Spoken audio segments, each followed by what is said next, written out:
You are tuned in to What Up Baltimore online radio. Please note that the views and opinions expressed on this channel are of the host and not of LadyJ Media. And don't forget to subscribe to our YouTube channel, What Up Baltimore TV. And if you really don't want to miss any of the shows, hit that notification bell and you'll get a message every time we come on. Now, we got it from here, so sit back, relax, and stay tuned.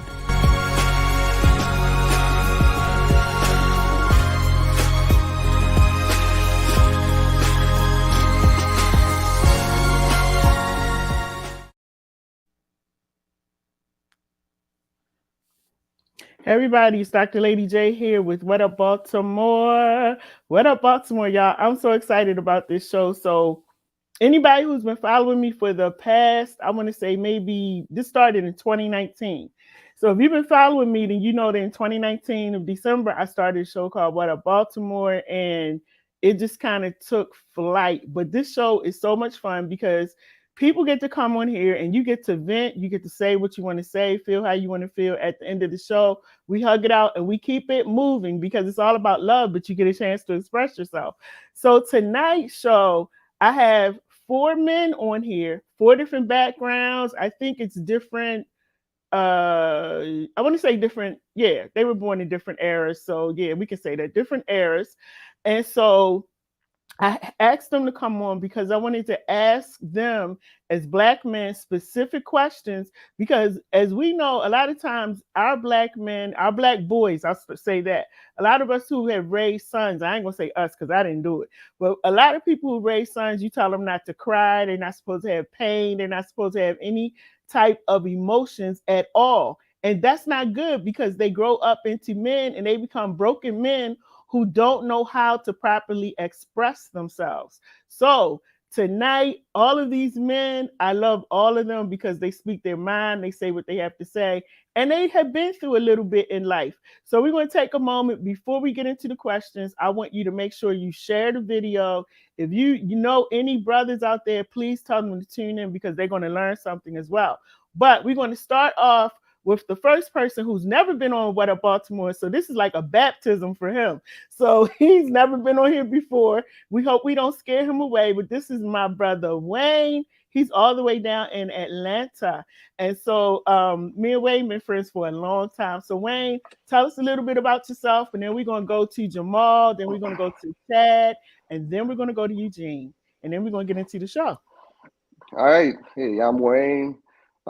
This kind of thing is my stomping ground. I love it. So whatever you bring, I'm ready for it because I bring it I know too. you're ready. I know you can handle it. Yeah, my background. I've done a little bit of everything. A lot of a lot of a little bit of everything. I've been a teacher. I've been a customs broker. I've been a firefighter. But now I'm an entrepreneur for the last about 15 years, fully entrepreneur. Business of my own and do my own thing. Don't answer to anybody but myself and God. So basically, that's who I am. Okay. Wayne, do me a favor. We got to see your handsome face. Please find a light and put it in front of you so we can see your face. All right, let me see. Yeah, All right. we want to see your face. Let's go to my brother, Jamal. Jamal, tell us a little bit about yourself. A lot of y'all probably know him, but some people probably don't. So Jamal, tell us a little bit about you. I'm from Baltimore, Maryland, preferably East Baltimore. That's where I was born and raised at, on Greenmount Avenue, Greenmount and 27th Street to Greenmount and North. I am medically retired from the military.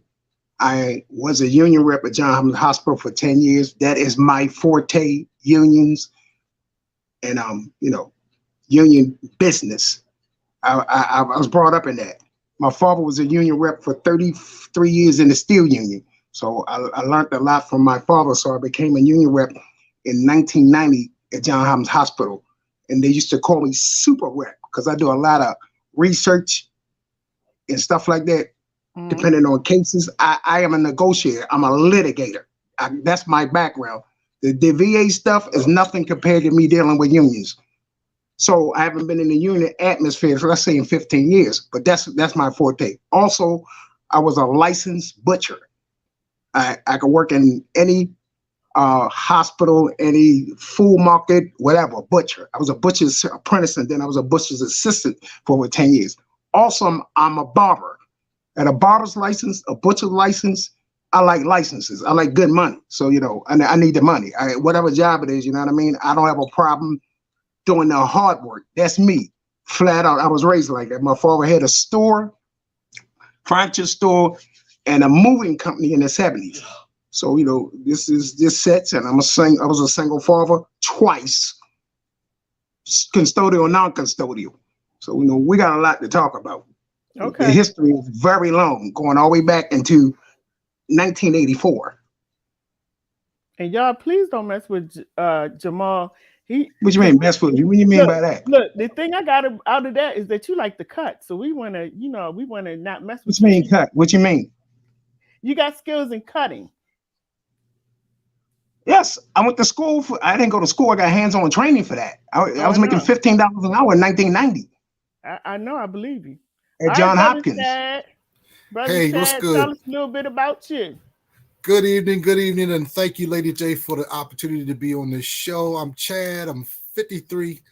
Mentally, I'm probably more like 23. I'm a veteran. I've been around a little bit. I grew up in Baltimore primarily. I grew up in Baltimore County, but I'm familiar with everywhere. I hail from Turner Station. If anybody knows what that is, that's the end of nowhere in Dundalk. It's the bottom. You can look out the window. We know you where can it's see at, the homie. docks. You can see Bethlehem Steel out the window, right? You can see the shipyards from your porch. Right, so right. That's the people I grew up around. They didn't play. They worked hard. They played hard, and that's what I took back to Woodlawn, where I grew up at. So I got an education as far as being somebody in a suburban area, county, growing up with white folks. Obviously, I'm not the darkest dude in the world, so I had to go through a little bit of static there. Did the marriage thing, did the divorce thing, doing the remarriage thing, and sticking with God this time so that I get help with all things. What's up with you? How y'all doing? All right. And then we got Eugene. Now, let me tell y'all something. Eugene has been with me probably since a few months after I started the What Up Baltimore thing. So he's a what do we call him? Like he's somebody that already been baptized, been through all of that. So he actually has been with me through all of this, him and his wife. So they were with me like when I was trying to get started, had my feet wet with What Up Baltimore. So Eugene, tell us a little bit about you. Can y'all hear me? We hear you. Okay. Well, my name is Eugene Boycott. Used to live in Baltimore, Maryland. Still go back and forth on properties and stuff there. The owner of Boycott Contractor in Baltimore and Underdogs Renovation and Property Management in Pennsylvania. And also one of the most dear things to my heart, upcoming and active, Straight Fatherhood, which is an organization that I'm the saint.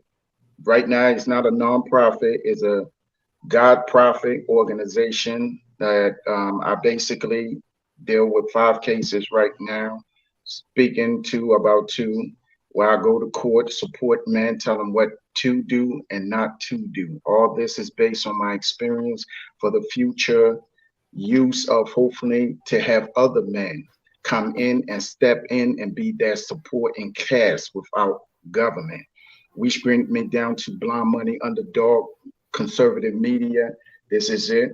This is a flavor of hip hop, bringing the hip hop culture from where I grew up in the East Orange, New Jersey, New York, then Baltimore and Baltimore City.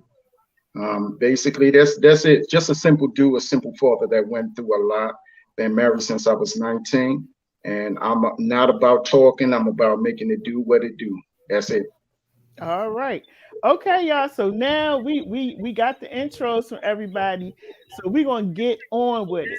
Now, the first thing, we got 3 topics that we're gonna really dive into and talk about tonight because again, like I said, a lot of Black men don't get the opportunity to really say how they feel, as they're growing up, as they're young men growing up. they call, if you cry, I was watching a movie last night, as a matter of fact, and the boy got in trouble, and his father had literally like punched him in the stomach, and the boy is doubled over crying, and his father said, "Stop being a punk, stop crying. Did that hurt?"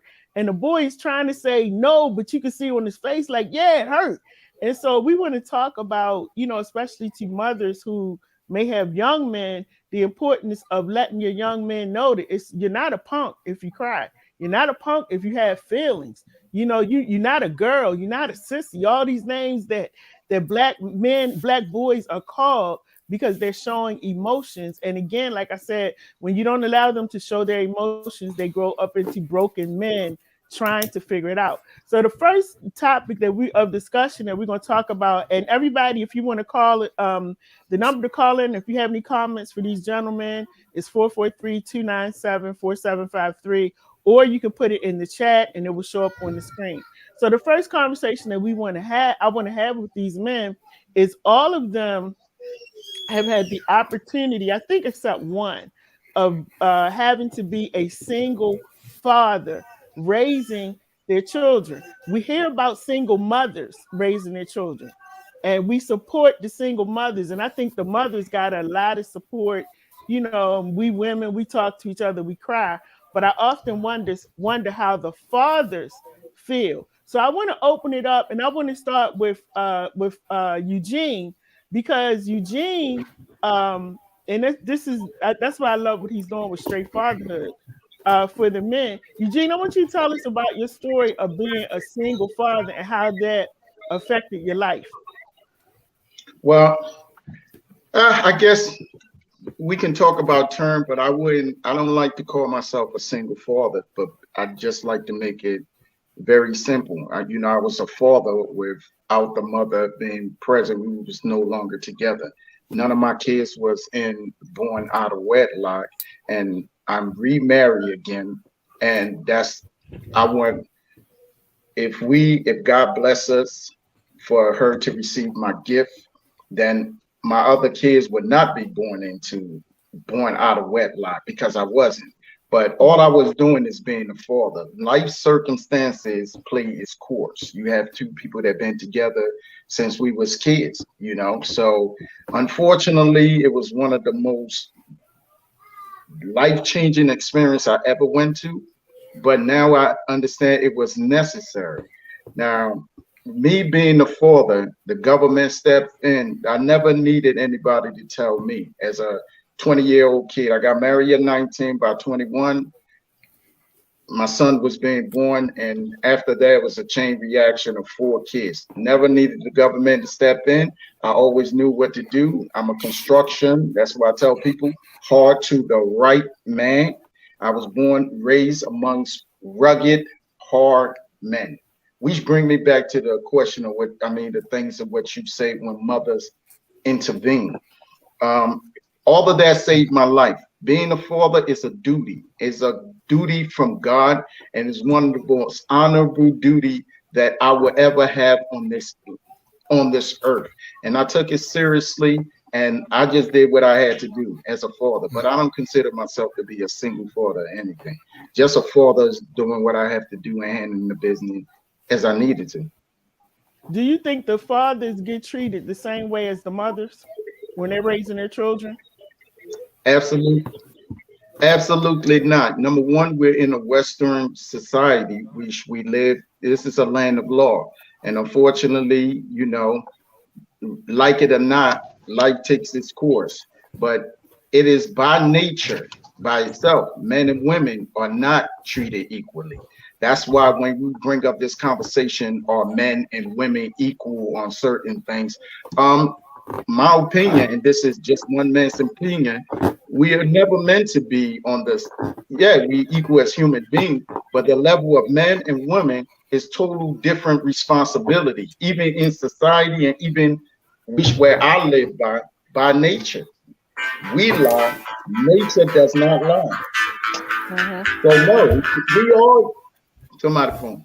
I'm sorry. We all know that even in the legal system, men and women are not treated equal at all. But it's just a matter of, once again, still trying to do the duty as I can as a father. And that means that I will make whatever call I feel is necessary in my situation as a father for the longevity of boycott.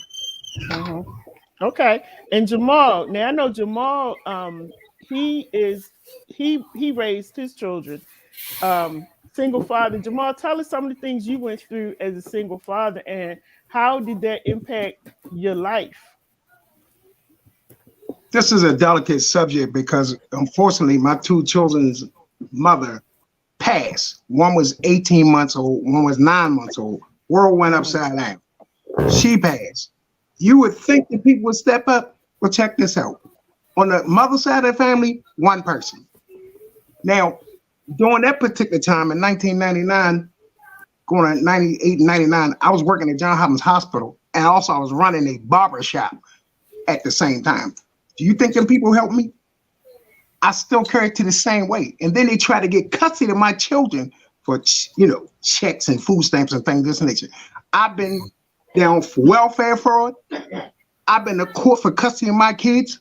If it wasn't for my dear father, that thing would have turned to be something else. Because he said, whatever you got in your head, I need you to get it out of there. I had to fight for custody of my two daughters that were living with me when people were putting paperwork saying he's neglectful, he's never home, he's this, that, and the third. I'm working two jobs, literally. So what I did, I stepped out, took a leave of absence from John Hopkins Hospital for 1 year and ran that barbershop. I paid the babysitter by selling weed. I'm telling you what's real in the field because I needed that babysitter. So I sold weed in the street on the side hustle, took the money from the barbershop to keep it moving. I had leave of absence from John Hospital, which, it was running out. But we was good. I did a lot of illegal things to take care of my daughters. I'm not going to speak on that other stuff. I'm just telling y'all what it is. Now, for a Mhm. black male, I can't say names. Them people took me to court, their other family, to get custody of my children. Twice. Then on top of this, right, I had two daughters, both had asthma. So for 5 years, I was a single parent.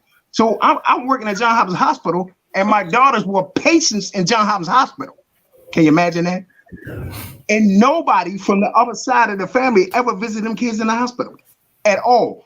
I'm being honest to y'all. The street, the hood helped me with my kids. I walked down the street one day and seen some young girls smoking weed on the steps, smoking weed, right? I needed their hair plaited or done, whatever you want to call it. There was acting employees. I'm telling you, I did a lot of stuff.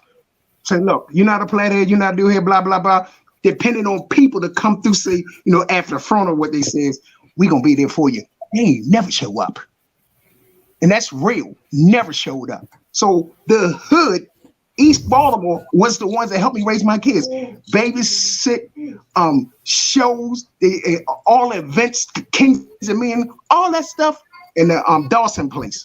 If it wasn't for the Dawson place in East Baltimore and the hood, that's why I have a certain respect for the hood, because there's a lot of people in Baltimore, Maryland. If I hit the lottery for $50 million, oh, they're gonna get some money because they was there with me. No woman would say, this is what they say, we don't date men that got kids. I said, really? Really? That's really. I had a house, I had everything. But I didn't have a significant other. I didn't have a chick on the side or ripping and running this, then the third. So those years was some very interesting years. If it wasn't for my father and mother, I probably would have fell apart. And I And, want that, to say this. and that's what it was.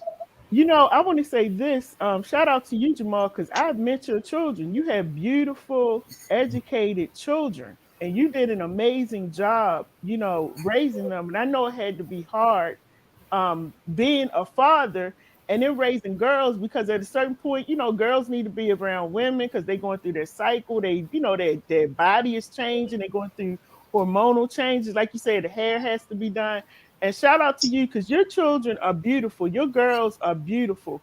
And I just commend you for doing that. And that's why I wanted to do this show, because I don't think enough men get enough credit for doing what they do. We kind of bypass it and we don't say anything. We just let it go. Go ahead, Jamal. I got to tell you this. I got court-ordered parenting classes, and I had to pay for them on Saturdays for 12 weeks. You think I'm not Wow. pissed? I don't want to hear people sit up and talk about, okay, well, women go through this and the third. Well, guess what? You got a lot of fathers of that all colors that's taking care of them kids. Because when you get in that system, you will see there's like, they got women in the courthouse that's not taking care of their kids either. But we can't embellish on that conversation, have a conversation about that. You understand what I'm saying? So I try to clean my mouth up because a lot of them out there are bums, flat out. Call a spade a spade. You understand what I'm saying? I'm talking for me. I've been in them trenches. I've been sitting in the house trying to figure out how I'm gonna get a goddamn babysitter to go to work. And you got $20,000-$30,000 cash in a shoebox. Yeah, I've been in that dilemma. How are you gonna trust a rebellion with them girls? Because of child molesters, rapists, and funny family people. Because you can't. How you gonna take two girls over certain people? How's I'm questioning myself like, I don't know if I should do this. Because we don't want to talk about the boogeyman that's really out there, the boogie woman that's really out there, because they out there. They really out there. You understand what I'm saying? So fortunately, we didn't have any situations that in the 5 years where it's though that I had to go to drastic measures, because if somebody put their hands on my kids, you ain't gonna call no police. I'm the police. Tell you flat out. That's how I go. That's right. Now, we have changed over the years, but we changed over the years and stuff like this, right? But I got myself to the point where helping other people. I can't say their names because a lot of people don't want to talk about it. Just don't want to talk about it. They help me. You understand what I'm saying? But it got to the point where as though I was level off, and eventually I got in a relationship. We got married 6 years later after that mother died. But that was a rodeo. Trying to maintain the house and stuff like that. It was hard because it's no handbook for parenting. You understand what I'm saying? I have an older daughter, but I never actually. That was the first time I was actually interacting with them children without any involvement from a female. So for 5 years, I didn't have a relationship like that. You know what I mean? Eugene, you wanted to say from something? 99 all the way up to 2000. Eugene, did you want to say something? What did you say? Yeah. No, I just wanted, when he said about the order by the court, I was just gonna ask him, was the guy named Jamal? You mean the guy at the courthouse? Was his name The Jamal? judge? No, when he had to do the parenting and what the court, was it a court order, Jamal? I'm sorry. Was the guy named Jamal too? That was one of your It was representatives? a court order from Judge Johnson, a black judge in Baltimore, Maryland, told me in my face. This is what he told me. I should lock you up. Because I had a children's mother to put a child support case on me when I was going through that. So they wanted $600 a month. They had to fight the child support case. Then I got running for the custody case. They run it at the same time. And he said, you are provided. This is Judge Johnson, what he said out his mouth. If you don't come back in this court with this amount of money, make arrangements for them 2 kids. I said, you're going to lock me up when I got custody. I don't even have a criminal record. He said, you're going in DOC if you don't bring that money in here. My father said, quiet. My father, he's going to lock me up. Because I had a child support case from another children's mother. I had 4 children's mothers. So they was like, okay, when you come back, turn yourself into corrections. That's what I was doing. The bailiff was behind me with the handcuffs swinging and laughing. Yeah, all day long. I'm telling you what's real in the field. Judge Johnson ain't shit. I had no criminal record. I just got custody of my kids. I got a house. I got licenses, all that stuff like this. He said, you are a provider. You made $74,000 last year. Why you can't pay this child support? You got to rumble with him. I said, no matter what I said, it didn't matter. So my father's a Mason. He stepped in. It was really, because the stuff that was in my head, I'm not going to discuss on this show. I'm telling you what's really real. They was going to lock me up. Wow. You know what I'm talking about, brother. That's a black judge. I have no criminal record. And he still was going to send me over DOC. In there with the gorillas. And guess what? This is the thing with child support. Your bail is what you owe. Or they can bother with it. You know what I mean? So, there was a lot going on. But we got thanks to Fred Childs and Murray Childs, I'm trying to tell you, and a whole lot of people in the city. Wow. Say again? Lady J, when somebody else step in, I want to piggyback on what Jamal was saying, because when I'm telling you, he's speaking the Holy Ghost, and this is why straight fatherhood, and this is why when people see me acting the way I am, they don't understand. So I'm going to open up the door for somebody else to speak, because what that man is speaking is like if we don't like each other from nothing else, it's like a repeated offense things basher on men, especially in the city. I lived in Baltimore 10 years, from homelessness to everything. So I want somebody else to step in, because what that emotion, what he got, what he's talking about, it's like that. It's over here. So I just want one of the fellas to jump in, because when it's my turn, I just need to piggyback off of you, Jamal. Now, Chad and Wayne, have you all been in that? No, well, Chad, you didn't have children. That's right. Chad didn't have children. My pullout game was incredible. Not until I wanted them. I got 2 upstairs when I was ready. Leave it in. Yeah, they make these things called condoms.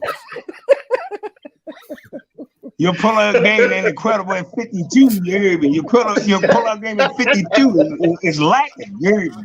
Lacking now, Slick. I wanted them to build an empire at 52, you know what I mean? Oh, my goodness. And I don't know where nobody's abortion clinic is. You couldn't ask you. Drive me over there. I don't know where it's at. Nope. Okay. Not me. All right. All right. Not me. And Wayne, did you got to tell these people this stuff, brother. What's his name down there? Eugene. What's his name? Eugene. You got to tell them people they need to keep on filing paperwork. That's what got me out of this mess. I never stopped filing paperwork. I rebuttal to everything they doing. Even when I know I was doing, I rebuttal it. You know what them people say? You know what?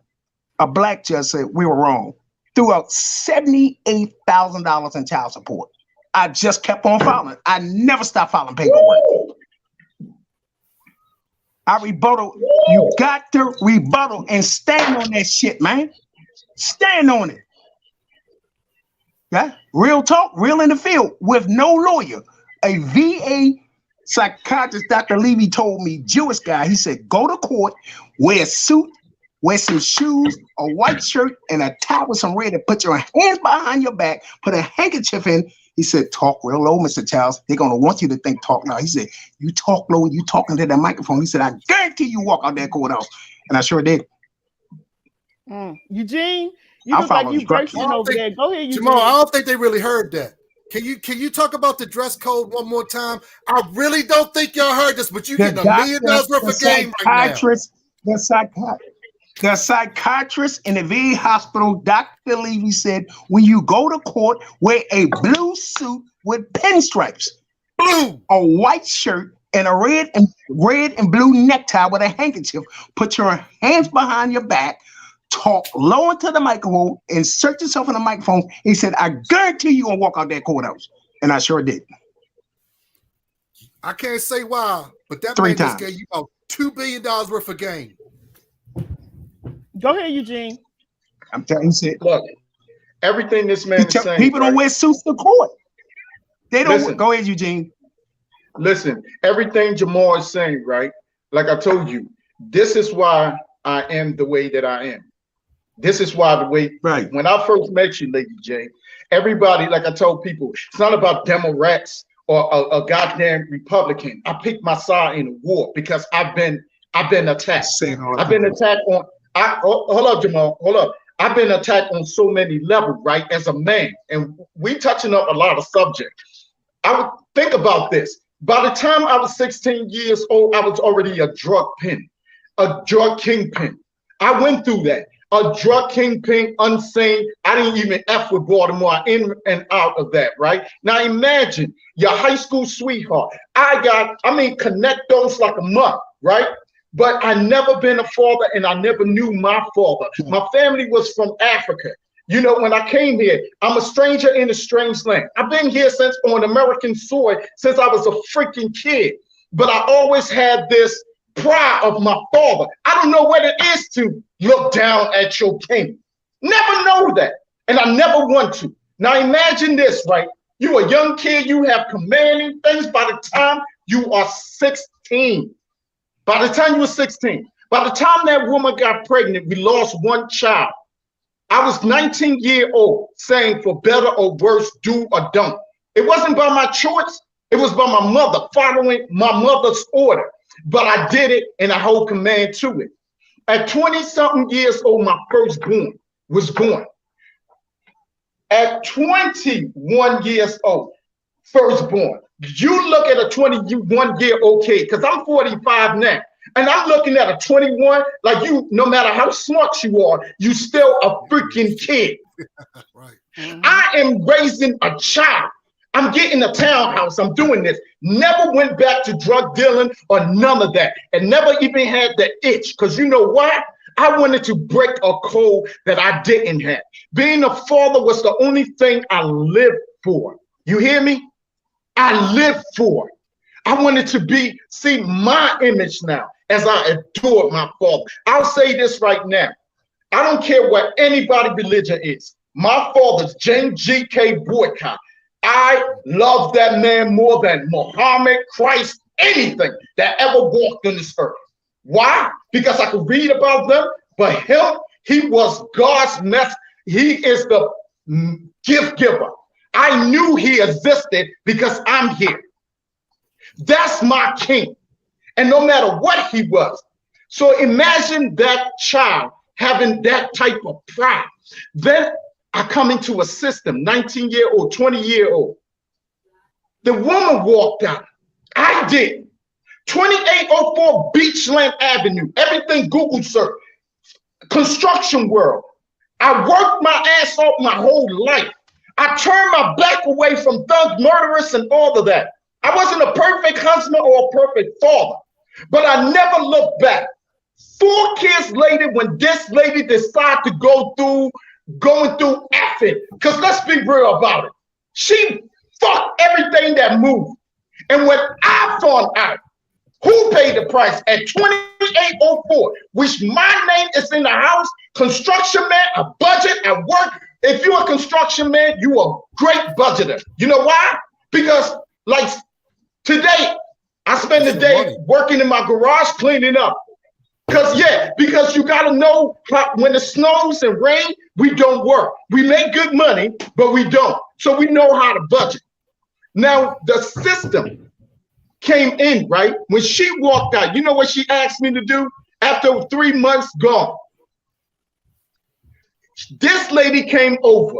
Now, mind you, gun owner since I was 21 years of age. Never had incident because that's your American right. You hear me? Around murderers, around good people, around everything. Life wasn't easy, but 4 kids, I never had government stepping in. All of a sudden, this woman decided something. She walked out. She come back 3 months because I'm a traditional man. And even to this day, as much as I don't like her, I am never going to intervene in her being the mother that she needs to be. Because a child needs both. I don't like her personally. But a child needs both. That's by the laws of not Eugene Boycott, but the laws of nature. So she walked out, she called me nice this time. Can I hold the kids? Now my daughters, this man talking about daughters. Daughters are a special thing. I braided my daughter's hair. I always did that. My kids, the house, she never cooked, clean, or nothing. I did that. You understand me? I did that. I learned to do that over time because she's a modern woman. And I just became relaxed into being a father. Why did this woman ask me to hold my kids one day? She asked me to hold She asked me to hold the kids one day. And I was like, this is 3 months later after this bitch was gone. And the kids didn't even know that she was gone. She asked me to hold my kids one day, sweet. I let them go for the weekend. Bring them back Sunday. You know what happened Sunday? Nothing. You know what happened Monday? Nothing. I'm looking for my kid. You know what happened Tuesday? I get summons to be in court. I'm in court on North Avenue. I'm in court now. Now, Eugene Boycott, if you know me, LadyJ, you know me personally, so you know my goods and my bad. But if the person that don't know me, right, can easily say he's animated or he may be this, that. All I am is a father, and I protect. I do not go on choice home. But when I get touched, I bomb everything inside. I will react. I'm in court I get a summons Tuesday to be in court Wednesday. So now I got to take off after she was gone and everything. I take off to be in court Wednesday. I see this woman, she acting soft. I see 2 white liberals standing next to her. You know what Eugene Boycott doing? The same behavior I'm doing right now. Because when it comes to kids, I'm emotional with my kids. I'm acting just like this. I'm acting, where my kids? Beach, you got me there. Where my, you know what they did? They took nothing. They ain't take nothing. You know them white liberals with the vultures and shit, with the judge, they took it. And they took that shit. Now my kids are not around. It's just her. She didn't even say a fucking word. She put me in front of a fucking judge. In front of a judge now. This bitch gone 3 months that I noticed. I'm in front of a judge and like this. You know what that is? Protective order. Sanction, you get it. Because I'm a threat, not a bad father. She made it seem like she's the one that had the kids, which she did. The house of Ruth, the house of fucking Ruth, are abusive. I never knew what that shit was until Hey, can I say something to you?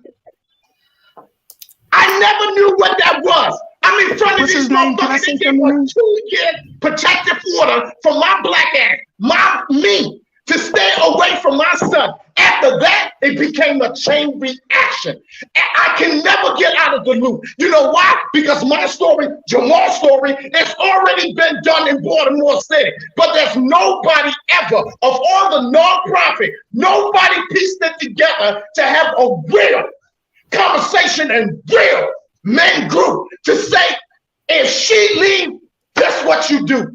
This what happened. This is the game that this play. And ever since then, when you see that video, Lady J, on my Facebook page, you go through that whole almost 2 hours. This is what I had to been dealing with from state to state till the last time I seen my daughter. You know what that girl looked at me, my youngest child, said, you weren't there. Both of my daughters are pissed off at their father. That Grace was there. But me and my wife had to step in and force the laws. Because every state, they don't talk about this jurisdiction. It ain't just easy to say, oh, I'm paying child support, and if I'm not making more now, I go back to the court and ask for modification. It's not that easy. Bullshit when men say that. It takes months. And by the time you step in front of that judge, like he said, they give you another order. Because once the system gets you, they don't let go of you. Hey, you hear what I said, right? You hear what I said? I'm sorry, I apologize. Continue file rebuttals. But you cool. You got check this out. Let me tell you some of that antiquated asinine system with them Uncle Tom niggas down there in Baltimore. You heard me? They look at you like you a piece of shit under your shoe. But we cool with that. But I'm gonna bring the muscles ink pen up on you because the disrespect that I got from my own people. We ain't worrying about the white folks. My own people, that shit hurts to this day. Our people, they come like this with their hands open like this, and then they ball up a fist and punch you in your face and stab you in your back. Because you're a black male and you can speak up for yourself and you don't have a criminal record. First thing, he don't have a criminal record. Oh, now you want to give me a criminal record. They ain't taking that court out. They didn't want to act like 10 years straight. 10 years straight. One time they put me in a room with 5 black women and they asked me, who wrote up that paperwork? I knew it was coming next. I said, nothing. Sir, we need to talk to you. I said, I need to go to the bathroom. I went to the bathroom and walked in. That's a setup because we sit up and talk about embracing and love each other. Guess what? That ain't real.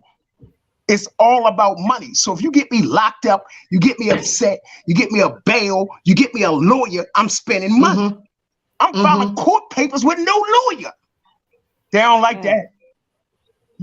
They don't like that. Jamal, so I've been through the good, the bad, the ugly, and everything. And what?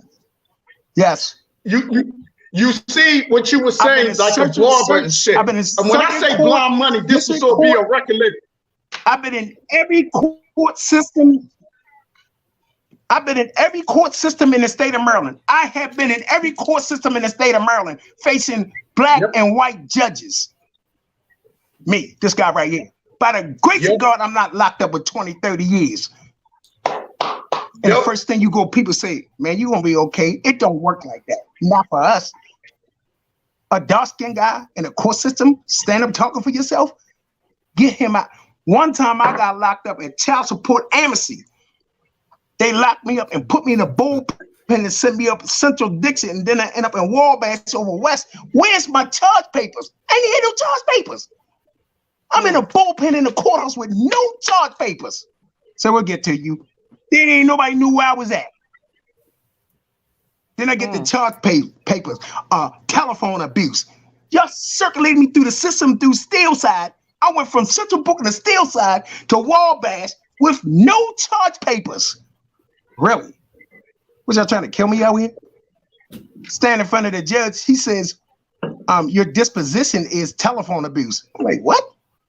I got the charge papers in the bullpen 24 minutes before I went to court, chained up to 16. It was like 12 of us in there. And everybody chained up in the hallway. I ain't had no charge papers. They let me out on my own recon. I cut the subway back and had no coat, no money, nothing. And January said, well, this is your next court date. I've been in that system. I've seen a lot of stuff in that system. I see men have sex with men in that system. I see men get beat up in that system. By the grace of God, nobody never bothered me. Several times. So, Lady J, you got to see the passion between me and look, we ain't even going to the next subject yet. But you see, this is what I'm saying, right? People, everybody know it. When I spoke the way I spoke, right? Look, I've been on the dean's list. I've been on everything that I asked. 4 years of college going through that. I have nothing to prove. My degree, I'm not even fucking using it. I could give a shit. Really. But when I got beat up 10 years, I was homeless. Everything I ever worked my ass off for. When I say blonde money, this is trademark. This is in DC. This is everywhere. You know what I mean? This is by the law. You learn how to play the money. Men like me, right? We get so fucked in the system. I'm a construction man. I was making good money. To this day, I can't make all the money I really could make for them to see, because it's used against me. And there's nothing has to do with my fucking kids. It has nothing. So when I hear fake ass politicians, fake ass niggas talking about deadbeat, I made it real simple, right? I say, okay, you know what? My kids was good when they was with their father. Statistically and every way, a man raised kids better. That's number one. Number two, my kids was good when they was with me. If you want to say deadbeat, all this bullshit y'all talk about, let's make this simple, 50-50, right? If she can't handle her part and she need government, bring my fucking kids to me. Give me my fucking kids then. Get the fuck out the way, give me my kids. I take care of babysitter like I was doing. If it's good or bad, we'll be together like I was doing. I make sure my kids' grade is good like I was doing. My kids was well disciplined. Money don't define shit. It didn't define my fatherhood. My kids, every morning when I wake up, I have to think about what type of blonde money to get. Because when they see you, it has shit to do with my kids. My kids in Florida, it's blonde money, not the government money. The government job is to constantly fuck me over. And there's a lot of brothers that go underground.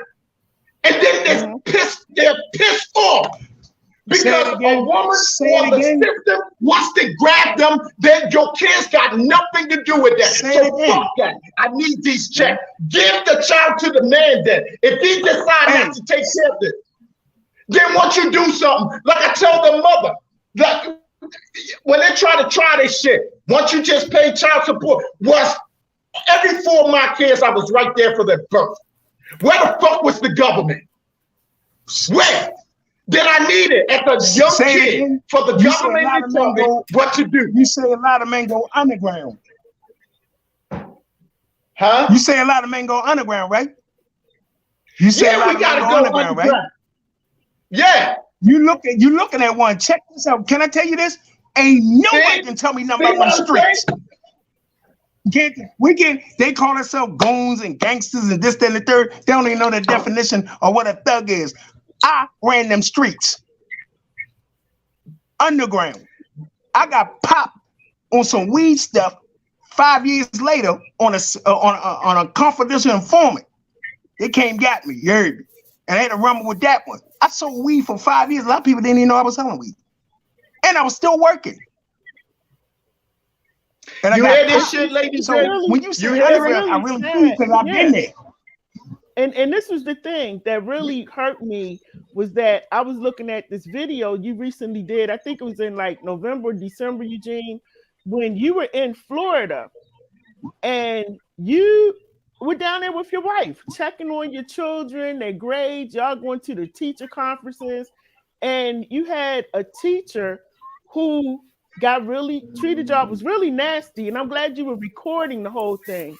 Was really nasty, and it got so bad that you had to call the police to make sure that you and your wife were covered, to show that y'all wasn't doing anything wrong. And you're telling these people as a right, I have the paperwork. I can come and check on my daughters, talk to the school teachers whenever I want to. And it really hurt me to see you going through that, because it shows the lengths that fathers will go to see their children, to be there for their children, going all the way to Florida. You didn't even get a chance to do what you needed to do that night. No. Because of what Lady J, the teachers did.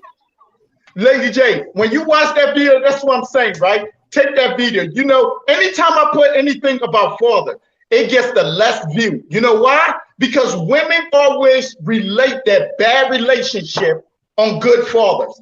I'm not talking about bad father. If you watch that video, it's damn near 2 hours. My wife, like I'm telling you, my wife broke down. And we're going to talk about a human being, wife and all that. This woman been to Africa with me. She don't solve the this and that with me. Before she moved to the mountains with me, 2020, I told you, when I ran for election, it was to serve a purpose. But I already had my plan. For her to say she coming to the mountains up here with me, that's what I'm telling you. Before she hit the 2-year mark, I asked her to marry me. My wife broke down at the end of that video. I had to put it, because you know why? She started to understand a man's pain, what I was saying, when she started to come to court with me. That wasn't the first time we went. Let me just place it a little bit. That video was actually, when I met my wife, I said, we couldn't locate my girls. When you saw me 2020, I couldn't find my girls. So when you saw me run, you know what I had to do? I said, the ex is predictable. Why? Because she's the system. The system gonna always, and I'm dealing with it, to come at me. As soon as my youngest son turned 18, that bitch is gonna fly wherever I'm at, wherever she at in the world. She's gonna come back to see what my stacks is to get more money. I said, that's when I will find my kids. Without her doing that, I stay away from her, because you know what? That first protective order of 2 years, I fucking learned. I learned on my own the hard way, because within that 2 years, that's when she fucked with me and tried to place me into the system. I went through the jail. I went through the bitch felt like she was in control. My whole record from no criminal to all of a sudden since 2013 became like in the system. So I stayed away from her.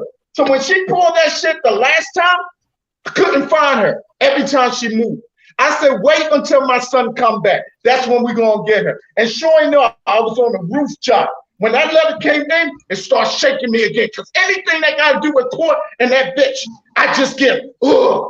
So I say that's when I'm going to find her. Because she has no protective order, no nothing. So it's disclosure. It's disclosure. Mm-hmm. And once I found out what she was, we had to do our homework after our court date. When she came for more money, I said, yeah, okay, after the court date. That's when we was able to pinpoint our kids' age, the this, that, and find the district. That was like the 4th time we went to fucking Florida. Every time you see us flying to Jacksonville, it's taking care of my daughter's shit. I didn't even get to see my kids, but it's taking care of the legal paperwork to say there's joint legal custody. It's custody custody. She'll go and play the victim like, oh, the father don't want to see you, or the this, that, and everything. So when I went down there, this lady looking at me like this, that, and they was all acting. They were always, and my wife seen it herself. So when I presented my joint legal custody, we already went through the school board. We literally had to go through the school board and everything. This was a parent-teacher conference on the first day of school that we, my wife and I, not just me now, my wife and I, we flew for open school. And just with that interaction, the lady was a dick, and then they went overboard. So that's the type of treatment. Watch that video when you can, all the way to the end. This is where all the paperwork, all the legal documentation, everything is presented. And I'm just being a parent, going through all the classes, we being parents. And that's the treatment we got. And we had to go through that. Tell them what happened. Tell them what you tell them happened. Hold on 1 second. Well, I was going to say, I hope that women that are watching who have children like underage, please pay attention, because I always tell women, stop using the children as a pawn. If the man doesn't want you anymore, he doesn't want you. Try to do what's best for the children. And I'm saying that as a woman who's been divorced, and me and my ex, no, we didn't get along, but we did what was best for the child. And that's what it has to come down to. All of this fighting and back and forth, and you end up putting the child in the middle of all of this mess and turning them against a parent who's trying to do what they're supposed to do.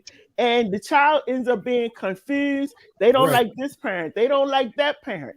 And y'all got to stop. We got to stop putting this emotional trauma and emotional baggage on these children. They don't have anything to do with us going through divorce and separation. They don't have, they're innocent victims in this situation. So I want to move on, because I want to get Wayne and Can I say one more thing for you move on? Of these topics. Yeah, and let me just read the comments real quick. We had a comment from Joyce. She said, when my ex-husband and I divorced, I let his dad raise him. I maintained my position as his mother, and he's doing very good. And then you have Miss Wanda said, I commend you all of you men. And we also had some comments from Twitter. I wanted to read those comments. Jamal, somebody said, Jamal keeps it real. Proud of you, Jamal. Men don't get the credit. And they were speaking to you, Eugene. They were saying it's so disrespectful. Sorry for what you went through. A woman not working, cooking, cleaning, or doing her girl's hair. Where do they do that at? In Maryland. Nowadays in the Western world. So we everywhere. Hey, can I tell you this? Make it can I tell you this? And then we're gonna move over to the next. I gotta tell y'all this. Go ahead. A girl got raped on Caroline Street by Church Square, right? By this guy. She went to Kentucky Fried, snatching a vacant house. So my 2 daughters went to get their hair done 2 blocks up the street, and then, teenagers are 16 years old and 15.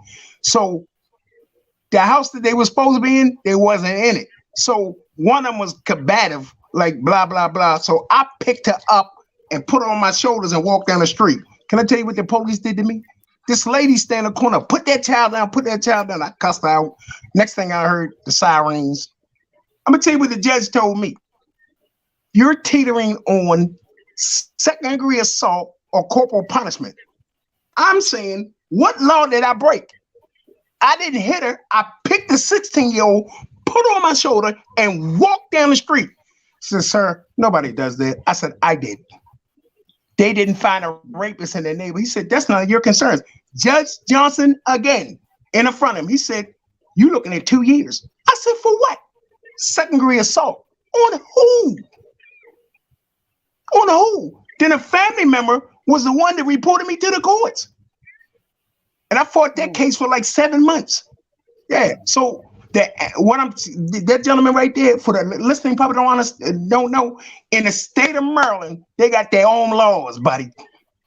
Their own old colonial laws from 1600s that they used on us during the slavery and after slavery. They got their own laws, and they still apply to these days. You understand what I'm saying? If you cuss somebody out on a telephone in the state of Maryland, that is second-degree assault. I'm just educating people, let them know that. You can be charged with second-degree assault for telephone abuse. Yep, that's true. All right, Judge Johnson again. Thank you, Judge Johnson, for destroying my life. Well, what I will say again, Jamal, is that you had beautiful children. I know that it was hard and tough, but the end result is that you really have beautiful young men and women that you have raised. And not Jamal, Eugene, since the time I've known you, like, you have always been passionate about one thing, and that's your children. And so what y'all see with Eugene, that's real. And he's been like that from day one since I met him. It's his kids. And if you're not about his kids, he ain't gonna mess with you. He's about his kids. So I just want to commend y'all for that.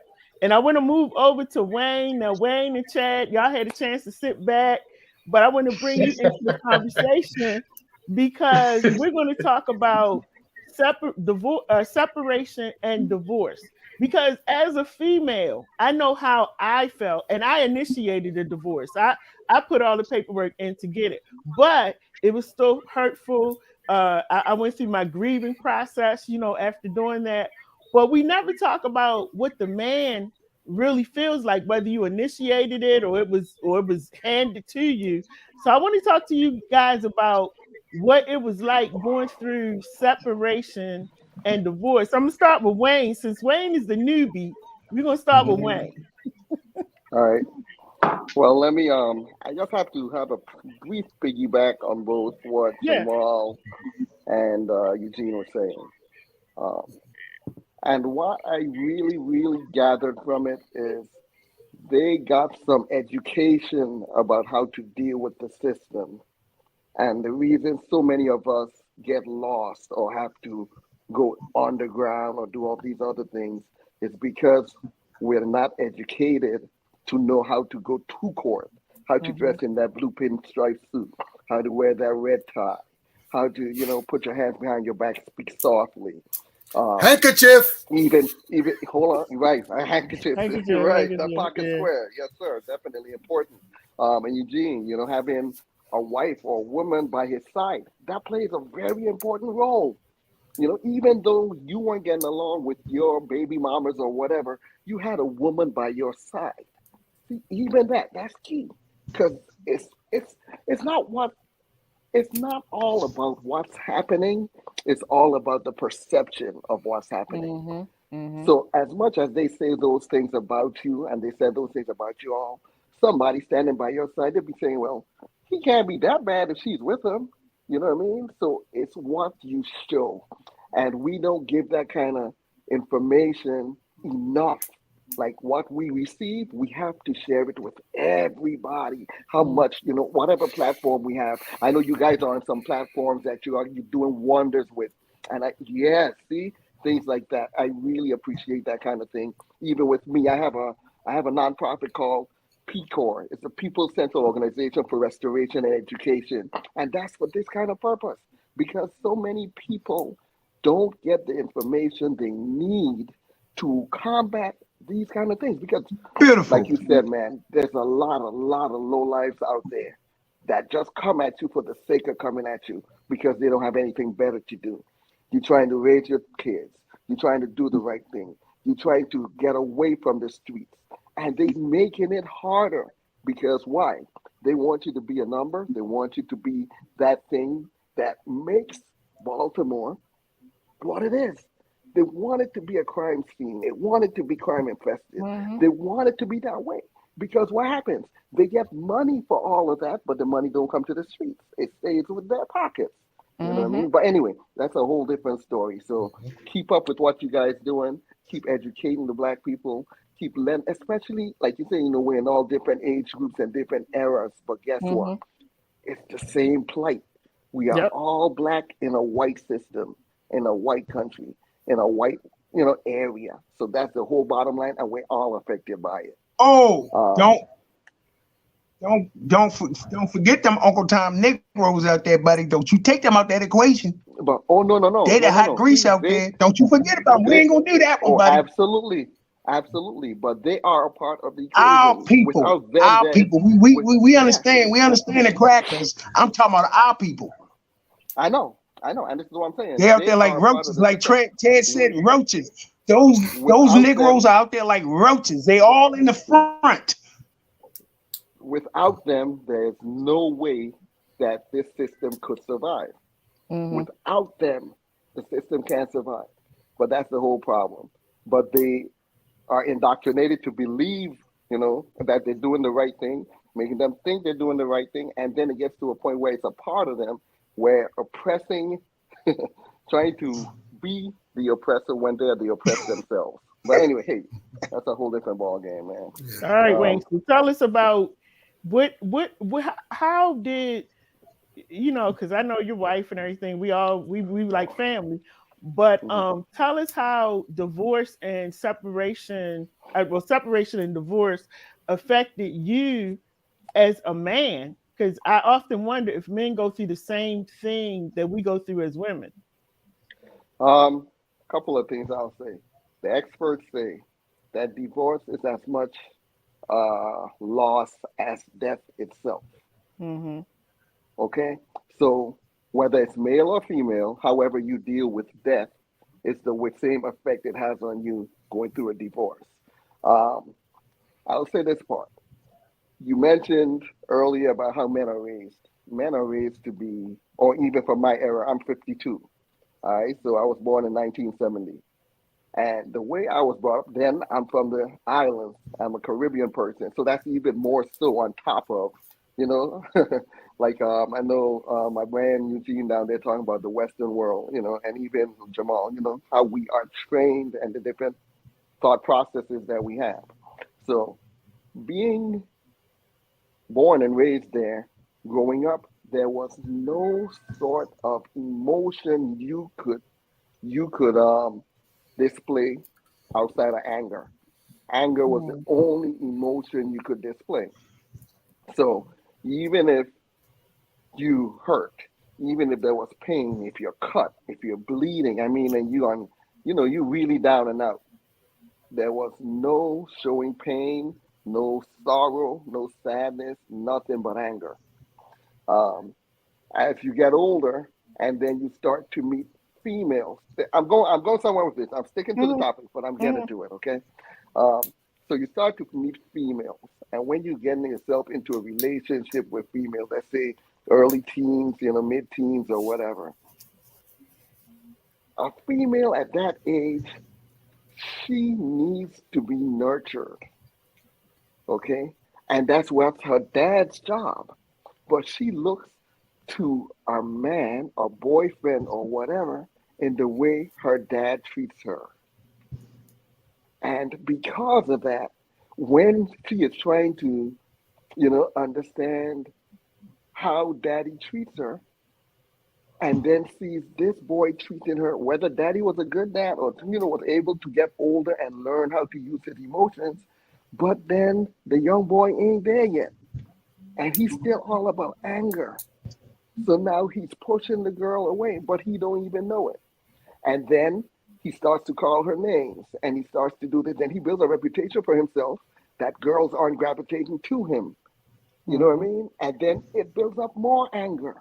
He gets more angry and he starts calling them even more names and dealing with women. And now it's not just one girl. He's thinking all girls are this way. So it's a cycle, you know. But anyway, so with my divorce, with my separation, mine was kind of different. My separation was we were in two different places. My wife decided she wanted to move back to the islands, and I was still here in Atlanta. Um, so there was already a separation, if you will, even though we were together and still married. So that total loss wasn't uh, wasn't a strong hit because we're already apart, if you Mm-hmm. will, physically, geographically. But the part that really was troubling was learning and understanding that it was somewhat planned, unbeknownst to me. Her moving back to, back home and all of that, she already had in mind that she was about to leave and she was going to leave. And I was thinking we're still on the same page, working toward our family and our family relationship. We were together 25 years. You know what I mean? And that Mm-hmm. was all I knew. I knew her and was with her longer than I was an adult. You know what I mean?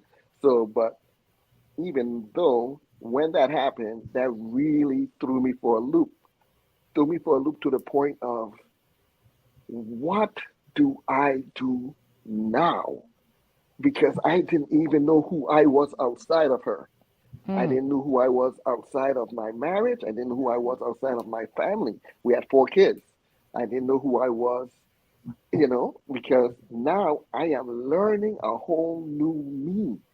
It's only been 2 years removed, a little more than 2.5 years. But still, I am learning so much about me now that it's like crazy Mm. because I didn't even know that I was capable of being who I am, whether good, bad, or indifferent. And I didn't even know that I would want to be who I am, good, bad, or indifferent. But Mm. so it really, really took a toll. Another thing that has happened is in taking that toll, now you see things from such a different angle. Everything you look at, the first thing comes to mind is if I can trust him or her, if I can trust the situation. Are they genuine? Are they trying to talk or are whatever? What are they trying to get out of this? Mm-hmm. So everything now you second guess and you start to question because you've put so much of your time, so much of an effort. You've invested so much into somebody and something together in a relationship, and then you start to wonder at what point was it them walking on their own in their own direction while you still thinking working together? Was Right. it at Right. was it year 10? Was it year 8? Was it year 21? You know what I mean? But Mm-hmm. all you could know is that you in a space now where you trust well, you question everything, you don't trust anybody or anything, and everything that comes up, you second guess, even your own feelings and your own emotions. You are no good. I promise you, you are no good until you start to self-inflict, you start to get help, you speak to somebody, you start Yeah. releasing the things that you've been feeling because you don't even know what those feelings are. I'll say this. God says something, and this is something I've always kept with me. It says, man judges the outward appearance, but God knows the heart. And why that's so important? Because God ain't never told you that you even know your own heart. Mm. A lot of times we think that we do something based on, like somebody might ask you, well, why did you do that? And you say this, it was the reason. And that ain't even the reason half of the time. You don't even know what the reason was really and truly because there's some things inside of you that's welt up inside of you. You don't know where it came from. You don't know why it's there. And that's the governing factor. That's the motive behind of some of the things we say and we do. But we might think, oh, he made me mad. No, he didn't make you mad. That's something that happened to you from way back when you were 4 years old that you never got fixed. Because Mm-hmm. why? Because I'm a man. I got to deal with it on my own. I can't show pain. I can't show hurt. I can't show nothing. So it's a Mm-hmm. cycle that goes back again and again and again. It's a repetitive cycle. And we stay in that rut because we're not able to get out of it because we were trained never to get help. And that's interesting because you're 52.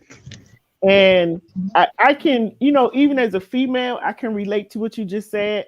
I didn't really walk into my healing until I turned 50. And I had been married for 28 years, but I got with my ex when I was 16. And so I was with him for like 30 something years, pretty much all of my adult life. And by the time I divorced, by the time I finally got my divorce, I was like 48 or 49 years old, you know. So and like you said, you're in your 2 year mark, and I remember in my 2 year mark of turning 50, that's when I was just like, it's so much stuff that I don't even know because I committed my whole life to this one person. And so that's why y'all see me single. I don't talk to nobody. I'm doing me. Like I'm loving life right now. I love my single life. So Yeah, I Chad, understand that definitely. yeah. So Chad, you were you married before? Yes. You were. Yeah. Okay. So how did you feel going through you're 52, right? Yes. 52. Yes. Oh, you and Wayne are the same age. Okay. So how did you feel going through separation and divorce? How did it affect you? So a little bit of background. I'm 52. I grew up in a nuclear family. Mother was there, father was there. Watched a lot of arguing, did a lot of crying, a lot of trauma behind watching them argue. Mother's kind of free with the hand. So now the woman I'm looking for, let me speed up a little bit.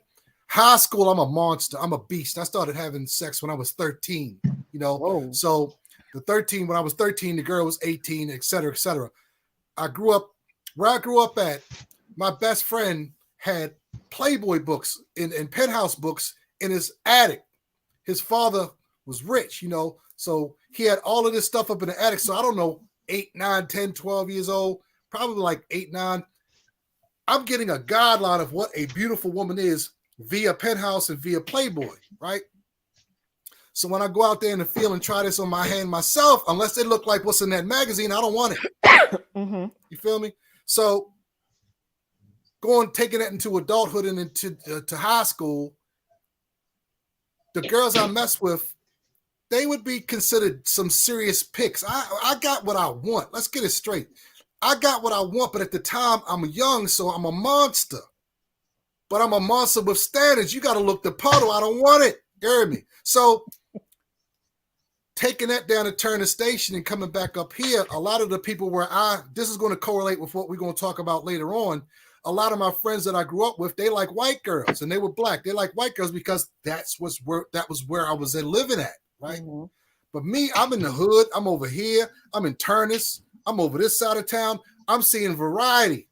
And them hormones start kicking off 12, 13 years old anyway. So let's go ahead and work it out. So applying that to tonight's conversation, giving you a little bit of background, being the kid that's the only kid that, you know, Ma's kind of this and that and the other.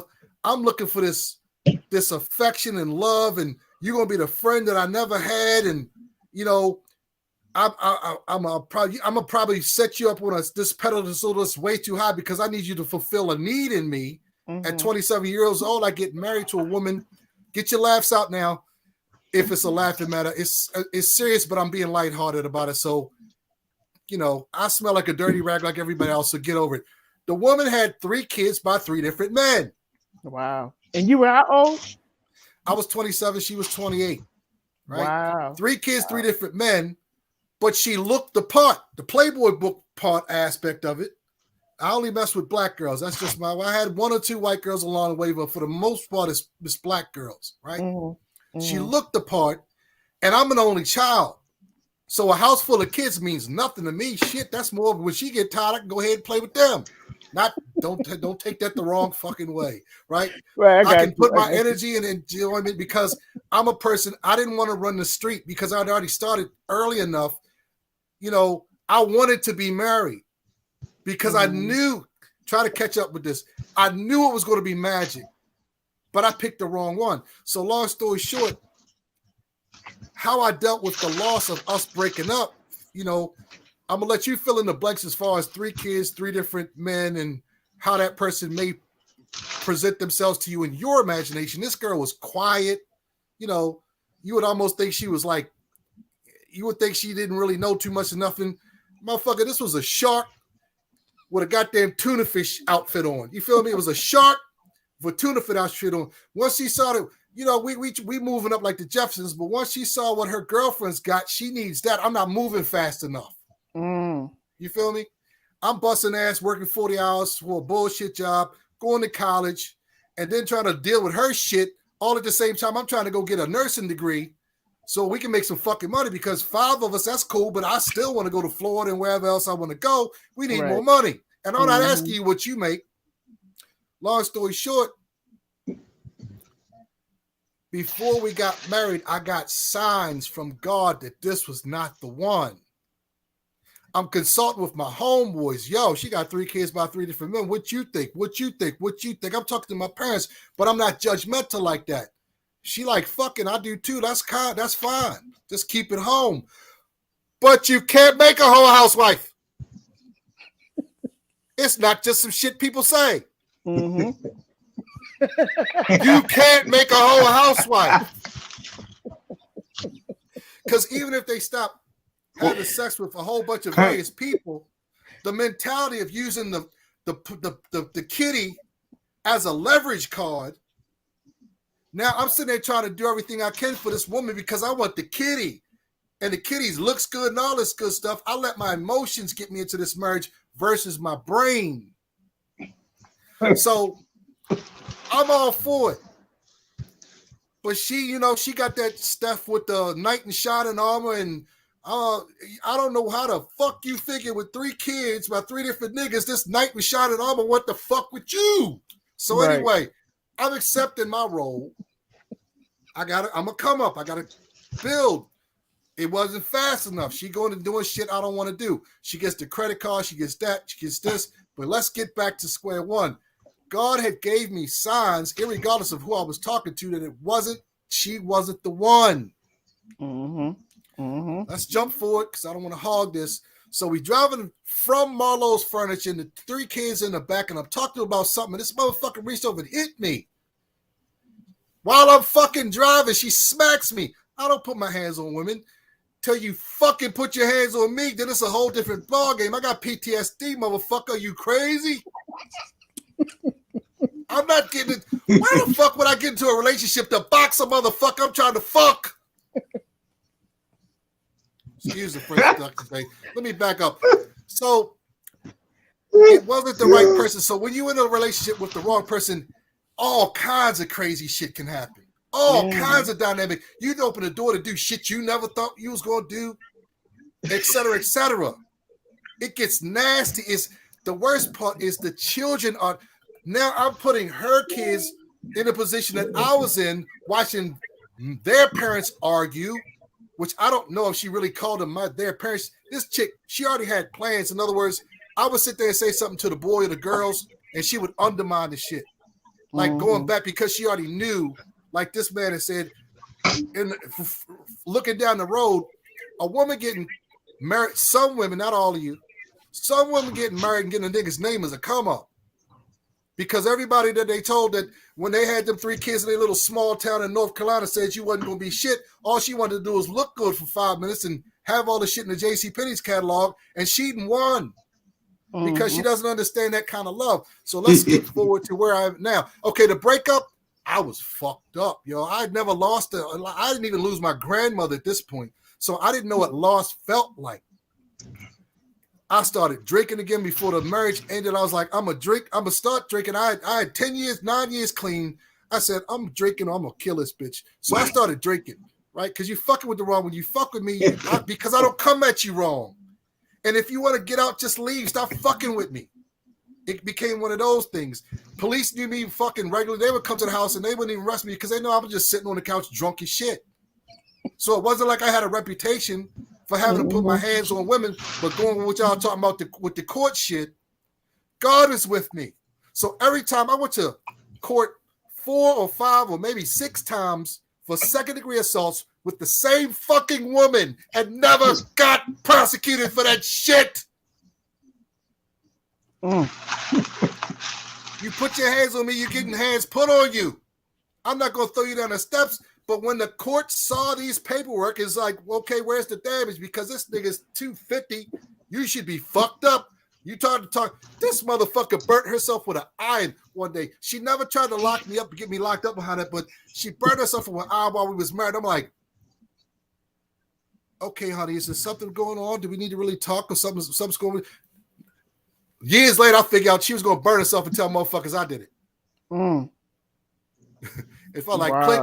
That's why she did that. So the breakup for me was devastating. It was very hard. It was like I had never been through loss like that. I was a monster. So the girls I broke up with, I wasn't necessarily emotionally attached like them. And I would let winners go. I would let niggas would die for a go because I knew I wasn't shit.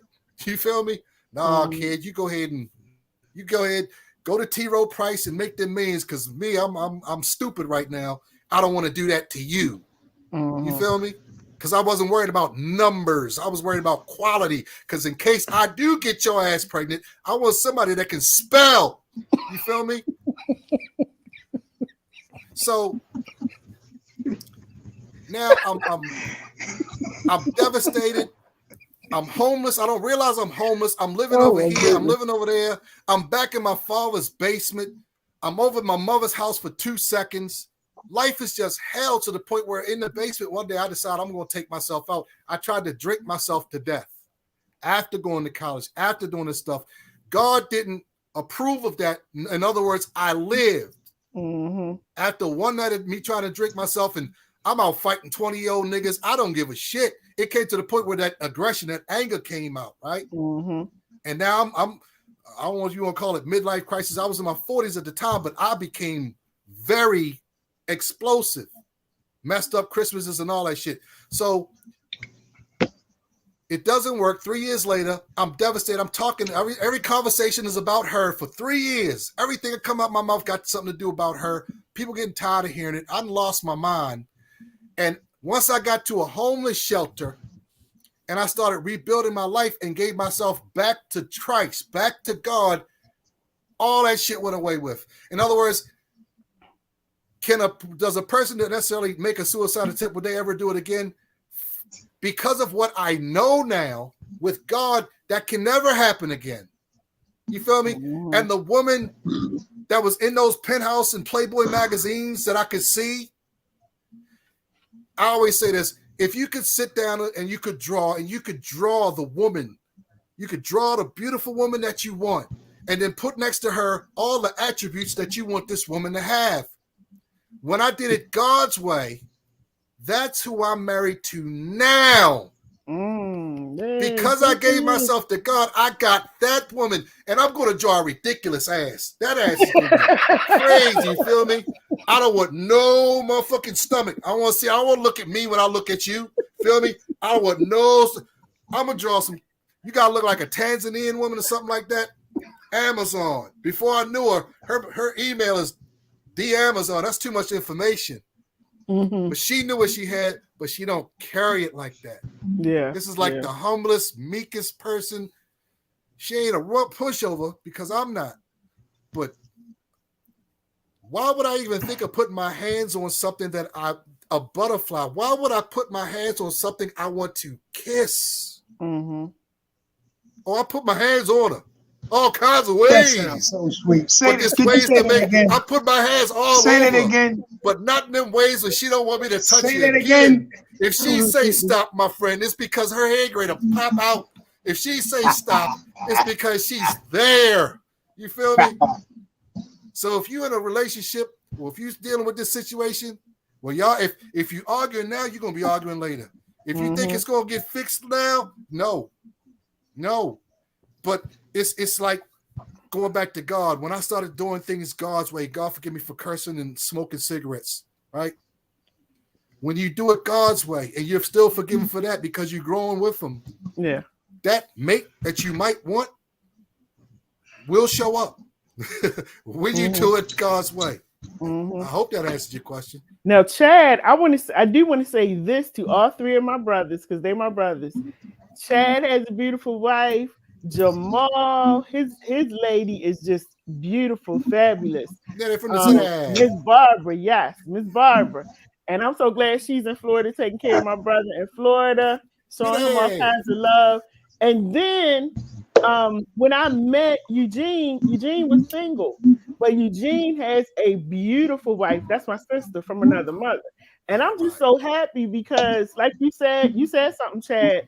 When you start living your life the right way, you start doing the right things, and you ask God for what you want, He will give you that person. Yes. When you are ready, when He feels like you're ready for that special person you supposed to have. And I'm looking at all three of you. I didn't know you, Chad, before your wife, but I knew Jamal. And when me and Jamal met, Jamal was in left field. We used to have some conversations.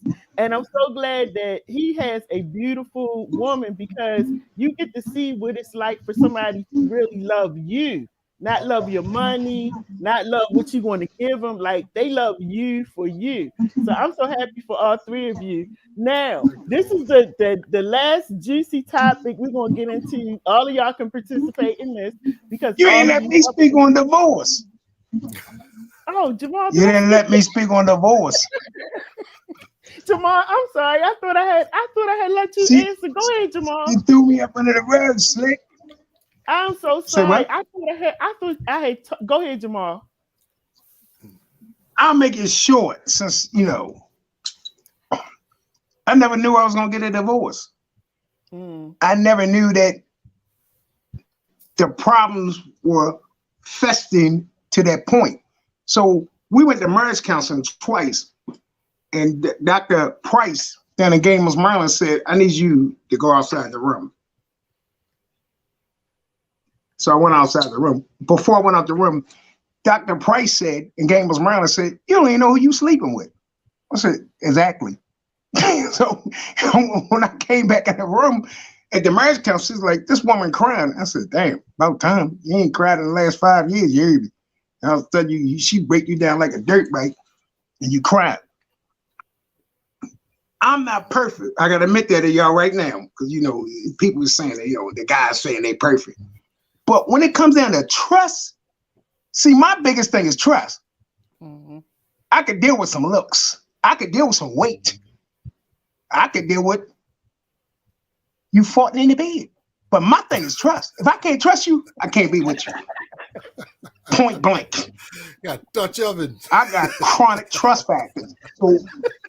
So when we looking at each other, we need to know that we on the same page. And it got to the point that this human being I was sleeping next to, I gotta be real careful I do this conversation. It's gonna go. This human being that I was sleeping next to, I can't trust you. And that's a bad feeling. You understand what I'm saying? Where it's though the lie is living, and I allowed myself to live inside of that lie so long, I start losing weight. I start not trusting myself. I end up in anger management and a bereavement group after my brother died, and I still can't trust you. So the divorce went to a course where she was trying to character assassinate me on Facebook. Let me tell y'all something. The psychiatrist, psychologist, everybody told me, do not respond. This person put up on Facebook, I think my husband's sleeping with men. You know how that messed me up? Now, I know everybody in Baltimore, my phone was ringing. My kids is crying. They always go after your nuts. When it don't work, I can't respond. I want y'all to listen. I'm going to court. I can't respond. One phone call, central booking. Y'all stop acting like that shit ain't real in Baltimore. Them people come to get me. I left out my mother's house. I went to New Orleans to see my daughter. I took my kids to New York. Come back, celebrate her birthday. You already know Baltimore City coming. She started an argument. I never went back in that goddamn house, because I already know what's coming. They're going to beat my ass or kill me.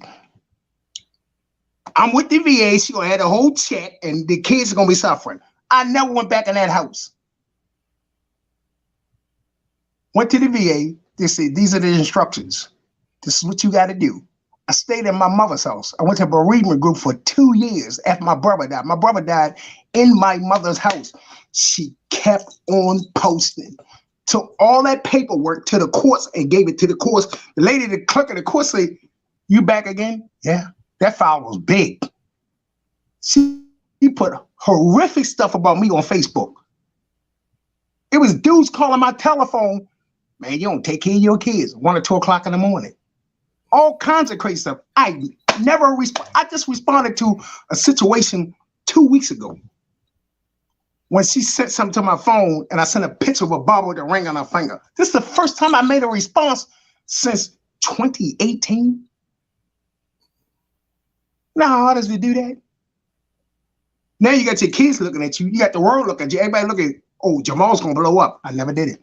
They granted me a divorce on mental stress because the VA doctors, Dr. Price wrote letters to the courts about how you're exacerbating my PTSD. Everybody's waiting for me to blow. I didn't blow. So, you know, I'm at the point where as though, you know, people question my integrity on certain things. How you get into another relationship? First of all, I wasn't even looking for one. Yeah, it just came upon me. So, and then people question me about what I'm doing. Hey, I'm grown, ain't in your damn business. Well, man, why you down there for the click? I'm not having them conversations. I don't need nobody critiquing me. The world is big. Not just young West Baltimore, young East Baltimore, or young Baltimore. The world is big. So we relocated. Some things happened. Good, bad, ugly, different, but I'm cool. This house I'm in right now, I slept on the floor in here on an air mattress. So many people calling me up talking about, man, I can't handle a divorce. Well, that's your goddamn problem. Because guess what? I'm living. I'm living. You understand what I'm saying? March the 31st will be 2 years in this house. We started all over. And remember when we had that conversation, Jamal, and I said, Jamal, just leave everything and go. I said, just leave everything. She told me her story. Leave everything and go. Don't worry about your stuff. Just go. I'm not. I wasn't worrying about that stuff. You can always get that stuff over. If you need a peace, people need to be comfortable and have a peace of mind and be around love. All that ugly and all that stuff like that don't do nothing good for anybody. So I mean, I put God first. Was it easy? No. Did I file a divorce? Yes, I did. It was $305. My mother said she called her up, had a conversation with her. I can't tell you what that conversation was, but she said, Jamal, you need to leave her. Once mama put the stamp on it, you're done. And do I feel a lot better? What, myself? Because the thing about me is I can fight for everybody else, but one thing I can do the best, I can fight for myself. I'm an expert at that. You put me in the damn corner, I'm coming out like a raccoon. I'm telling you, every time. That's my thought process. We're not saying we winning, but I'm gonna come out that corner. It don't matter what it is. So it's still some hope in a divorce. It's still some hope for yourself. I'm gonna tell y'all something that blew my mind. I'm in a supermarket buying all this food. Ain't nobody in there but me. What is I buying all this food for? Because my kids ain't with me. I'm living by myself. I had to put some of that food back. You know, the transition is transition. Yeah, it's hard. Yeah. And you gotta love yourself. You definitely gotta love yourself. But I'm so happy for you. Jamal's house, let me tell y'all, Jamal's house is beautiful. I had a chance to see it when I went down to Florida. I had a chance to stay there while he was away with his woman. But beautiful house. I'm so happy for him because he's been able to uproot. Sometimes you just gotta leave and you gotta go and just go somewhere else. And going somewhere else, he was able to get a beautiful woman in his life. And I just watch her all the time, how much she loves him and she really cares for him. And you find out what you deserve. You find out what you deserve. You got to go through. Feel. I'm sorry, doctor. So you also got to be set on fire to know what it feels like to sit by that pool. Sometimes you got to be brought low. I had to go through that, not blaming. I'm not mad at that woman. I love her. God rest, elevate her. If she ain't grown up yet, I hope, do it. But you have to go through that. But see, what you cannot do is this. What you should not do is this. Anybody, you don't take that trash from that other relationship into the new relationship with Baba. Exactly. Because no matter what, no, I'm not that one. Absolutely. I'm telling you, people can do what they want to do. But guess what? The difference was that Barbara could sit down and have a conversation. See, if you can't entertain my brain, I can't talk to you. See, you gotta spiritually, mentally, and physically entertain my brain. If you see, my brain is immature because she can have civilized conversations. I went in the bathroom. I was on Apollo Beach and called my homeboy up and said, I don't know what I got myself into. I don't know who this person is. I'm not used to this. I'm not used to somebody sitting in my face because in Baltimore and DC and places like that, I'm just gonna put it out there. It's some good women up there, but they is not for me. The first thing they want to know is what kind of shoes you got on, what the hell you driving, and what you gonna buy them. You need 250 or 200 just sit down and talk to them. You know what I mean? Most of them ain't even worth the McDonald's meal. You know what I mean? It's just ain't for me. So this is different, and the biggest difference is that the femininity. See, when you don't have certain levels of femininity, we get a little bit like, I don't know if this woman a dude or whatever, she box or whatever, because they like cereal boxes out here. It's crazy. You got some of the females out there, I'm being honest with you. They look good, but when they open up their mouths, you be like, no way. No. We can't bring you to the table. So we're just elated at this time. We're in a celebration of life. And I just want y'all to embrace your lives and love yourselves because we have more time behind us than in front of us. Exactly. And we really do. Older, we got to enjoy our lives while we live. Enjoy the time you have. Shoot, when you're in your 50s, I'm just like, enjoy your time. Enjoy. Wayne, you wanted to say something. I saw you. You had something to say? No. Okay. So let me jump in there and address this real quick. Something you said earlier, Dr. J, is we had talked about when you're raising boys that they're taught that they cannot show emotion. Now, I would think that would, for me, I'm not talking about your comment. I'm looking at it as I look at my 3-year-old and my 1-year-old. If I arrest part of their progress, in other words, if I try to snatch from them something that they are intuitively born with, I'm wrong. In other words, I can't teach you to never show emotion. What I'm doing is I'm structuring a social path. I'm structuring a person who will go out here and murder your ass and disattach himself from his feelings. So at the same time, when you watch any professional football game, you don't see these people tackle each other and then get up and wipe each other's tears away and say, "Are you okay, boo-boo?" So yes, there's a definite proponent where I teach my 3-year-old when he's little, I kiss his boo-boos, "Are you okay? That's good," and all that. Now, that child may get used to being coddled. In other words, every time they get a boo-boo, if I react, "Oh my God, something he skinned his knee." If I lose my mind every time he skins his knee, I'm subconsciously teaching him to be weak. I'm teaching him that every time he gets a slight bit of injury, to lose his freaking mind, and it's justified. So when he falls down the steps, instead of me running over to pick him up, I just look at him and he just be like, and that's how we carry it. When you hurt, cry. But if you're not hurt, get your ass up. Right. Get back on that line. And you grab that pick and swing. Yeah, because we have to allow the kids to be kids.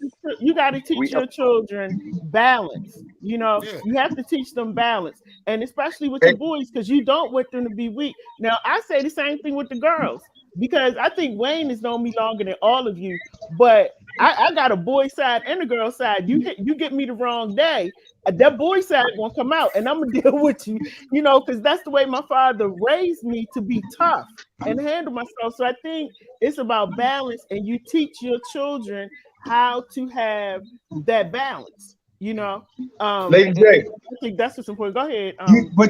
Y'all know one of the biggest problems out there? Can I tell you one of the biggest problems out there? I gotta tell y'all this.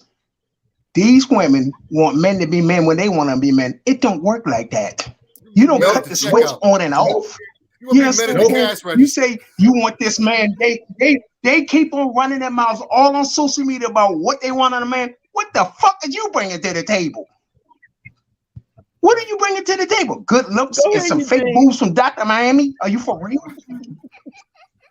BBL. So look, let me jump in, y'all.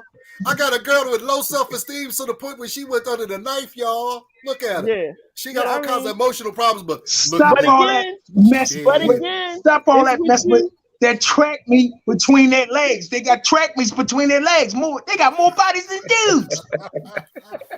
So look, and a lot of them ain't medically clear. Talk about the diseases that they pass on. They ain't medically clear because they messing with men and women. How about that? So look, don't have let me Go ahead. If I can touch it, you know, I sometimes I can be long-winded. So, but I'm gonna put up a lot of things up in one, right? So It what don't you were matter. You saying, can be long-winded today. oh yeah. I mean, let's do it, fellas. I'm enjoying this. I'm enjoying it. Real talk. But no, let's just say, let me touch up on my part of the divorce. Going through the divorce, I was with the woman that gave birth to my kids since we was kids. We went to high school and everything together. So it's about how you do things, right? She will always be my kid's mother, untouchable. I don't care about the court, none of that stuff. She could get a 50. There's a line you can't cross. She fucked up. She fucked up with me. Yeah. Real talk. Once that protective order came in place, that woman never been abused, but she tried to apologize later. She said that was the House of Ruth. Ask the House of Ruth about Eugene Boycott. The same way they harassed me, I harassed the fuck out of them. That's why they got rid of her case. Because my whole family is African. When you put an allegation like that, now I don't address that all the time at all, because I don't need it to be addressed. Think of me as you wait. But because she did that, and she not just injected government, but put an allegation on my father's son. It's one thing to walk away from me. It's another thing to really take my kids and put them into the system, and then take my kid's father. That's me. So everything I say about her, when I say fuck that hoe, it's a reaction that people ignore. They always say that's your kid's mother, but what about the kid's father? We go through a lot. I damn near 2804 Beachland Avenue. I almost killed myself. Well, if I take me out of there, then my kids is left without a father. You understand, Lady J? So it's a lot of things we gotta go. So when that lady did that, I always been new. So through the divorce, it was about 3 to 4 months where I was like, I can't believe my ego. But after that, a hoe would be a hoe, like one of my men and them say. Come on now, I'm UB. Before I was Eugene Boycott, I was still UB. You know, I never had a problem with girls. So a hoe show herself after 4 kids later, that's on you. We was in our 30s when she did that. Man, we start maturing in our 40s. So you wait until 4 kids later. Nah. So the divorce part was easy. She activated it. 3 months I was effed up in the game. After that, she tried to come back.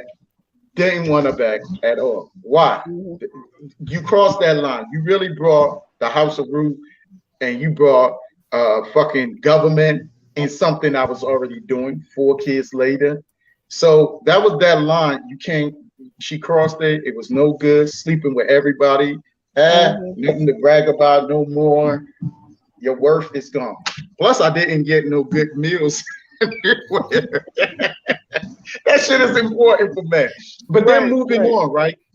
Let's move on to when you say that stuff, right? When you first began, you was like, you know, I understand, like, boys, is it harmful to them because you need to hug them at the same time? Listen. Once I got past this stage, right? This stage, I always keep this picture as my profile for the longest, because I look strong on here, right?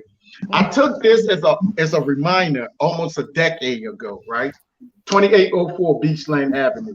This is when I came out of my basement of the big house with the pool, the white big house with the pool and the picket fence and all that. I damn near killed myself. I wasn't successful.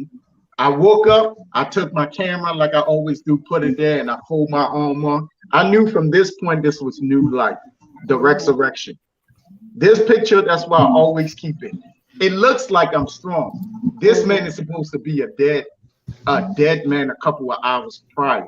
But I woke up after drinking a Hennessy, almost killing myself. I didn't. So that's why I speak and I move the way I move. You know, my kids, when you say hugs and stuff, it was because I'm a construction man, because I came up around conservative-minded individuals.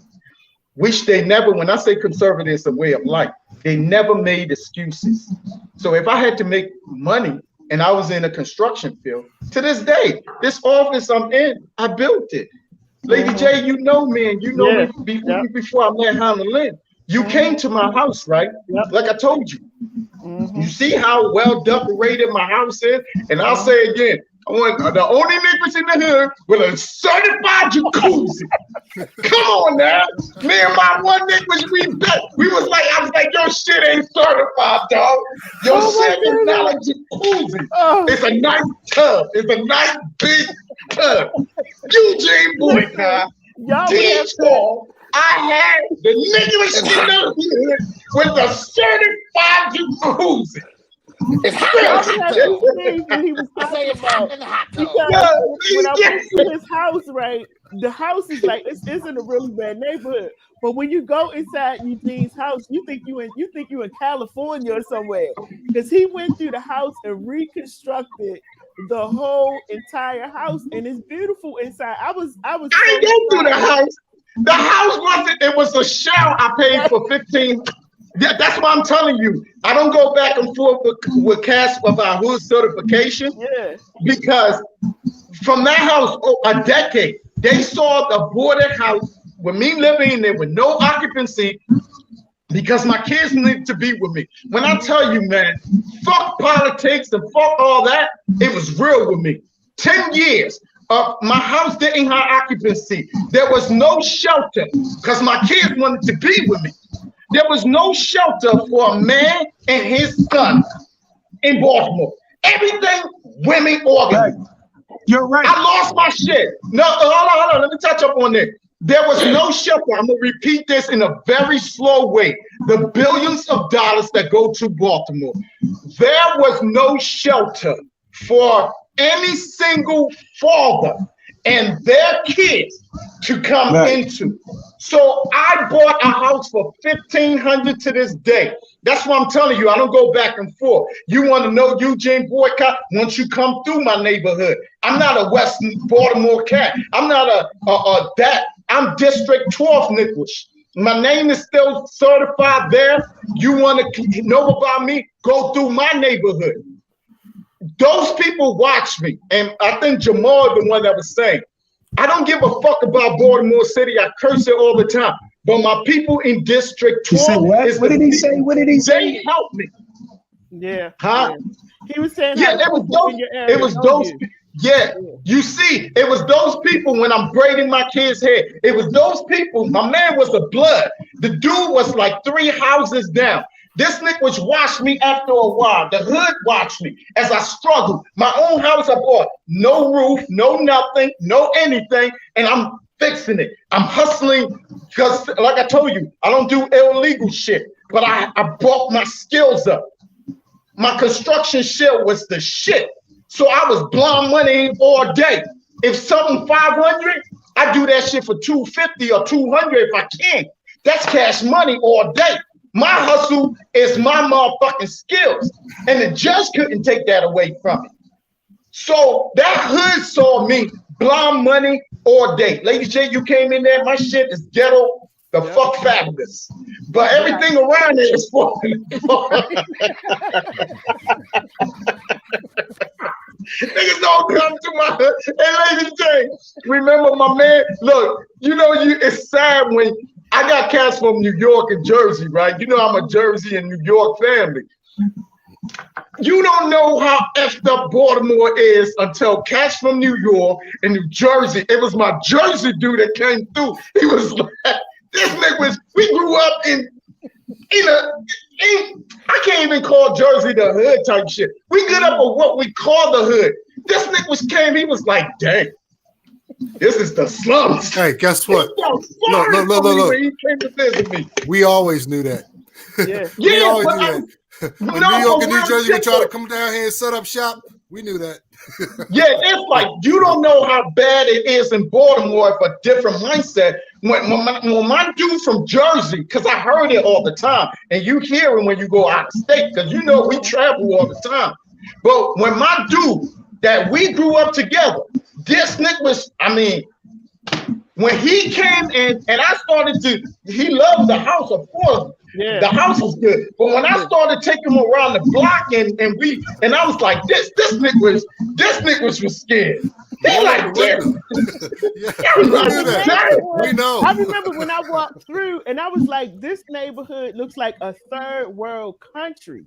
And it's the same the way Baltimore let that neighborhood all around just fall apart. It's sad. But that's us though. But that's what I was saying, right? Nick was just looking at things through black and white. And to this day, you put anything, I don't go the back and forth and all of that with cats. 10 years being homeless, going through the border. My man was running. Nick was just a blood Nick. This Nick was after a couple of months. This Nick was started running his hose. He was like, yo, you can get water. Let's talk some real shit, right? I'm putting bleach from the dollar store in a bucket. I didn't have a roof. I'm taking it up top. So I made 2 buckets for shitting and pissing. In this country, we call the United States of America, in Baltimore City. You hear me? Because there was no shelter and my kids wanted to be with me. And then when they try to even split us apart, every week, every 2 weeks, when I'm seeing my kids, I have to hustle. I have to do this. Man, that's a lot. But anyway, man, it's called life. We handle that business there. We make, exactly. That's what you could call it. We call life. But this is the whole thing. If it wasn't for the men in my life, because women couldn't understand what I go through. You women sympathize with women, period. It's a natural thing. Whether you have experience or not, they couldn't sympathize. Hey, what they don't understand is you can't explain to people how you're trying to stay the hell out of jail. No, you can't. You can't that shit. Like because everything is catered. Listen, when I scream at these cats, right, it's because everything is catered to us women. Women get, before you even in the system, they getting food stamps. Like you were saying, Jamal, did you know it's 4 kids later, this woman was getting stamps or whatever, or something I didn't even know about until she sparked for divorce. Then when she sparked for that, and she had the kids and all that, came to find out, I was 70,000 in a hole. I had to go to fucking, what was it, Towson. And I had to prove to them, like, look, there's actually 2 kids more. For my 2 sons, she had me on child support, but it wasn't activated. That's why it never came through. I'm going to say this real slow so y'all can understand this. We're not even in the divorce. It took us but a year to get the divorce because everything was mutual. It was mutual.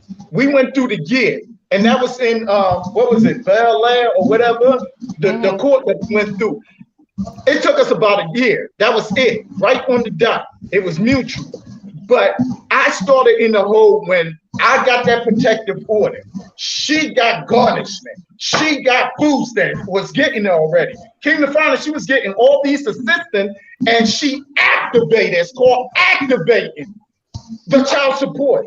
Now they're saying you in the rear, 70,000. I'm like, wait a fucking minute. This bitch, I just found out she was sucking dick about a couple of months ago. How the fuck and I'm 70,000 in the hole? They said she was getting shit. You didn't know. I had to fight that shit, LadyJ. Hey, man, check this out. I'm gonna tell you something real in the field. Come on now. 70,000 before I even started. Let me tell you something. To get back into the game. I've been in town. Yeah, I've been in that system so much they know me personally. I'm sure. So you come to court, everybody know you. Here we go again. Hitting on this thing So with black all men that in court, stuff, right? And the crazy part about it, I had custody of 4 of my kids, and he still put me through the fucking ringer. Because we was in the without no lawyers and write your own paperwork. When you go on them courts without no lawyers and write up your own paperwork, they treat you totally different. Why y'all hitting on this court thing? They treat you totally different. Why y'all hitting on this court thing with black males? When I went for the divorce, right? I was in a homeless shelter downtown on High Street. McVets is for veterans only. At least it was. It's a great place. If you need to get your stuff together, they're going to help you, right? So I'm in a homeless shelter, and I go file for divorce initially. And while I'm filing for divorce, I could swear to you, it was a woman in there that I recognized during one of like the many court appearances that me and my wife had. Like, that lady, look, I remember because this woman has, I'm not being ignorant, she just looked like a board, a blackboard. That's what, like a straight line with teeth. So I remember because she was so skinny. So anyway, I wound up getting papers filed on me, which I think the girl must have called and said, hey, if your husband was down, your exes were down here, your husband was down here, I think he could file for divorce. It'd probably be more beneficial if you do it. So whatever. I go ahead and get papers served to me, and I'm good with it. I get a pro bono lawyer. I'm at McVet's. I'm like, look, I'm going to go through this divorce. Anything resources y'all got to offer me? So they give me this pro bono, good lawyer. The lawyer's office is so close to Towson's court system, we just walked across the street to the courthouse. Long story short, this motherfucker didn't believe me that I was in a homeless shelter because I would pop up there in a Mercedes. During the weekend, I go to my father's house, I work. So I'll roll up in his parking lot in a Mercedes. He thinking it's mine. He thinks I'm lying. I live in a homeless shelter. People donate suits and all kinds of Armani and all kinds of shit to veterans. So when I go down to laundry and I go get some clothes to go to court, I look nice, right? Because McVet's had it. Thousands of dollars worth of stuff everywhere. So long story short, what I'm getting at, the point is, the lawyer that I had, first you go to arbitration. The guy sitting there going through the arbitration stuff with me, and he's saying, okay, he tells the arbitration judge, says to my wife, are you ready to get a divorce? She says, yes. He reads all his stuff off. Then he reads it to me, and I say, no. Why? Well, because you just said that I can't get any of my stuff back. All I want is my stuff before we got married. I got a brass bed made in Korea. It was like the first big purchase of mine. I wanted my brass bed back and some other things, music and turntables and stuff, right? So, long story short, the judge, the lawyer that's supposed to be representing me, he's supposed to be saying all this shit. But he don't say nothing. While my wife goes out, she got to go down the hall or something. This motherfucker, the judge says to him, see you on the golf course Thursday. Some shit like that. They was boys. You feel me? Now we got to go to court because I said no to the arbitration. We go to court. My lawyer says to me while we in the hall going to court, you're not really homeless. You're this, meaning the judge never, the lawyer that was representing me pro bono never tried to, the motherfucker didn't believe me. He was for my wife. Yo, I got fucking railroaded over some bull, over a simple divorce. We wasn't talking about estates and cars. Well, we was talking about cars. We wasn't talking about a whole bunch of shit. Just give me my stuff back from the divorce. If I didn't know to open my own mouth, I wouldn't have got shit. Wow. Well, y'all listen. We are going to do a part 2 on that because I want to come back and talk about that. But we got one more topic to get to, and then I'm gonna let y'all go. And Training with Purpose is on Twitter, and she's like laughing so hard at Eugene, and his comments. But y'all, this last subject is I just need you as men to really just tell us how you feel about this, because is Eugene's hand up? I ain't get it out yet. So a lot of women, a lot of men, it seems like a lot of black men, once they start to make it, they run, it looks to us, some of us, that they run to white women.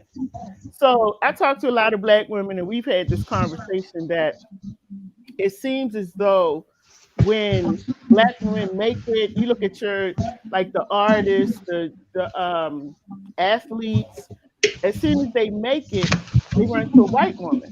And so I wanted to have that conversation because I want you as black men. You really want to ask that question, man? Now hold on 1 second to tell us what that's all about, because you really want to ask that question? Hold on one second. Me and Eugene have had this conversation because Eugene's wife is white. Mm-hmm. And so when Eugene, and like I said, I knew Eugene way before Han and Lynn. And so when Eugene started, you know, when they came out, said they were dating, and especially when they got married, it was a whole bunch of chatter about Yep. Eugene being on the come up because he had married this white woman. Now I know Eugene, so I knew that that part wasn't true because him and I talk a lot, so I knew a lot of what he was doing. That was going to happen whether he was with a white, black woman or nobody. That was going to happen because he had already made plans about what he wanted to do. So I wanted you guys to address that as black men, and especially you, Eugene, because you know you got a lot of flack for Yep. marrying her. So I'm gonna put it out there. Whoever wants to Hey, Wayne, you've been the quietest. Okay. First, somebody television is on. Some got Something a is lot of going in the feedback. background. Yeah, it's a Yeah. lot of feedback. Mute yourself. I ain't got Everybody no mute yourself. TV set up. Let me see something. Okay, it's off. It's off. That was him. Okay. Okay, so let me touch up on this. I want to get up on this. I want to get up on this, right?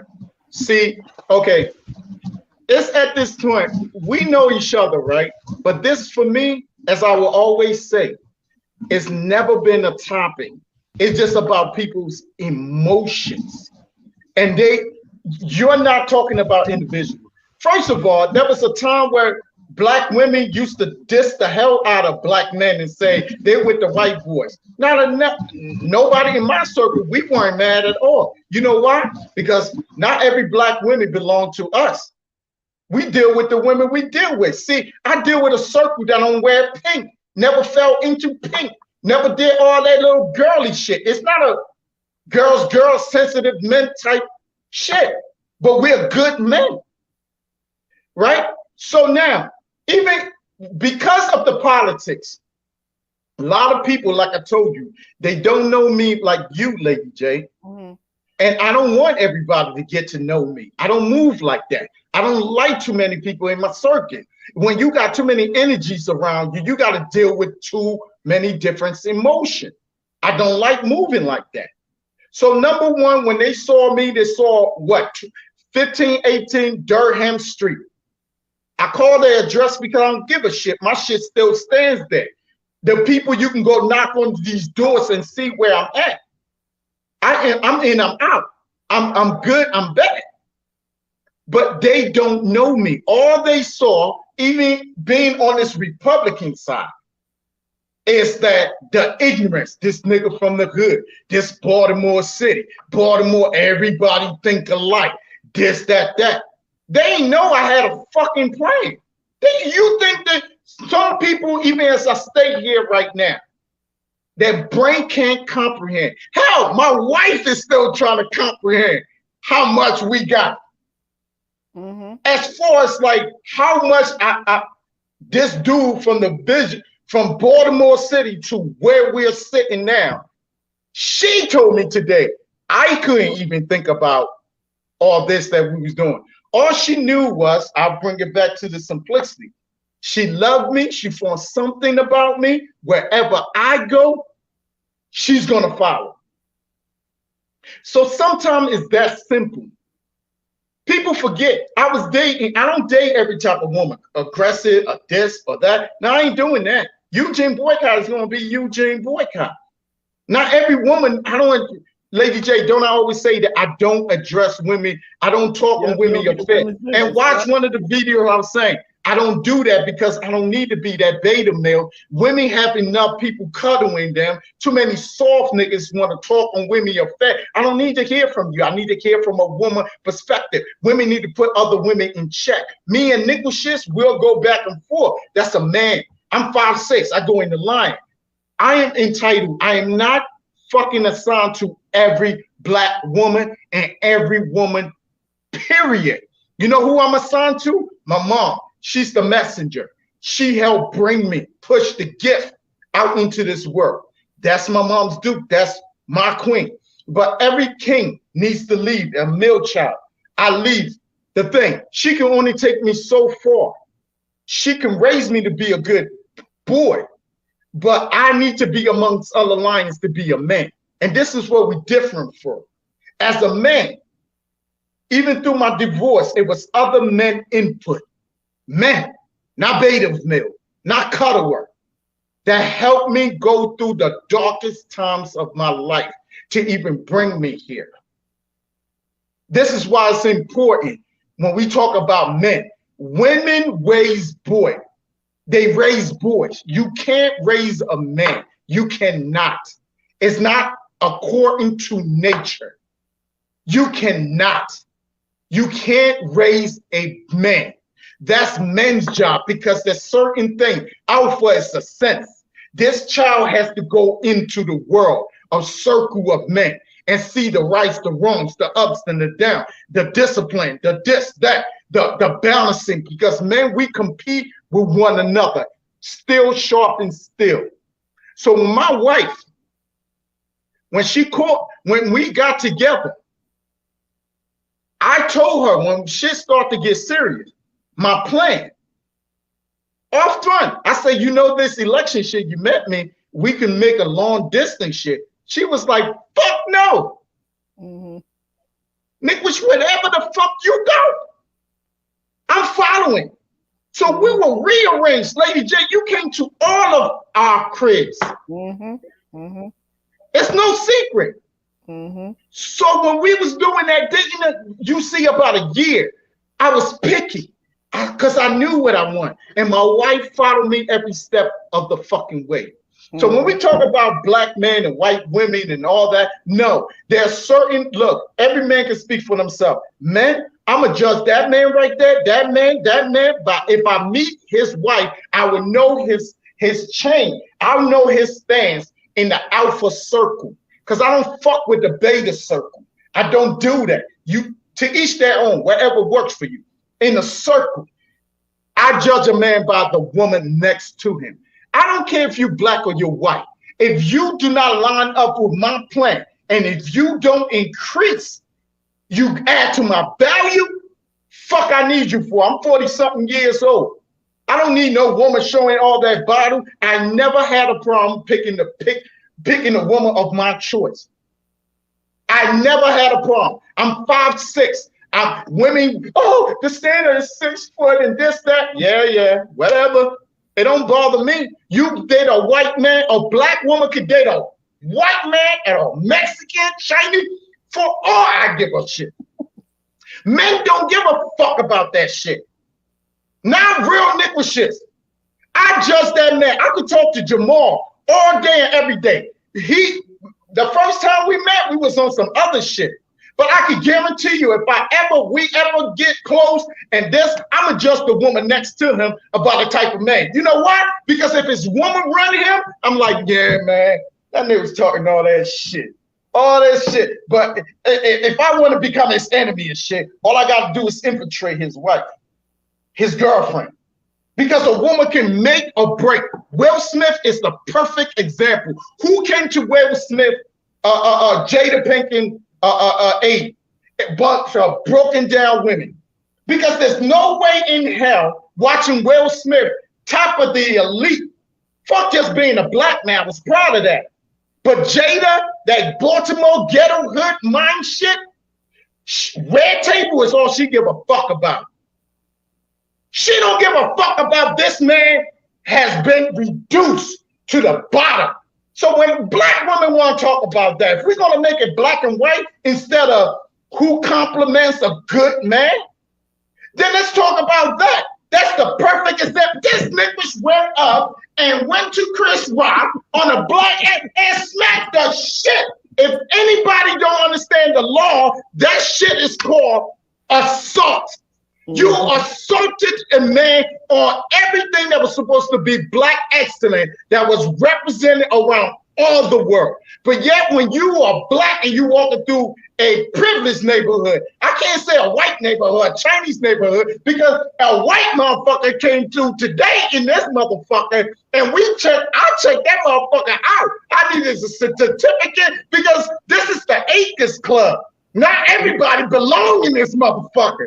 You come down that road, you gotta have a purpose. And I'm the 0.1% black motherfucker up here. But I am. If you look at, if people knew where I'm at in the mountain house, I'm the 0.1 black representing us in this motherfucker. But you know that white woman came through, she was checked because she didn't look from this. This is the Acres Club. You don't just ride through. You know what I mean? You don't just ride through. So everything gets checked. Jada Pinkett Smith brought that man down. Is Will Smith the same? And who you see? Hannah or whatever her name is, all the ghetto ratchet and bad attitude women, they was making excuses for that. No, that had nothing to do with the family because first of all, she's an older woman. She fucked your child, son, degraded down. Will Smith, all this guru shit, decreased.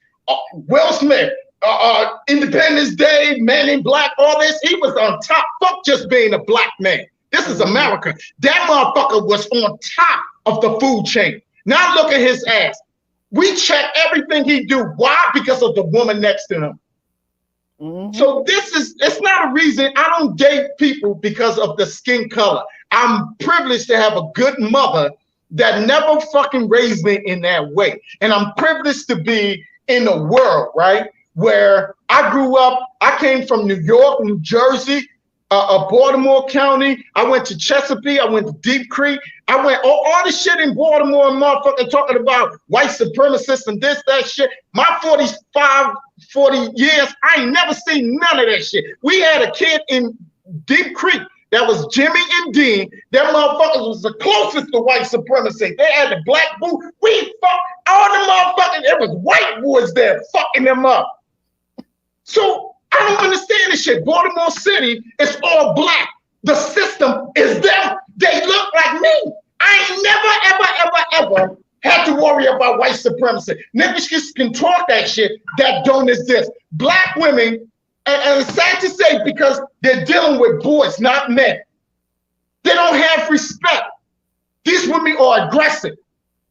So it's not about UB came up. It's the same people that talking about I came up. It's the same people that said it's because of Harlem that Eugene is that. They change their story every time because they can't comprehend what's going on.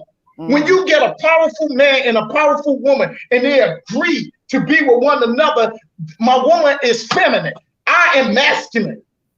But it's with us that my wife can see my feminine side. My good side. It's not for every woman to see. What the fuck I need every woman to see? I don't speak for every woman. And I don't want to. My mama and my wife and my daughter. That's the only woman I owe obligation to. If Jamal's married, if my man right there is married and they're married, we boys, we in a boys club with wives and all that shit. We cheat each other up. His wife got a problem, this, that, then we have a problem together as a community. We don't have that. It's not because we're black that makes us fucking all of us supposed to be thinking about why don't black men support black women. No, fuck that. Africa is a big continent. In that continent, got many tribes. I'm Liberian. I was born in Liberia. My tribe, Bassa and Gola. Now ask me if me and the Nigerian shit, they get along with Liberia.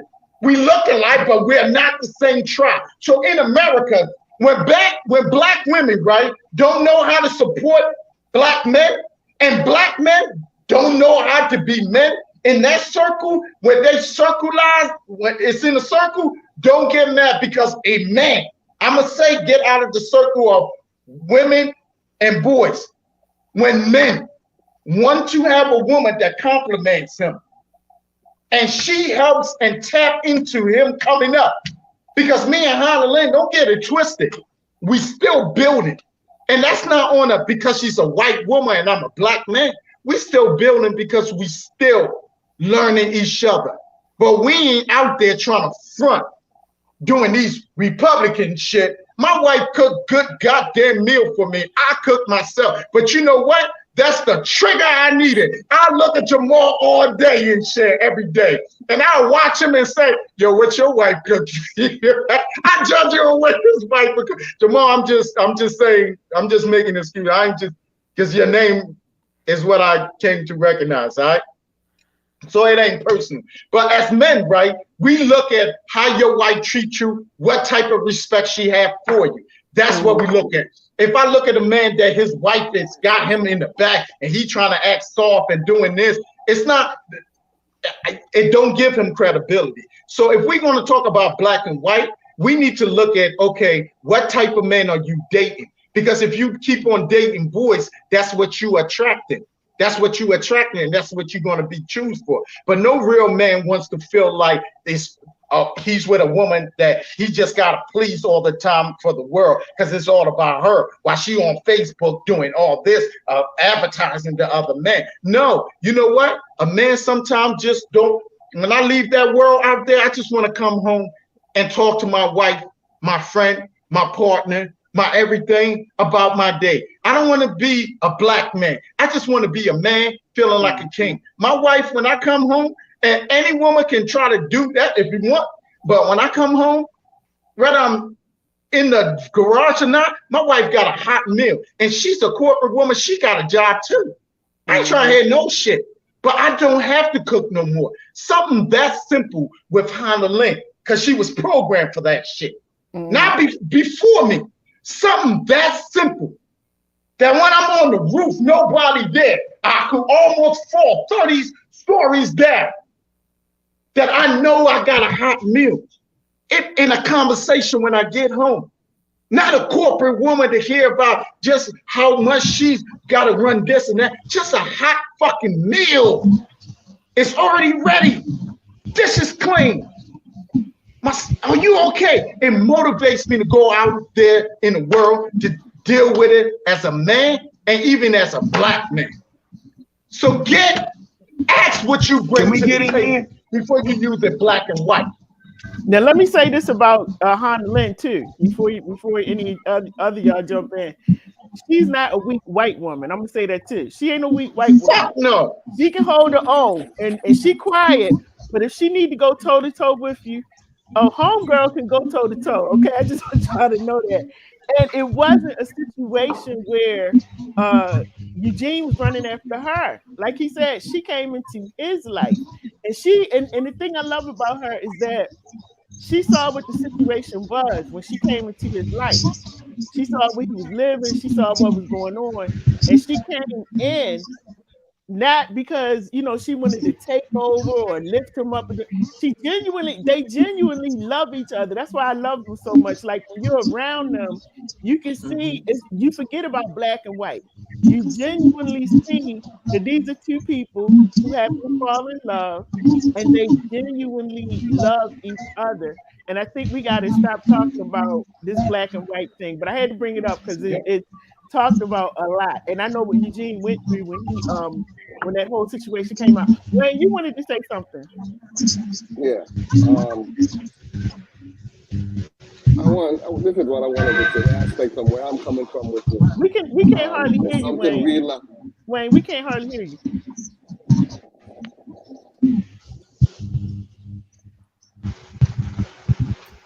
I think whatever everybody else need to mute.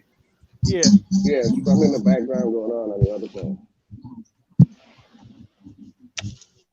Try it again, Wayne. That's better. Can you hear me? Yeah. Okay. So yeah, what I wanted to say in relation to the question, why it seems like when black men, make it or whatever, they tend to turn toward white women. I'll step back from that, and I'll say this: black men generally don't move on to a white woman without having some sort of experience with a black woman before. Mm-hmm. I'll say that again. Even though you might say, oh, he came up and when he got whatever, he started dating white women or whatever. He's had some experience with a black woman that rubbed him the wrong way before that. It's not always the case, but a lot of times when they get there, you tend to say, oh, it wasn't just because of the come up is why he started dating white women. It's because of experiences that he's had before with black women that now he's like, is it all black women like this? Would I have to face all like that? And then he opens his scope to just opening up to women in general. And it's not just white women. It might be Latinos. It might be Asian or whatever, because he is now opening up his scope based on some of the experiences that he has went through. I'm in this group called the Black Man's Option. Okay. I've been in this thing for about maybe 10, 15 years or something. These are guys who date not necessarily outside of the race, but outside of the country because of what they say is the mindset of the Western woman. And they say it's a matrix that they're in and they go through. So I'm saying that to say, it's not just because we have, or it's not a, like Brother Boycott said, it ain't a black and white thing, you know? It's a woman thing. It's a man and woman thing. And because we've had, it just happened to be some of the experiences as Black people living in a Black community, most of our experiences going to be based on a relationship with a Black person. So whether it be good or bad, it would be with a Black person because we are in that community. If we were in Alaska, our relationship and our experience would have been around Alaskans. Same way with Asia, same way with Africa. But because we're in a community of Black women, that's what our experience is. But then sometimes we get to the point where we say, okay, I don't want to just be limited to just this. Is there more?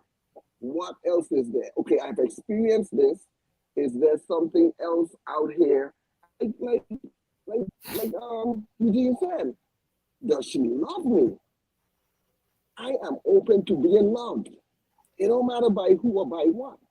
I am open to being loved. So if you are willing to love me, I am all ears.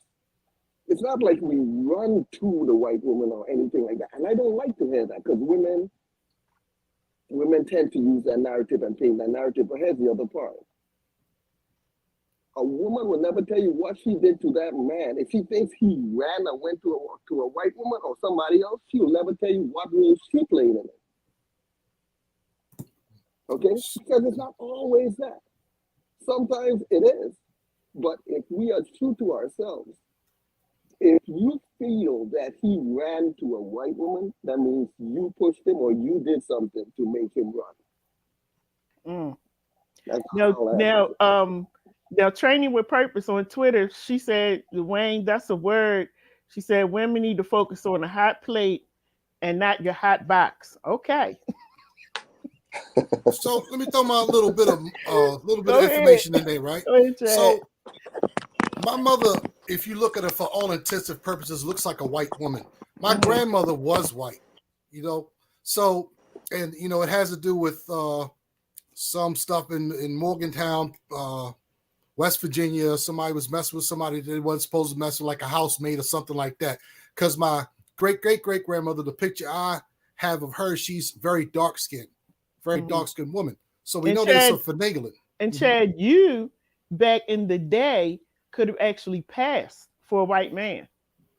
I got jokes, so I'm gonna just shut up. So the way I see it, like my father growing up around a lot of his friends at 52 years old, I'm hearing and seeing the dynamic.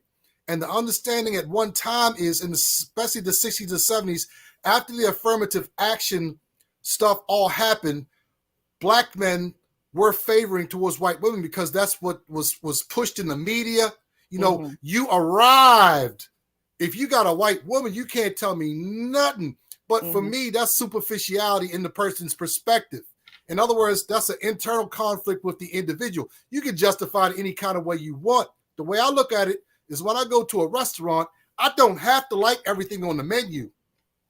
I don't have anything against manicotti, but I don't want to eat it. You feel me? I don't have anything against Italian women or this woman, but if I'm thinking about what I like, I want to get this, which I got exactly what I wanted. As far as looking at this from my perspective as a Israelite, right? As a Hebrew, okay? We are advised to stay in your own lane, stay with your own people, lest you get pulled over to false gods, lest you get pulled over to their ways. Some people, you know, they mess with white women because they want to assimilate. You feel me? Going back to like this internal thing. Some people is strictly love. Some people order people from Russia. You feel me? Some people, especially me being a military man, I see these geeks sit there and go to another country and mess with a girl that been slept with half the nation just because she wants to ride back to the big BX. The land of the big BXy is what they call us. I've been to Korea. I had a Korean girlfriend who was married to a black dude that left her there so she could use the commissary. You feel me? So that monetary pressure was off of her. So I got to actually get to know a Korean woman, see how they roll. You feel me? But everybody wants to come here. Now, understand it in the perspective of status, a lot of people don't understand it, how this systematic racism works is your last name dictates a lot of shit that you have access to. My last name is Chad Lee McGowans. When I walk to a job interview, I'll be the only person sitting there, and the woman will be sitting there going, Chad McGowans, Chad McGowans. I'm the only motherfucker here. My name sounds like I'm Anglo-Saxon, so it opens doors. But if my last name was Johnson, that door's closed. So that pull yourself up by your bootstrap shit, if you don't understand it, shut the fuck up, because this is the real. The way that the systematic oppression works in this country is if you don't have that right, they'll take any fucking last name but Johnson, Williams, and this and that and the third. That's why you have to have situations set up for certain people to get certain contracts because they know that this bias fucking exists. You feel me? So anybody that doesn't understand it, like, man, I'm studying some shit now that's got me correlated with Africa. I'm looking in things over there right now because I've been dealing with studying Egyptology. So you have to know something about the African culture as well. The 30-year-old in Africa right now, they don't even fucking understand. They come from a system that is racist as shit. And this ain't my thoughts. This is coming out to people that I'm sitting there researching. So their view of racism, when they get here, they don't fucking understand what they see in front of their fucking face. They don't understand. Your last name will decide if Williams gets the fucking job or you. So how you get to that success is still predicated on racism. You got to play the game, and the more you look like the more you look like your enemy, the more you get. You understand that? So as a Hebrew, I stay with my own. And that's a choice. I personally have never dated outside of my race. I don't have a desire to do that, but at this point, I only had no desire to date. So I guess that's a moot point. But it's just. I think it's because I live in Baltimore too.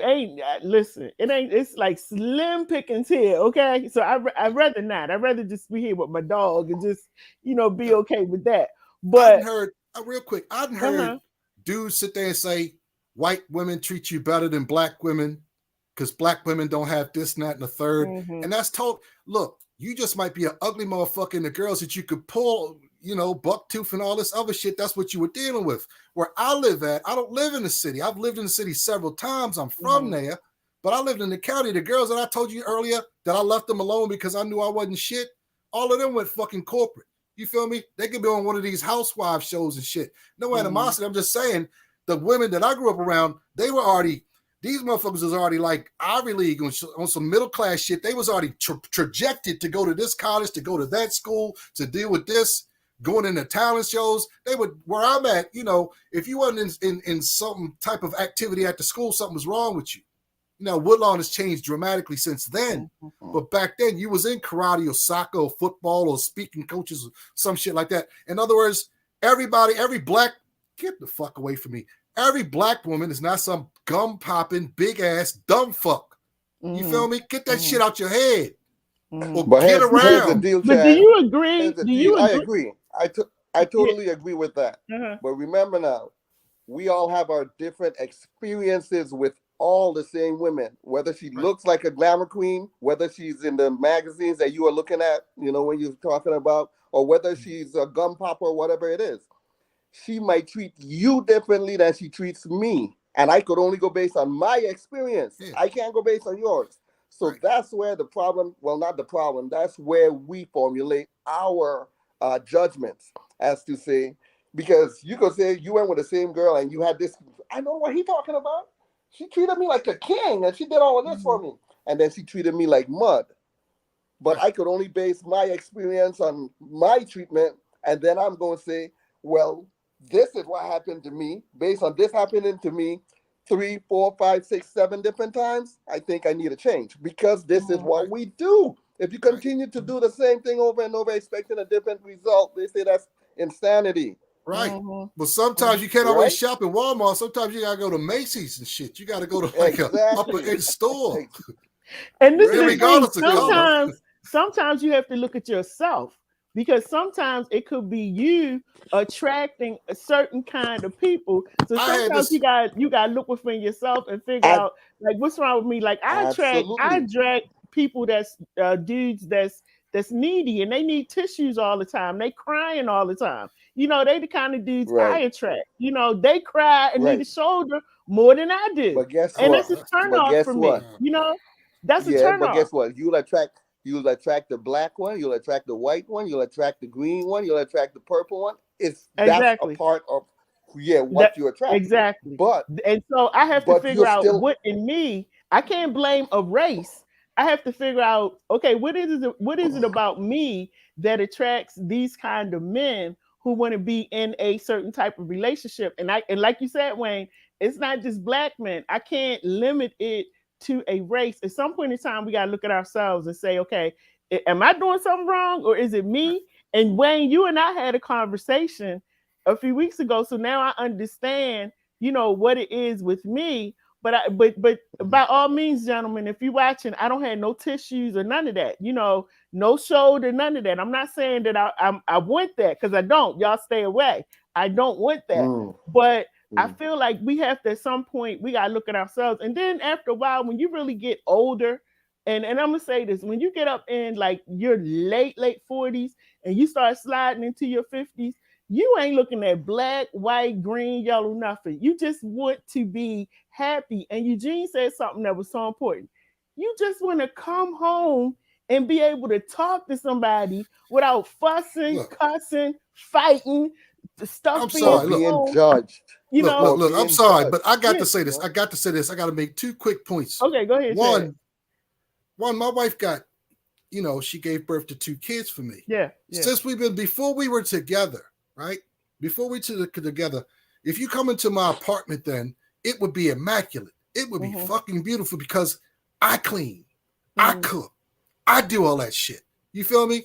Now, since my wife had the baby, I never asked her to cook.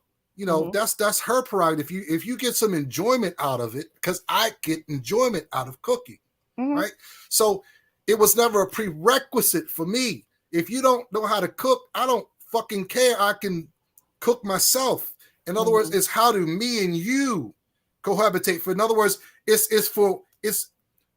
per individual. It's per individual. At the same time, it's not like a big, if all women got to do this, or all women got to do that.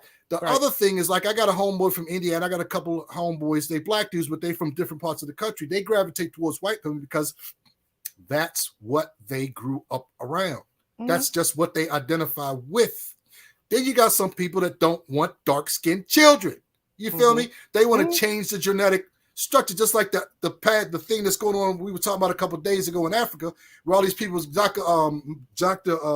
Kwame was talking about, where all these people in Africa bleach their skin and shit to try to whiten up. Even in America, that's a known fact that don't you bring no dark skin ass niggas in this house. That was shit. I'm 52 and I can remember hearing that. But all of that comes from, and that's what I was going to say earlier, all of that stems from slavery. Because going all the way back to slavery, Chad, you would have been in the house. You would have been in the house, you know what? Jamal, I would be strictly for bedroom services, though. Yeah. I wouldn't, you wouldn't have me cooking and cleaning. These 3 guys right here would have been all out in the field because of the color of their skin. We were taught racism in our own race back then. I get the bullets in the gun. Yeah. Y'all get the fucking root. I'm getting the bullets in the gun. Right. I got to do the actual killing. I'm the closest up on them. Right. And the women, and you were taught to tell on them if they were doing something. It was always this division going on. And then not only that, the women, black women, had to stand there and watch their men being mistreated, beaten, talked about, spit on, all kinds of stuff by the slave master. Even when it got into the 70s, and I know y'all probably remember this, when the men, if you were on welfare, the men couldn't even be, if they lived in the house, they had to hide because you couldn't say that your man lived in the house. So it was always this separation where the woman, basically, we've been taught that we got to be the strong ones because y'all really ain't going to do it all. That's what it is. Let me see. I can't hear Eugene. I can't hear him. Wait a minute. Let me jump in, Eugene. Yeah, unmute me. There you go. You unmute it. Can you hear me now? Yeah. See, this is what I'm saying. This is where my conservative part comes in, right? Where that African tradition and all that comes in. Because this is where I'm at. What I say is, you are the only lady on here right now, and I'm hoping every man is doing the same thing. The alpha sense is on.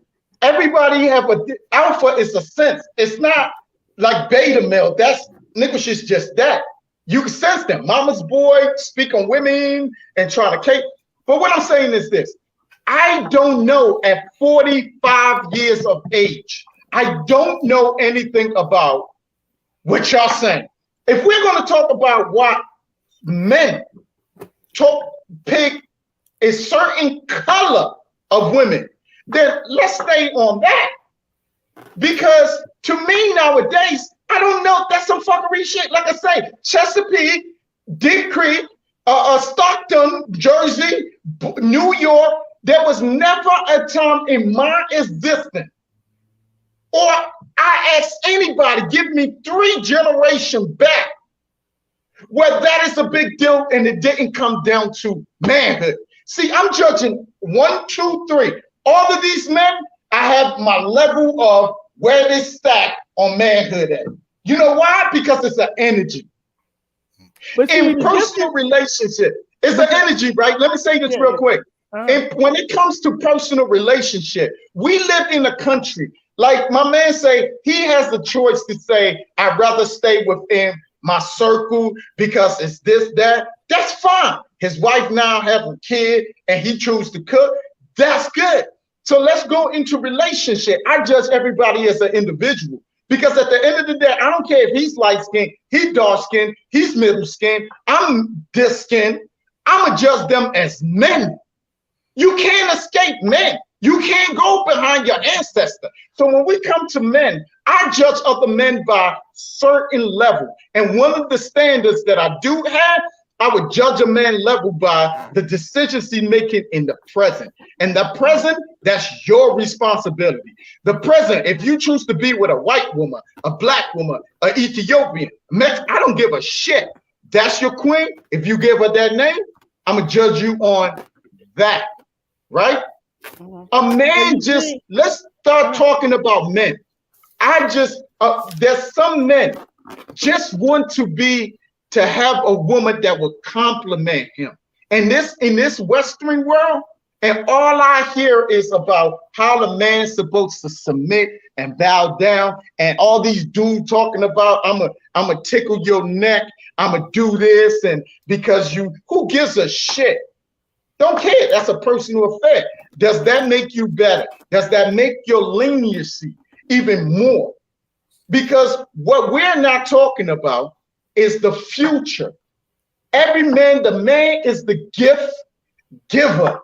A woman can talk all the shit in the world. If that man don't give her the gift, she don't have nothing. So I think, but I still think, see, you and Wayne were not born in the States. We still got to have that conversation when I know what you're talking about, like when I mentioned slavery. We still have to have that conversation. I was here since I was 1, Lady J. What you want me to do? I don't remember when I was 2 or 3. But this is what I'm saying. I'm not going to say we, I'm going to say me.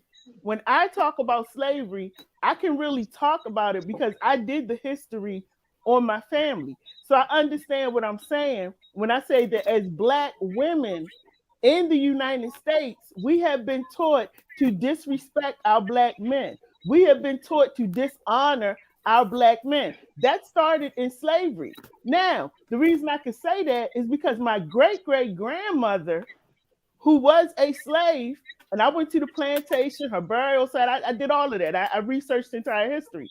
This woman had to lay down and be raped by a slave master while her husband is out in the field working, and had 5 babies by the slave master. Okay, change that. But hold on. Half of my family is the color of Chad. The other half is the color of Jamal. I'm somewhere in the middle. And there's division in my family to this day where the men are treated a certain way, the women are, and this is family, we blood, treated a certain way. All of this goes back. So that's why I said, for me, I have to talk about slavery. I have to talk about that these were the things that were put into the heads of the people, and it's been passed down from generation to generation. I sit here in front of the camera saying, you know what? I understand that this happened. So now we got to figure out, how do we change this? Because I don't want it to go into the next generation, but I can't have this conversation without talking about where it came from. There was no reason in the 70s, which was not too far from here, that Black men who were in the house trying to take care of their homes could not be present and had to be hidden, or else they couldn't get their welfare check. Well, we just talked about it, right? Let me say, this is what happens, right? When we talk about Black women, and this is why you see Black women up in arms, because we have been thrown into different roles and thrown into different positions, not because we want to be, but because of how society has placed us. They want to put us here, and they want to put our Black men down here. And some women have fallen into that mold, like, you know, yeah, I'm gonna kick you when you're down. I ain't gonna be with you. I ain't gonna lift you up. And when a white woman comes in and say, you know what, I see potential in that brother, I'm gonna work with him, we get mad. That's why I want to have this conversation, because we gotta understand where all of this is coming from. Because the same way your wife looked at you and said, you know what, because y'all wasn't living where you're living at right now. The same way she looked at you and said, I can work with him, not because, you know, of who he is, but I love him. I see something in him that I love. A Black woman could have done the same thing. That's the conversation that I want us to try to get to. We got to stop looking down at our Black men. Jamal said something early on in the show. He said, I couldn't get a woman because I had kids. They looking at him like, you got kids, I don't want to be with you. I don't want to be with you. These are Black women. And so my thing is, where's this coming from? And why would I feel like, I don't feel bad, because I don't have low self-esteem. I don't care. If you're happy, you're happy. I, you know, but there are women who are hurt, who get butt hurt when they see a Black man with a white woman. For That's me, reality. Everything. Can I say something, please? I let all y'all talk. Can I say something, please? That's the whole thing. They're not complimenting. They're trying to look. Every time you turn around, you see the TikTok now is famous. You know what I get on TikTok? I get this all the time, like this, right? And I'm looking at whatever man grabbed that woman. What good is she? Because niggas, I get good meal. It prep me up for the work. That's simple. I'm not saying that all Black women can't do that. I'm saying that stop, just cut the shit off. Start a generation. What people fail to realize, right? Hannah Lane's one of the first white woman I dated now again. All right? But prior to that, you see, they won't see all the Black women that I was dating. Prior to that, the woman before Hannah Lane, beautiful Black woman. Why we was together 4 years. And you know this, Lady J. But what happened? When I ran for office, because I'm not going to talk in our relationship, right? But I'm going to do it because she's a great woman. She's a good woman. But the thing is, people break apart man and woman. If we're talking about Black men and Black women, it's that simple as something. You know why we divided? Because she saw Republican, not seeing me. She didn't see that guy with kids, with the running water in the hood, like fighting through drugs and this, and said, babe, watch this. I'm going to go in their world, right? I'm going to work my way through college and fuck up the politic world. I'm going to fuck them up. Since they don't want to hear me, I'm going to fuck them up. She watched me do all that shit in D12. D12. To this day, tomorrow, I'll be in D12. I'll be in D12. I go in and out. I don't talk about it. She watched me. But where did she split? Politics. Oh, you're a Republican. You're conservative. I'm like, are you serious right now? Is that it? But sometimes can I get the floor, please? That's simple. Can I get the floor? Yeah, go ahead. Thank you, brother. Thank you. Thank you, everybody. Now, you asked a question. Why do black men date white women or other women? Well, first of all, let me get something straight. God don't see color. Let's get to that part first. Amen. In the Bible, God don't see color. So God ain't worried about who the hell you dating. God don't see size.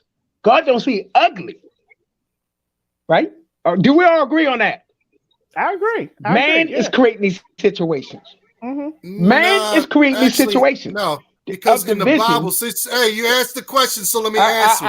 In the Bible, let y'all talk? You asked the question, so let me answer. I let y'all talk. You can talk, but you asked the question. So let's clarify. I didn't ask you a question. I didn't ask you a question. Yes, you did. Yes, you did. If you listen to it, play it back a few minutes ago. Yeah, God does see color. Can we keep this moving forward? And you give me your opinion, and I let y'all talk. Now it's time for me to talk. That's called scripture. That's not opinion.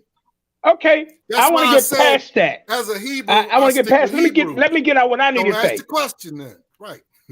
That's you. I need to get out what I need to talk about. That's God's word. I let y'all talk. Didn't I let y'all talk? Everybody talk, right? I didn't interrupt none of y'all when I was talking. When y'all were talking, did I? Now I want to talk. Mm-hmm. God don't see color. God don't see color when somebody's born. God don't see no color when somebody die. God don't see no color when somebody get married. We are not allowed to judge, even though we judge. 2 men get married 2 men, and 2 women get married 2 women, but we ain't supposed to judge that. That's for God to judge. So now let's get to this other part. There's 3 parts. Human beings go where they need it at, or where they feel like they need it at. When I was in the military, I'm gonna break it down to the military stuff. A lot of guys got shipped to Germany. When they got to Germany, right, and France and Italy, the women treated them different. This is back in the 80s. So you got guys coming from whatever. I never went over to Germany, right? Like they go to these brothels. They could go to these brothels and pick women for $5. Some of the guys never had sex before. All of a sudden, they're having all this mad sex. And they're in the barracks, like, what just happened to me? I'm going to marry Now you get a paycheck every 2 weeks. What do you think that soldier's going to do? He's going to write letters back home, because anybody has cell phones. Then he's going to get with his buddies, and they go back in them towns, because prostitution is legal in almost a lot of parts of Europe. Prostitution is legal. Mm-hmm. So it ain't too many black females around, Hispanic females around. So that goes all the way back to World War I. The black soldiers, Hispanic soldiers, Native American soldiers that went overseas having sex with women. You 19 years old and she 28, and they marrying them the same day. I seen that myself. Now, we're not disgrading black women or white women, but people go where they're comfortable at. Now, another reason that black men in 2023 deal with white women, because they're not so combative. And their femininity. See, the femininity, you got to deal with femininity in women. No disrespect to any women, but the femininity in white women is different from blacks. And the femininity in white women across the United States is different from state to state, just like the femininity in black women. The women in Detroit don't act like the women in Norfolk, Virginia. The women in Norfolk, Virginia don't act like the women in Maine. So all the stuff come with demographics and things like this. So the soldiers that went to South Dakota, North Dakota, there were no black women out there in the 80s. So they end up dealing with what they dealt with. Now, one of the main reasons that black guys, when they get money, deal with white women because it's like a status quo thing. Now, some of it could be love, but it's a lot of different dynamics and chemistries when it's talking about us dealing with other women. Now, our women, okay, I'm in Florida. The women in Maryland, in my age bracket, thumbs down. I can't do it for a lot of different reasons. Now, it could have been one up there, but I ain't going to go back that way. So I'm down in Florida. I wasn't looking for a relationship in Florida. I ended up in a relationship in Florida, and guess what I found out? This is different. So people been questioning me about me being in a relationship right after the divorce. Well, older guy told me, he said, look, young man, live your life. Don't ever close the doors. You know, and things of this nature. So we have this thought process that, you know what, I don't want to deal with that. And we block it off. And I'm not going to bash black guys for dealing with any other culture because some of our women ain't shit. It is what it is. We so stuck on looks and being vain and shape and stuff like that. What about the inner person? Yeah. Because if you can get what you need, I'll give you a prime example. I'm gonna give you a prime example. Y'all would never believe this. Barbara took and scratched my head one time, right? Literally scratched my head. I love that shit. I will pay for that. Please do that again. You understand what I'm saying? So I know y'all tripping on me. So whatever floats your goddamn boat. Oh goodness. Now let me give you this one. While you were talking, right? Serena Williams is married to a white guy, right? Mm-hmm. Got that part, right? Then Eve went overseas and married a white guy. Mm-hmm. Right? Tina Turner went overseas and married a white guy. Yep. Right? You heard nobody saying nothing about that. Dr. Dre's wife got $100 million. He paid the taxes on the money, paid for the lawyers. She still wants some more money.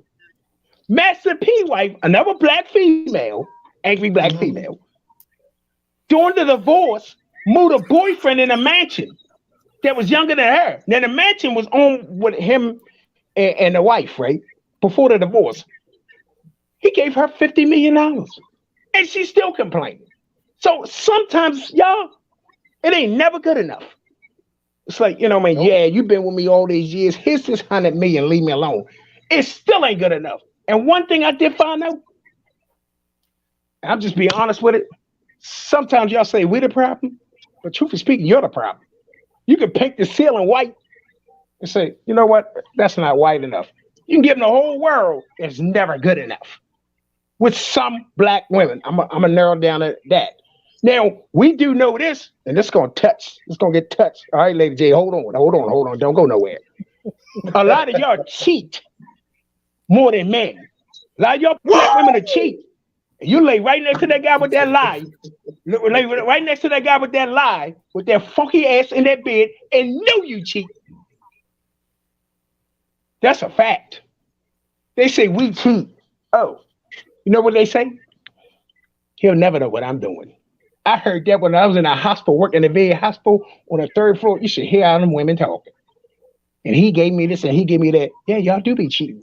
Y'all go through our phones, but you won't let us go through yours. Let me see what your phone look like.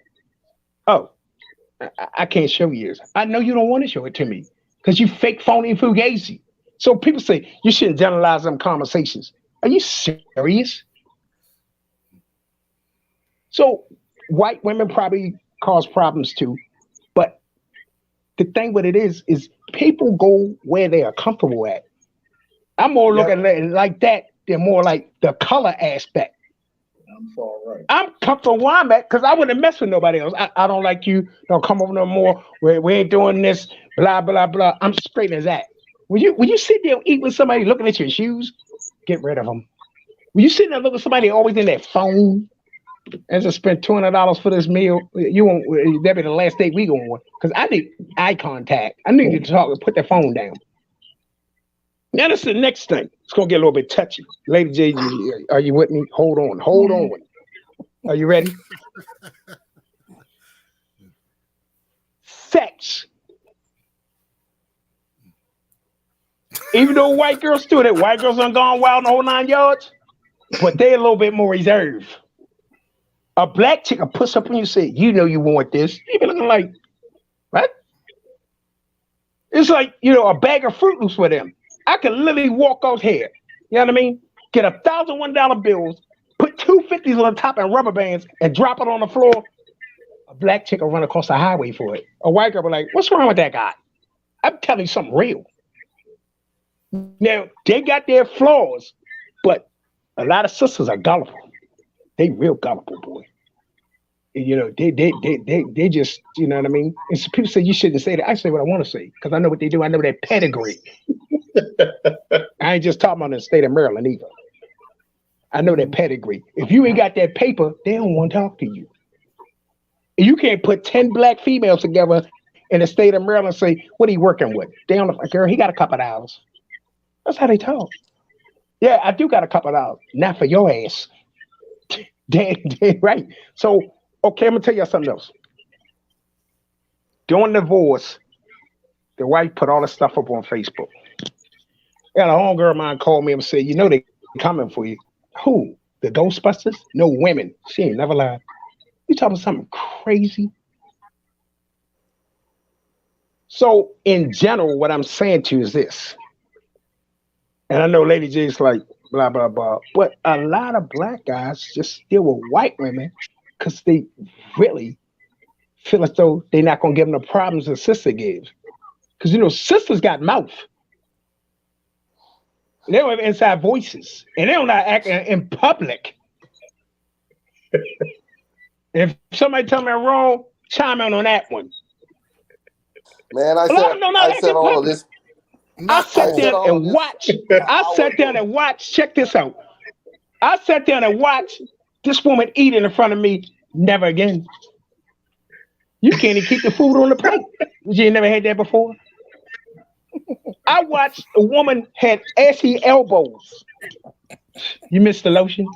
Oh, I look at everything. Look at her. You got dirt around the back of your neck. If you got the demonstration on, see. Oh my goodness! I watch all that. You hear me? Now, I'm gonna tell y'all something. Come on. I'm 100 with it. I'm 100 with it all the way. You know what I mean? I'm clean as a board of health when I step out. I'm trying to tell you all day long. Yeah. I'm clean as a board of health on a give and go. You don't know. Oh man! I watched a woman sit up there and stuff herself with $200 of food. I said, I know you gotta go to the bathroom. I know you're bubbling. She sat there and ate it all up. Really? You want some more? Because it was never about me in a relationship and talking. It was about putting them drinks up here. I buy you all the drinks. You want 10 more? Put all that shit in you. Now, we do understand that the world is big and things have changed, Chad. And I understand what you're saying, what that Bible says. But guess what? That's why we're having this conversation. Because everything ain't instance in writing. It's not. Yeah. You got guys. I'm gonna say this. It is. Yo, hold up. You got guys like this, right? You got guys like this. They don't even know how to approach you, Lady J. They don't. They grown men. They don't know how to approach you because see, they say, "I want a woman that's serious. I want a woman that got her own. I want a woman that's there." And when they give it to you, they can't handle it because they don't know their goddamn selves. Cannot.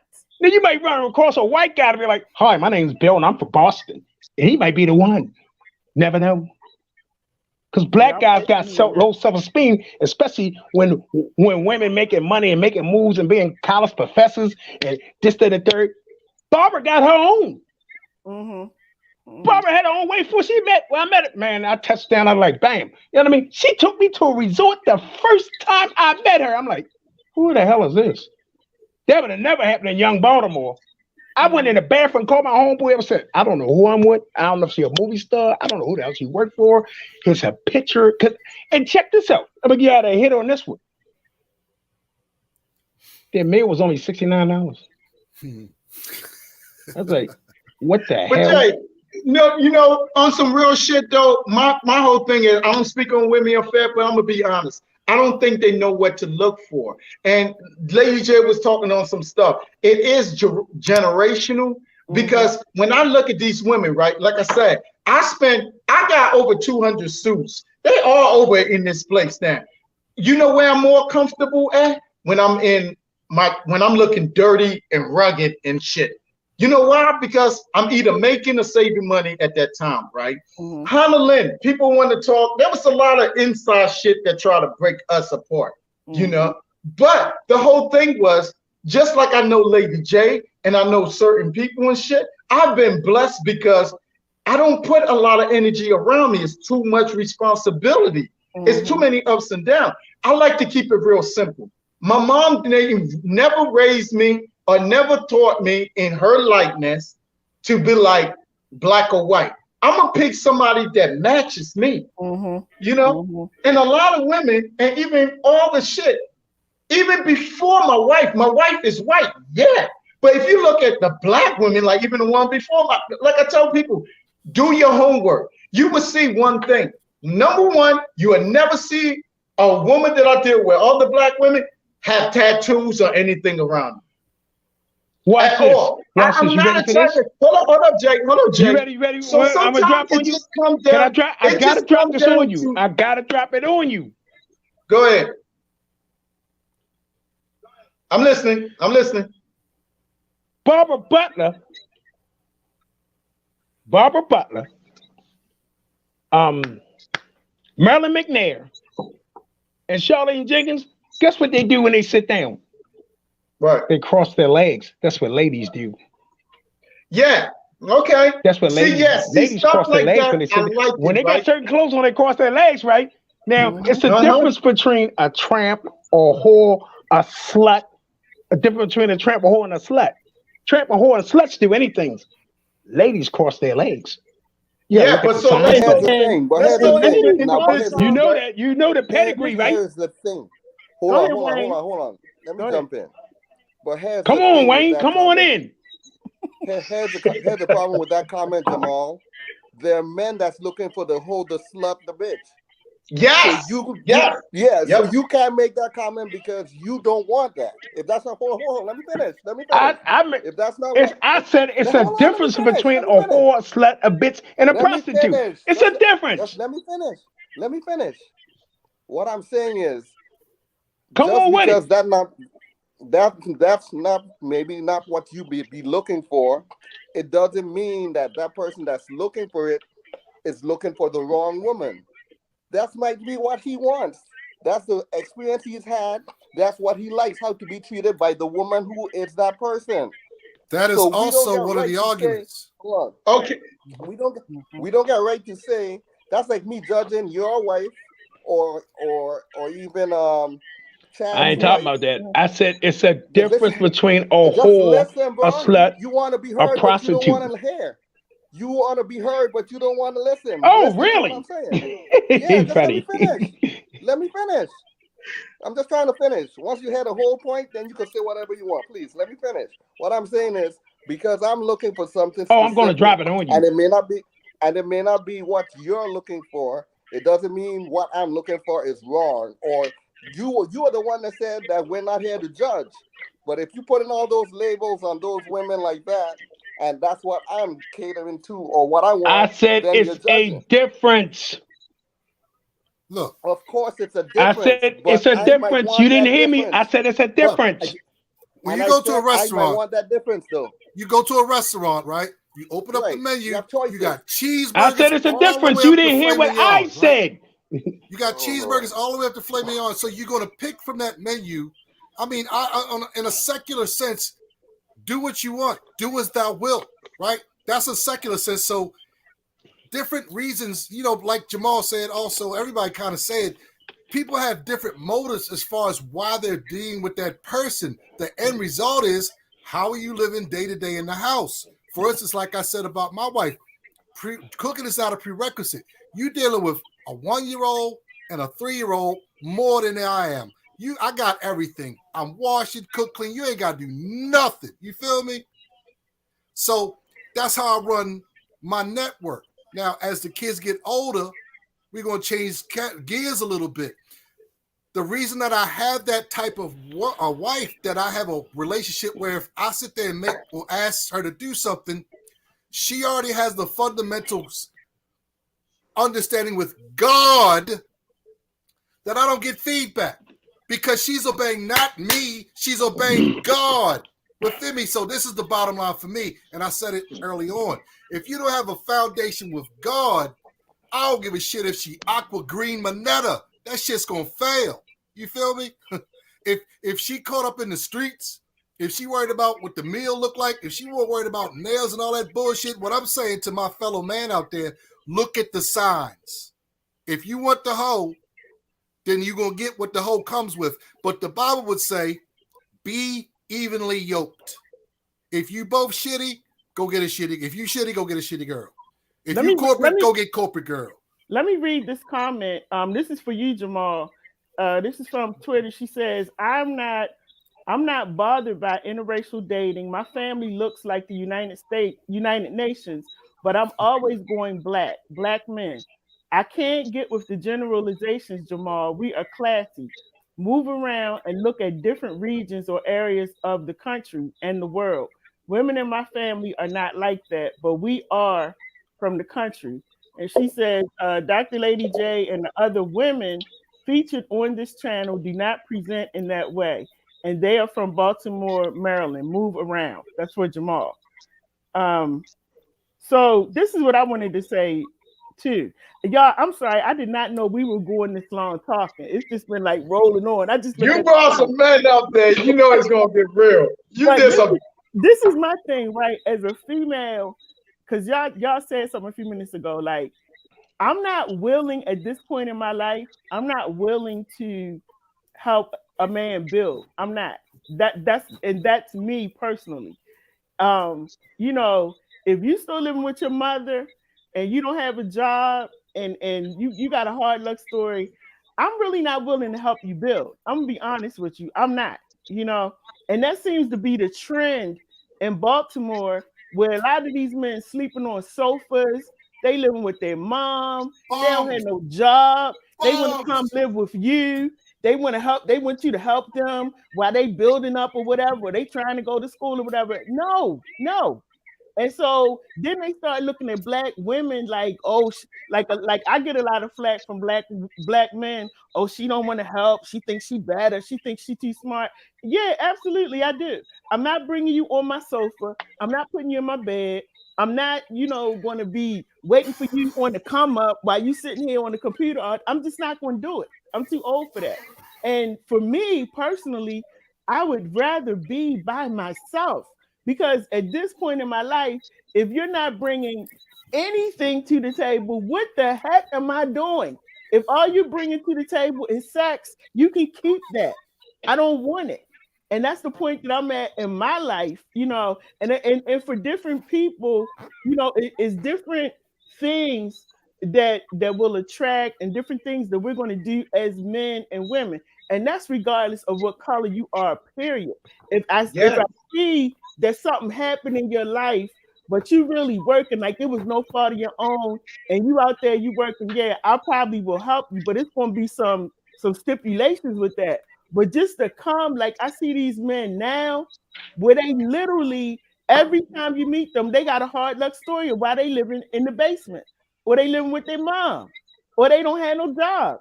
And you supposed to understand, or you the bad, evil black woman, you the mean black woman.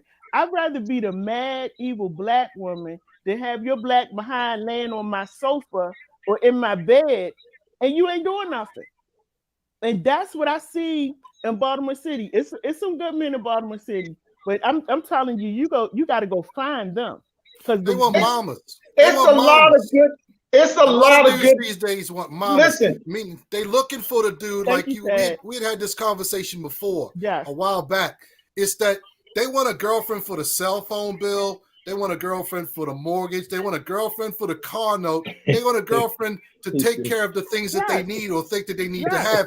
And because so many women's spirits have been broken, and because there's a mathematical equation to this as well. The ratio of men to women, I don't believe that census bullshit. It's the same as it's always been, right? So the ratio is always going to be more females. So that this bullshit artist has now become some type of valuable just because he'll sit there and lick you on your nasty ass Crisco ear. You didn't wipe the Crisco off your fingers when you was cooking the grease. He'll lick that Crisco off that nasty ass ear. Thus, you feel valued, which is sad because it still stems back to a self-esteem issue. Chat. Let me bring this again. I'll say this, right? Because I'm one of these people. I'm a man's man, but I never had a problem with a woman. I'm 5'6", not the critique, but I can tell you now, real talk, my wife and anybody never had a problem. And I never had to kiss ass. So let me say this. I will always come to men defense. Why? Because it's a small circle, right? It's a small circle. You fail to realize, right? I hate when people talk about it as a one way. And I'm not saying you're doing that. All I'm saying is from hearing it from you, it says what I was saying before. I'd rather hear it from me. I'd rather hear it from Lady J and hear it from you in the background, in which we're taking care of it, than in public. Why is this? Because it's a chain reaction we see in the community. These women are not. I don't understand what you're trying to say. What I'm saying is this, right? When you're talking about these man can't pay cell phone bill, they're sitting on the ass, they're doing this. It comes right back down to because they're not men, they're boys. The reason why they're boys because it's the same dynamic in Baltimore City. You look at the murder rate. Hold on, chat. Listen to me. Come on, let's take it easy now. Look, I'm saying this, right? Because it goes right back to the same circle that we could break. What I'm breaking, right, is because you're not talking about men. You're talking about boys. Boys that never left the home, that are still been a part of their mom energy and the chain reaction. I told you, when I went to divorce, it was because of the men that helped me through shit.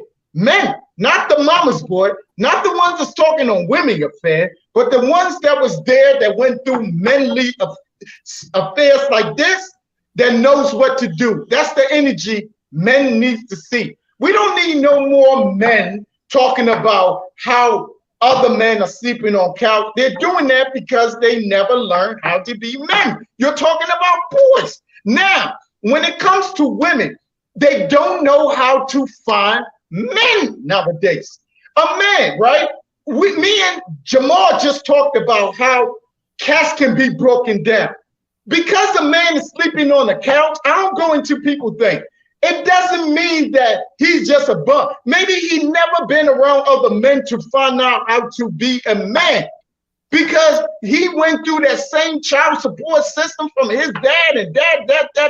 But when do we stop it and start taking care of men instead of speaking on women affairs? See, Lady J can talk about that. And me and her as friends. I take offense to that because basically when I'm not taking offense. I just gotta come to because I deal with this stuff. I deal with this stuff in my personal affair all the times, right? I deal with the situation where in Baltimore City you got billions of dollars coming through. But I just said a good father like me never had dudes like you or anyone that can say that billions of dollars, none of this are set up for men to have their kids. So you mean to tell me there's no man out there in the whole of Baltimore City that needs shelter like women got multiple shelter to get a hands up, to help them out in the Democrat run city? A man and his kids in a shelter, but it's all single mom, and you want to talk about why dudes are on house? The best way to look at a problem is not from one perspective, one self-impression perspective, and then project it onto the world. The way to look at a problem is from multifaceted settings, like a diamond. I am. And what I'm telling you is, why is it that there is the biggest problem in a rat-run city in a rat-run city, right, is fatherless home. Why the fuck wouldn't there be a shelter for a dude that wants to hold his kid? And you had made a comment earlier. You had made a comment earlier. No, I'm asking you. Answer that question. I'm going to answer your question right now. I'm going to answer your question right now. You had made a comment earlier in regards to something to the effect of what you're saying about this shelter situation, where it's the system. Listen to what I'm saying. Okay, that one example. You saw firsthand what the system sets up for black males, or you can say males in general. System. I don't know where you're from. I'm from Baltimore. We are the system. Marilyn Mosby. She could choose to prosecute or not. She is the system. Brandon Scott is I'm not talking about these politicians. I'm talking about like what I just said. System. That gay nigga is the fucking system in Maryland. Talk to me. Brandon Scott is the system. He can sign shit. That faggot is the system. Talk to me. So, like you said, from firsthand experience, you trying to go find a place for you. Is Brandon Scott not the system in black? So the system is Brandon Scott. I understand what you. No, he's not. Okay, I understand exactly what you're saying. Listen to what I'm saying. Listen, let's fuck the feelings, right? If you want to understand what I'm saying. FYF, I'm with you. It's easier to fool people if you put a monkey that looks just like them in front of them. In other words, it could be Brandon Scott. It could be a plethora of niggas. As long as they do what the system says, they will do it. You can put any person in that light.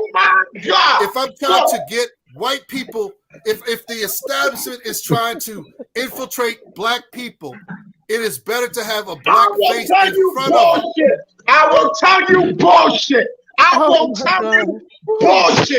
Bullshit. This is what real men come in play. I will tell you bullshit. I'll say this again. Straight fatherhood, that's me, that's my daughters. 2 years is going into the trend.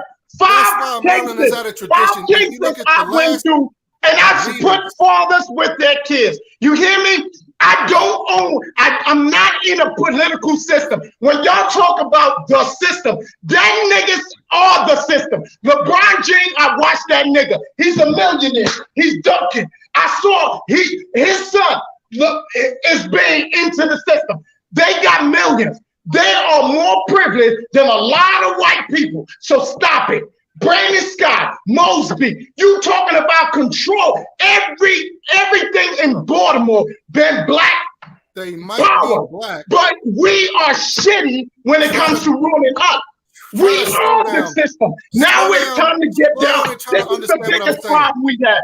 That's the biggest problem. Understand what I'm saying? I don't think you understand it. Fatherless, no, you don't understand, or you don't want to understand. I don't think we have a problem with men being men. That's what Lady J is talking about. A lot of these deadbeat cats are on the ground and on the floor because these are women. It's a circle. The women can't trust or even. Go there, but I have to go here. Because please go anywhere you need to. It's so vital right now during this conversation, and I'm not coming for anybody. Try to understand. But I've said this in other shows. There is a distinction. When a person is raised in a nuclear family, there is a different dynamic versus being raised when you only have a mother's opinion and you only have a father's opinion, and you can mostly see it when it's I agree with you. Situation, because what you're really hearing is the mother arguing. You understand? So what I'm getting at is when I try to look at something constructive, I try to take the emotion out of it as much as possible, because emotion prevents you from thinking. You're reacting now. You're like a fight or flight mode type of operation. Hey, so that can I say something, please, brother? Yeah. No, I'm listening. I'm trying to hear chat because at the end of the day, like I said, I got something I gotta tell you. Men always get something I gotta tell you, man. Right. I got something I gotta tell you. Can I tell you? Yeah, I'm listening. Ivan Bates, Westmoreland, Brandon Scott are puppets. They don't run the city and they don't run the state. Then why they in Westmoreland, leadership position? he refused to go in different because the black folk didn't come out. So It what hasn't you're come out in the saying, last 10 or 15 What? years, brother. there's a population And that actually thinks the tax base. You got to listen to the there's tax people that base don't in the they state of know Maryland. so Like in, little. let's You say, think the president actually makes the fucking decisions he makes every day? You got to Oh be my fucking God. playing. So, You got to be so joking. when the do tax we? base. You got to talk about the tax base in Baltimore City. So when do we start being? Look, Eugene Boyd. I can't hear I you. say this again. I came in right. I came in on Father. A lot of cats just saw. They saw. They didn't see your story, Jamal. They didn't see my story. They saw women's story. I came in and I said, you know what? Ain't this some shit? You mean I work all my life? So I came and I made from 2020. We sparked something. To this day, like I told you, this is not a nonprofit. Let me repeat that one more time. I'll do it real slow. Real slow. That means that's not people justifying writing a check for me. It's not anybody. It is I sitting in court. It is I sacrificing with whoever queen is with me, and I have to be with my wife. Straight fatherhood, even in through the business part, if it's going through, my wife, that's the one thing my wife is not on. You know why? Because I said exactly what y'all saying like that. That irritates me is that when black men or men, period, say the system, instead of using your influence as a God body, as a 5%er, as an Israelite, as a man, a God man, and say, I will make a difference starting with me. Starting with me. Fuck Brandon Scott. If you from Baltimore, you know that nigga ain't worried about father. Fuck fucking Ivan. If you understand that, Nicholas, I know some of these niggas and some I don't know. But the point is this.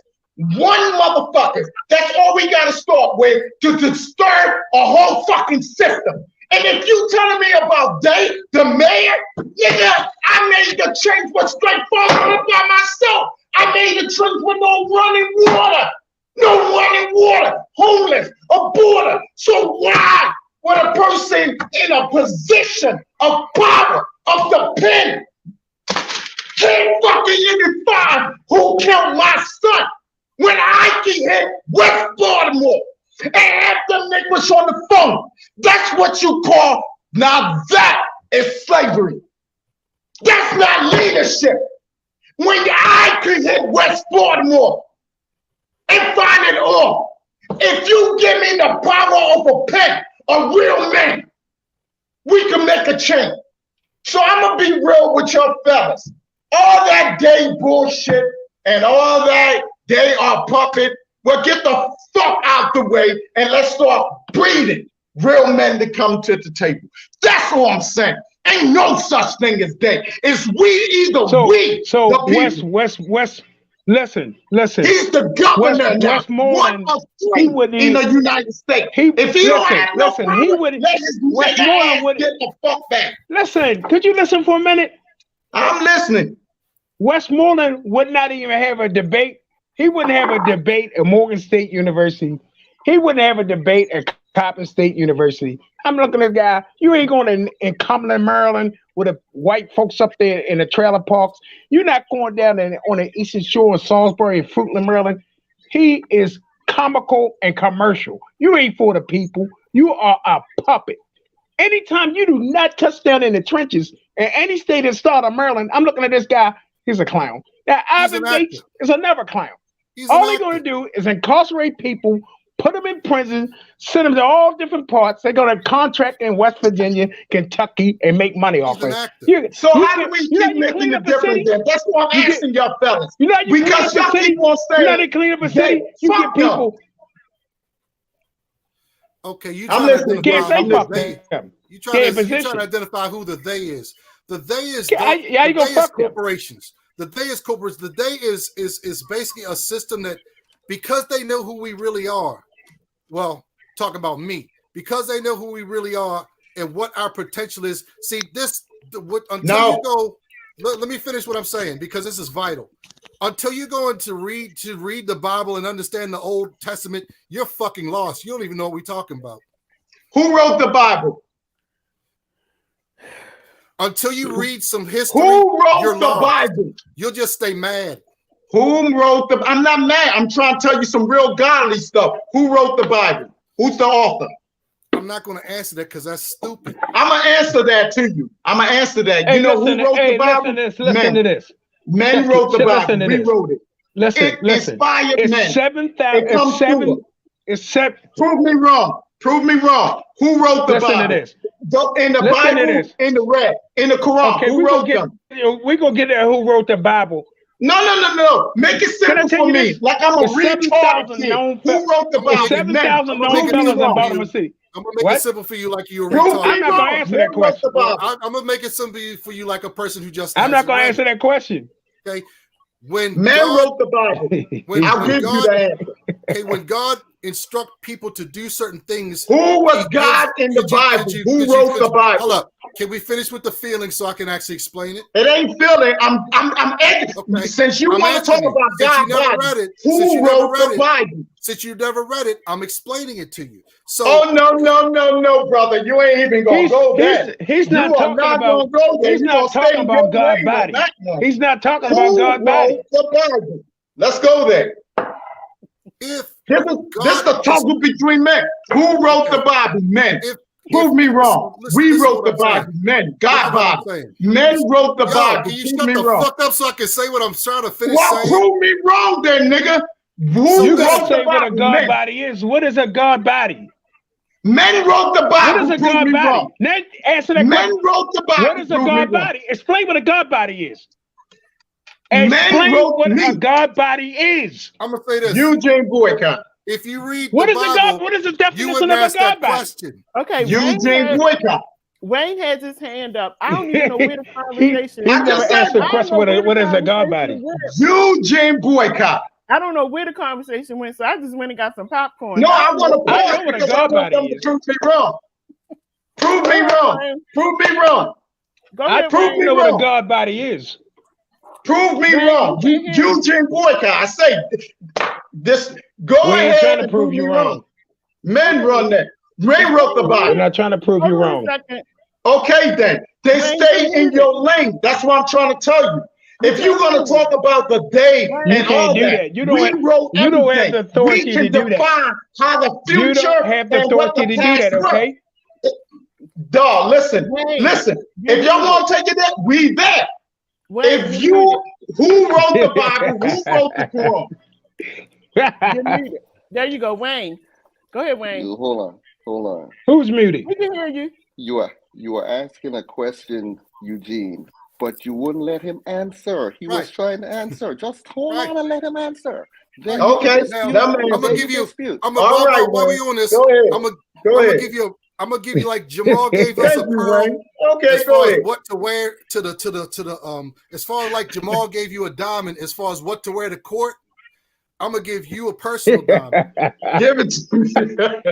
You gonna give a personal diamond? With how you're carrying it right now, I want you to metaphysically go back to your 3 or 4 year old self, listening to your mother tell you something, because that's what I just heard. Oh my God! So, to answer the question, if you read the Bible, bring it, Chad. Bring it. Bible.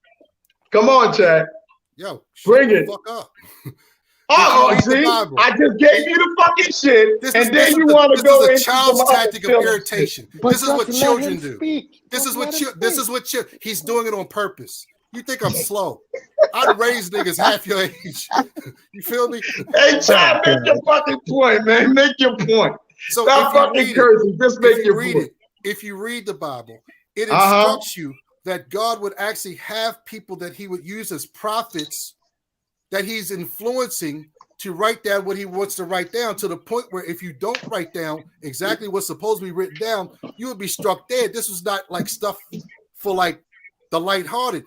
most of this information comes from scrolls that are older than Christianity, older than most of the religions, but they were compiled to make what I understand as the Bible. So of course a human wrote it, but the words came from God. The understanding came from God. When God manifests himself as a man, he was the word. So I don't care who wrote it. I care what does it say. So there's certain. You should care who wrote it. You're reading it and quoting it. So as you read it, you should care who's the author. If you there's read the feelings it part. and There goes it. the feelings part. Let's get finished with the tantrum. It ain't no feelings. Jahari, be quiet while I'm trying to. My daddy tries to explain this. Just be quiet, and I'll let you understand how to get it. Check it. Oh, you doing that shit to yourself.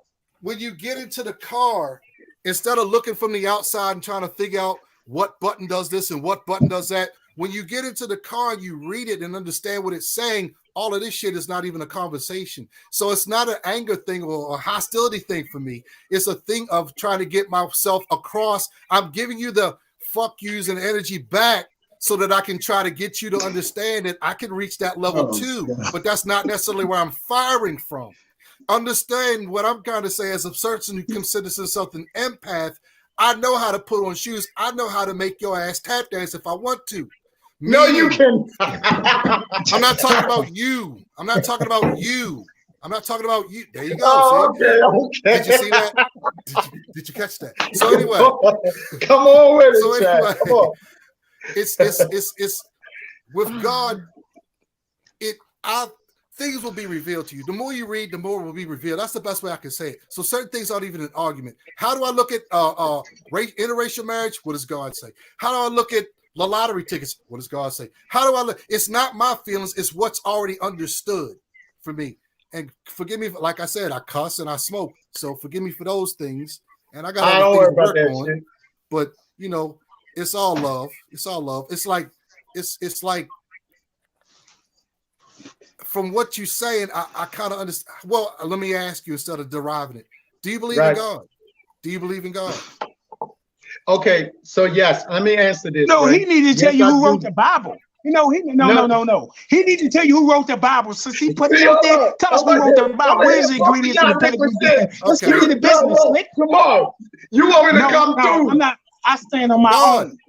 I stand on my own, you heard me. Tell us who wrote the Bible. Okay, so Chad don't answer me the question, so I spit fire at you. Number one, who wrote the Bible? Stand on it. God through people. God through people. Stand on it. Stand on it. We had to have examples to show us where we're going. Hey, you talking for him or you talking for himself? He talking for himself. He talking about God bodies, 5%, this, and the third. I wasn't born yesterday. I was raised a Muslim. I don't know if you heard me say God body, but I didn't say 10 God years body. before you were born, homeboy. I didn't say God He said God body. Right. Okay. You know what God body is? You know what 5%er is? I don't know where the conversation went. Hey, yo, let's go right back to the point that I was making before we all got this man said he want to know who wrote the Bible, and he still ain't told nobody who wrote the Bible. Who wrote it, buddy? You asking me? Let's get to it. God wrote the Bible. No, I'm asking God body who wrote the Bible. God body need to have that conversation. Who wrote the Bible? It's one sentence. Well, you talking to me? Get to it. Who is he talking to? Yeah, Texas. Who are you talking to? Oh shit, Texas. Eugene Boycott, right there at the bottom. Texas, you had to say was Eugene Boycott, Nicholas. Man wrote the fucking Bible. I ain't gotta say Did Eugene, I answer your question? Texas. I said Texas. Okay, that's my hat I got on. Come on. That's Eugene Boycott at the bottom. Men wrote the Bible. Get to it, Texas. Let's do it. I just said it. You not listening? Who wrote the Bible? Men wrote the Bible. No, I can't hear. Okay. That's good to know. I gotta learn some language that so you can understand it, Jamal. Through men, through the spirit of men, everything from the Quran to the everything inspired men wrote the Bible. When they say gospel, it comes through men. It comes through all. We have made decision from the very beginning of time. How do I know this? Eugene Boycott. I know this because I know God is within me. See, I can't talk about slavery. I wasn't born. I wasn't born. I don't give a shit. All I could do, I inherited 1977. From that point to wherever death it is, I'm responsible for that. I don't give a fuck what holy person you think you know. None of them motherfuckers have ever rose out of death and came to me and certified and said, this is what death is afterward. After that, we're just fucking guessing then. And we're using these books as a guideline and an inspiration for us. Now, let me get back to the point I was making before we came do you believe in God? We were, no, you ain't gonna do this, Chad. I'm gonna get down to the point. Do you believe in God? And saying that, right? When y'all keep on saying that these people are a puppet to who? To who? The white man that is a man himself? A puppet to who? The person that locked your ass up, Jamal? That locked my ass up? That locked some of y'all up? A puppet to fucking who? Corporations. When we start taking personal responsibility of stepping in and understanding, we shape the future. We can't do nothing about the past if we wasn't born, but what we inherited, and we could try to, whatever is in our time frame, that's what we're responsible for. But none of y'all can sit here and call no prophet name that ever rose out of the grave in a form I can understand. Then what that means? Who said the prophet had to do that? Who said the prophet had to do that? Stop using they. They is a cowardly way out for a man not stepping up and doing what he has to do.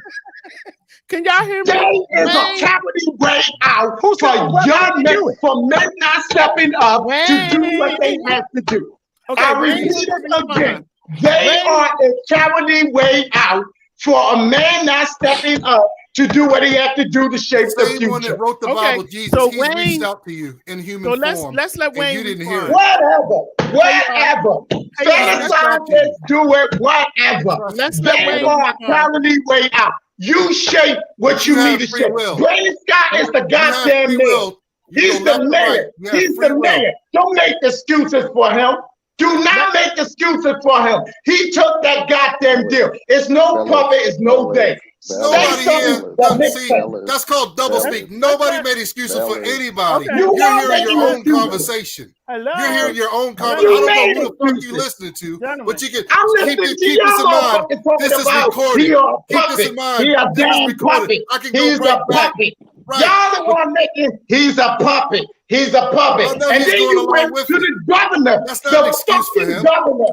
Westmore ain't done shit yet, but automatically this nigga was just a puppet because he's gonna be a failure. He hasn't done anything for you to call him a puppet yet. Okay. He hasn't done anything. Then you don't have perception.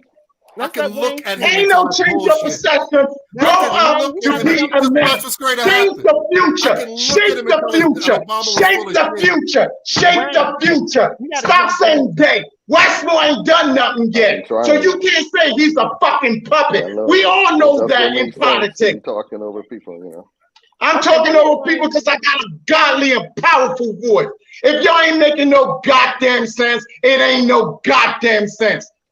All right, let's let Wayne talk.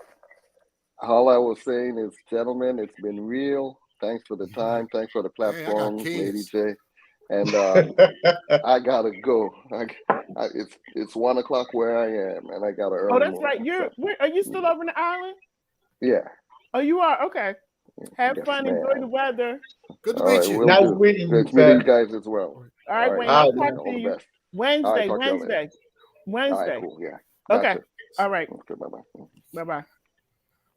Y'all done ran my brother off. He over in the island. Y'all talking too loud, talking over my brother and everything. Check this out. I'm gonna have to apologize. You cannot Jamal, not know history. Jamal, you're muted. Am I muted? No, Jamal is muted. Jamal. Is it Drinks talking for you? You're talking for yourself, Texas. Which one is it? No, Let me tell you, Eugene is like this all the time. I don't know why that nigga was just fucking talking to me in Texas. How many shots of liquor you in the head, homeboy? Eugene is like this How many all shots? the You a time. fucking excuse making motherfucker. You call it whatever you want. Prove me wrong. That's all you got to do, Nick. Prove me wrong. You don't got to prove shit, I ain't got to though. prove you wrong. That was your That ain't my excuse job. last time I spoke to you. You don't got to prove shit. But then if you don't have to prove shit, then stay in your lane. I don't have to prove anybody wrong. Okay, then stay in your lane. Because this is it now. We here. Oh, no, so good. We here. We here now. How many drinks you done had? You dealing. It doesn't matter how many drinks I had. You dealing with Eugene Boycott. Don't call me Texas. You got me now, Nick Wish. You got me now. Now we dead. You gotta know what you're dealing with. What you drinking, Slick? I'm gonna say that piss you off even more. Last time we were just on chat. Now you in the man circle. Let's go. Let's go. Okay, so you got liquor and courage. You got liquor and courage. What's going on, Slick? Talk to me. What the fuck? Did I say that last time? You said let's stop making excuses, man. Talk to me, Slick. Come on with it, Slick. Yeah. You see the name, call me Eugene. It's right at the bottom. You can read, right? You can read. You facing Eugene Boycott now. Last time we was in the car and all that shit. The comment said, man, come on, look. We ain't going there. Come on, I'm not losing no sleep over this. Let's do the comment. I ain't losing no sleep over this, homeboy. But you facing me now. Now, no, we on the mic now. This is a man circle. Let's all go. Because like I told you. It's a what? It's a man circle. It's supposed to be, right? Come on with it now. Come on. Beta free zone. Pop off with it. Come on. What you got? The comment says, that's such an ignorant statement to make, to presume that someone doesn't know history just because they don't believe the same banal talking points you're spinning. I got an answer for that. Hey, Danielle, get on your laptop and fire back. So anyway, and you think a cowardly move. Because you know what? You watching me the whole time. You watching me the whole time on here. But you want to go to my wife. Oh, man, that's that beta. That's that beta move, dog. You a beta, dog. You a beta. That's my wife. And you think that is your beta. Come on. You on the same fucking call as me. You on the same card. Come on. This is what I'm talking about beta, cuddler, men. Come on, man. Get your balls. Stop playing no girlies game, dog. Talk like a man. Don't try to act that cowardly crap. You know goddamn well I've been on the same zone. Chad. Twitter said the real all right, Chad. Just showed up. You've been on the same zone as me. Don't take no girly man energy out, man. Come on, man. Be a man, dog. We on this thing, man. We're on this road, dog. Be a man. Don't try to push back. Don't be an excuse, man. What you say, Dr. J? That was a sucker move, dog. That's some real shit. You did a sucker move. Danielle, get on the laptop. Yeah, you're a sucker move, dog. Yeah, that's a sucker move. That shows you can't handle your own. Why you letting that bother you? That's because it's a sucker move. It's the same way it bothered me when he talk about. Because that's that female energy. If you stand, check this out. If you stand on 10, that wouldn't bother you. If you solidified with your wife or just solidified with your girlfriend, why you letting that? Nah, Nick, when you in a man circle and you trying to do some more girly man stuff, I'ma check you. That's what it is. And my wife ain't here. My wife is upstairs. No, you here. You trying to pull that? You think I'm gonna stand back? Nigga, you gonna get it back. Jamal, you here? Shaq, you here, nigga? This is us, man. What do you say? Come on, man. Y'all doing some sucker move stuff. Sucker move. You just read that book. You read that book. You ain't about the book. Come on, now. With a mother and father can tell niggas that didn't. Man, come on, man. Come on. Stop playing with yourself, dog. Get in the man circle. Get in the man circle. You playing with yourself. Nah, come on. Stop talking for women. Talk like you a man. Talk you like you a man. You talk like a man. Hey, yo. They do that. Stop making suckers move, dog. We're going to do the They do that. Because we're at the end of the show. He call a sucker move right there. That's a sucker move, dog. Be in the line of death. Handle yours like a man. So y'all, Stop playing a sucker move. y'all, we at the end of the show. So this is the thing. That's how they When talk we in come New to York the- and New Jersey, sucker move. You know what I mean? when we come to What the you end of calling the show- drag queens? Hold on a minute. Was you at the library with the drag Hold on. queens? When we come to the end of the show, Did this you is when, get that laptop on, honey? I'm getting hurt in here. What you do? Who you think? Oh, You God. talking to your husband? Because I know you ain't talking about my wife. You talking about your husband, Nickwish. Come on now, don't play no games. You missed So the joke. listen. The joke was that No, I never it said ain't your no wife's joke. All right, name. Lady You J. the I joke. called my wife to get on and start No, come on. clapping back Ain't to no make you look like fucking you got half ego a in. You fucking talking brain. about your husband, Nicholas. Come on now. Listen. No, he ain't talking about my wife. Let me You get talking my about wife your on. husband. I'm gonna get my Come wife on on now. on her phone so You talking I about can your look like husband. That's I the got joke. some That's sense. the joke. You talking about your nigga? Go wash your dishes. Go wash dishes. Hey, I'm going to. she said time I'm out, going time to. out. We got to kill Look, it. y'all, Come on, Time man. out, I do Slick. all that Time shit. out, time out. listen, y'all. She taking We care of at the the- babies. We I at got the you. She said end of time the out. Listen Come to on, me. y'all. I got you. Go wash No. dishes, dog. I got you. My slave Hey, ain't gotta have Yo, shit waiting the for me when lady I hit said the time door. out, Go man. wash Come some on, man. dishes. Come on now. Go wash some dishes. Hey, y'all, yo.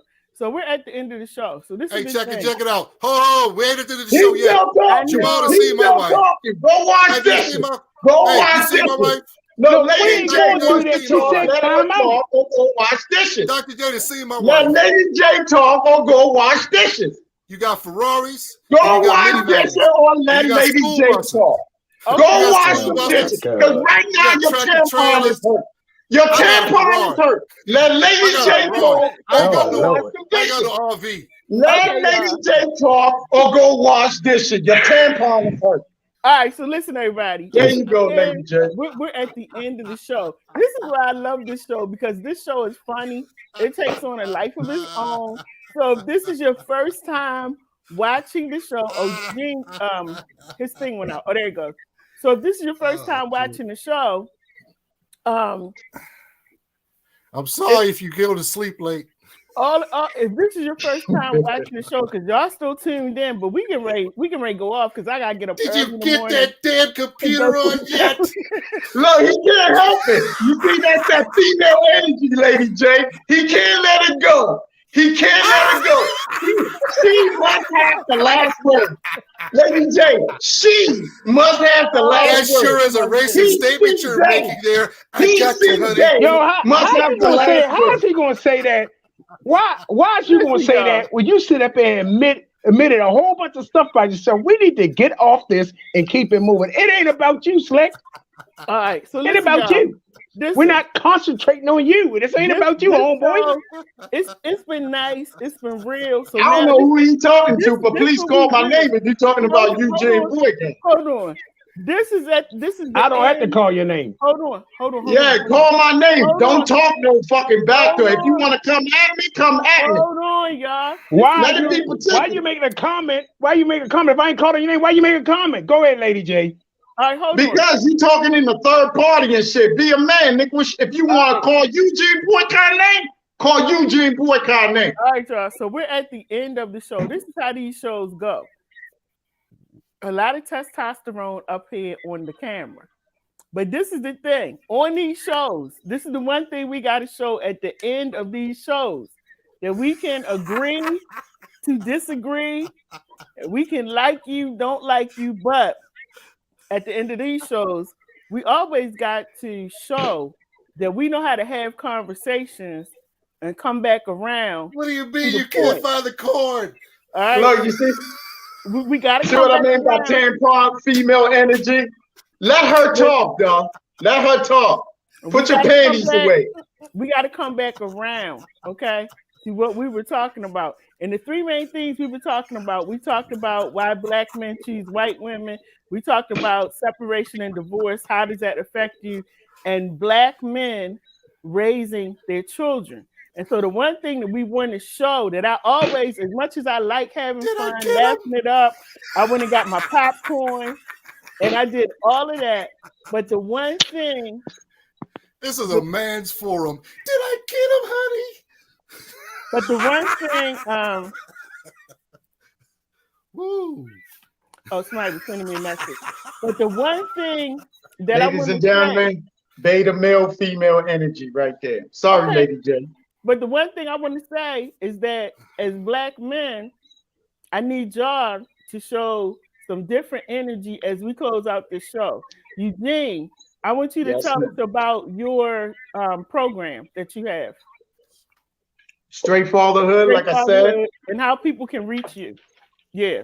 Ah, people, I don't really gonna put my head. Just go to Eugene Boycott, check out Straight Fatherhood, and you can contact me because I'm real personal and stuff. I got you. And Straight Fatherhood is to help men who are trying to, is it they're Straight trying to Fatherhood. connect with you? Yeah, Straight Fatherhood is a one-on-one program type thing that I run, where we basically fathers are trying to find their way through the court system, or basically just be a father. We go through the legal aspect. When I go to court with people, we go through all the do's and don't of everything. Basically, just the counter, just for men to understand that right as father, because not a lot of men really understand that. So it's basically all the things that I didn't know. I make myself available, that we go over firsthand coaching on how to at least start the process of being legally being able to go. Then we go into, like, when it comes to, like, you see all these back and forth, what not to do, the text, and straightforward is just basically straightforward talking to men, and we have a conversation. We go through the legal process of starting the process of visitation, and maybe one day full custody. It depends on the cases. Okay. And so you said they can reach you through Facebook? Yeah, they can reach me through. All you got to do is just go to Eugene Boycott, because right now, like I say, I'm very private. I'm very personal. I'm not a nonprofit. Everything that we do is hands-on as we go through a lot of things, because it's strictly from my heart. In every case, you go to Eugene Boycott, email me, messenger, whatever that's called, and we can talk about your thing. And by the way, I go from different state to state. That's why you see we always on the go. So it's personal. It's not a they thing. It's a we thing. Okay. And Boykai is spelled Boikai. That's his last name. Yes, ma'am. Eugene spelled as it is, and Boikai. Boykai. Okay. If you want to, if you need help in that area, make sure you reach out to him on Facebook, or you can go to Messenger, send him a message. Jamal, tell us about you helping veterans and how they can reach out to you if they need to get their paperwork done. Right now, I have put out the introduction to Conquering the Octopus Veterans Administration, so the veterans and their family members can be educated on how to navigate the benefits administration of the VA and the health administration of the VA, which they call Veterans Affairs. So I have the introduction now. So the first show, hopefully next week, I'm going to film 45 minutes to an hour, and it's going to talk about military sexual trauma, which is a hot topic. The other thing we got going is Hustle Hard Radio, which is going to be diversified moving forward. So this show within itself, we're going to introduce some different people, because I have over 4,000 numbers, and I got people all over the country that would like to partake in this show. So I got to try to navigate that. Then I got Michaela's Place, my LLC, that I'm going to launch in the spring to deal with community service and things of that nature. So I come up to Baltimore, we're going to be giving away food and clothes and do something for the youth. No matter what color, I'm not dealing with color in Baltimore City, and see if we get some of the underprivileged youth, sponsor them on basketball teams, football teams, or just in arts or whatever they want to do in their lives. That's going to be coming in the summer. So that's Michaela's Place, Conquering the Octopus, Hustle Hard Radio, and the other one is going to be Michaela's Neighborhood. These two LLCs are in my granddaughter's name. So they're going to be two different entities that moving forward in the spring that I'm going to launch. But it's all going to be community based for people. So I'm looking to go in different cities, states, and towns and touch down, do things with different churches and organizations across the United States. That's moving forward. So, I had a wonderful time. Ain't nobody mad at nobody. We can say Eugene without a problem. I'm from Baltimore. I ain't got a problem saying Eugene. Have a good day, Eugene. Have a good night. May God bless you, Eugene. And Jamal, let me. And may you read your Bible tomorrow, Eugene. Okay. All right. That's all. That's all we got to talk about. Shout out to Nitty from the city. She's looking at this right now. Shout out to Nitty. Love you. You know what I mean? Hey Jamal, question: the Conquering the Octopus is that on YouTube? How do they watch that? It's gonna be on YouTube and Spotify. Okay. All right. Oh, and it's gonna be on YouTube and Spotify. Okay, y'all. And Jamal's show comes on Tuesdays on this channel at 7 o'clock every Tuesday. Make sure you watch his show. It's similar to what you saw tonight. But they're on from 7 to 8. Hey, Eugene. Hey, where's Eugene at? Eugene, is he still there? Check this out. He's still here. Eugene's still on here. Yeah, I'm still here. We wasn't born yesterday, buddy. We wasn't born yesterday. I'm trying to tell you, Slick. I wasn't born yesterday, man. I do a lot of research and reading, buddy. Can't never underestimate nobody, Eugene. You gotta know you can't underestimate nobody. I'm not. I have scholars come on my show. I have scholars. She can tell you. I got scholars come on that show. People that do history, all kinds of people, pastors. You know what I mean? It's all love, man. Like I said, man. I say I don't underestimate anybody, especially you or Chad. We're not talking about that. But listen, I have nothing but the utmost respect for y'all. But one of the things, like I said, men issues is what I deal with because I'm a man and I go on the simple part of what I've been through. Okay. Lady J is okay. That's my sister. I will always protect them when we get in the thing. My wife is okay. Chad, I don't even know you like that. But if I know that's your wife, I will always protect her the best that I can. Jamal, I just met you too. Like I said, I will. That's a natural thing. Well, all I'm here for, and when we have a lot of disagreement with, I just don't believe in the day. I think that we all can make a difference. That's all I'm saying. That's the only disagreement. And I hate saying the puppets, the this. Let's do it or we don't do it. That's it. All right, so Chad, tell us about your now. Y'all gotta I love Chad's show because it's like Chad is so intellectual and the stuff that he talks about is so deep. I learned a lot just from listening to his show. So tell us about your show. Chad's show comes on Wednesdays at 8 o'clock, everybody. And like I said, this is for adults only. His show, the topics that he talks about are very deep, very informative, but they're for adults. Okay, so tell us about your show, Chad. So, Dr. J, I thank you for that intro. I've never been called intellectual. I've been called a lot of four-letter things, but intellectual is too many syllables, right?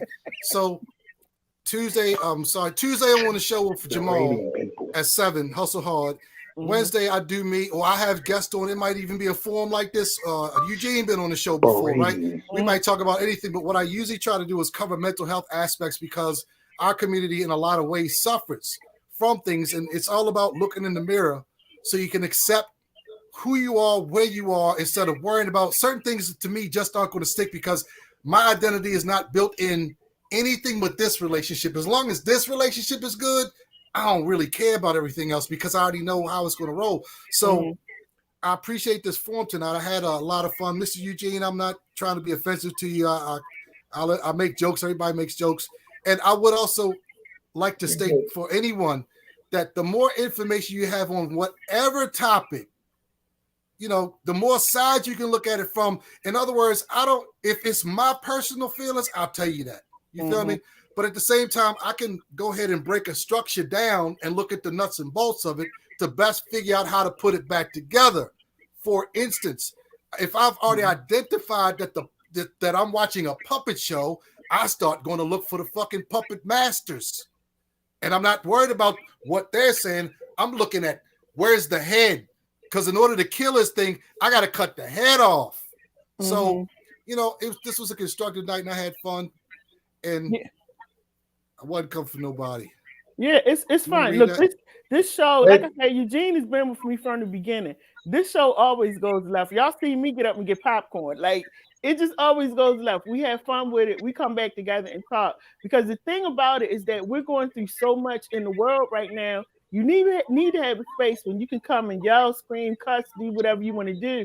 And at the end of it, we come back, because at the end of the day, we're all for one thing, and that's the common good of humanity. You know, we want to make sure that our people are good. We want to make sure that we're out there giving what we can to help. So that's what this show is about. And this Honolyn says what was so powerful about this show was to hear how similar Eugene and Jamal's stories were regarding the abuse they suffered at the hands of the child support system. Sadly, these stories among men are far too common and need to be shared. Now that's true. That's true. As much as I talk to you both of y'all, I never even put the two of them together, but that's true. And that's why I wanted to do this, because I wanted people to see that, I wanted men to see that they're not alone, that there's other men out here who have gone through it. And then to look at you right now, all three of you, to look at, you talked about where you were, and then to look at where you are now, that blesses somebody else. Because for somebody that's going through what y'all went through, they going through it right now. And to look at the three of you as Black men, they can look at it and say, you know what, he did it. That gives them the faith and the courage to just keep going. Keep fighting. They don't give up, because y'all stories were like, I mean, that's hard, and so the fact that you did it, and I wouldn't say all of you have been blessed, because I know all of your situations personally, and for people that's just watching who don't know the three of them, like, they're not making up stuff. They're doing well. Like, I love to see how well y'all doing. Chad, I love that you got 2 children, you got a beautiful wife, and I love to see that y'all being loved by people, and you're experiencing what love is really like and what it feels like to be loved. And that's all you wanted. And so for those people that are watching, I hope you got some encouragement out of the show tonight. Man, I hope you got some laughter. On Twitter, they said that was beautiful, that you guys were able to move on and forward. God bless you. They said, I don't know about this one. They said, can we do a part 3?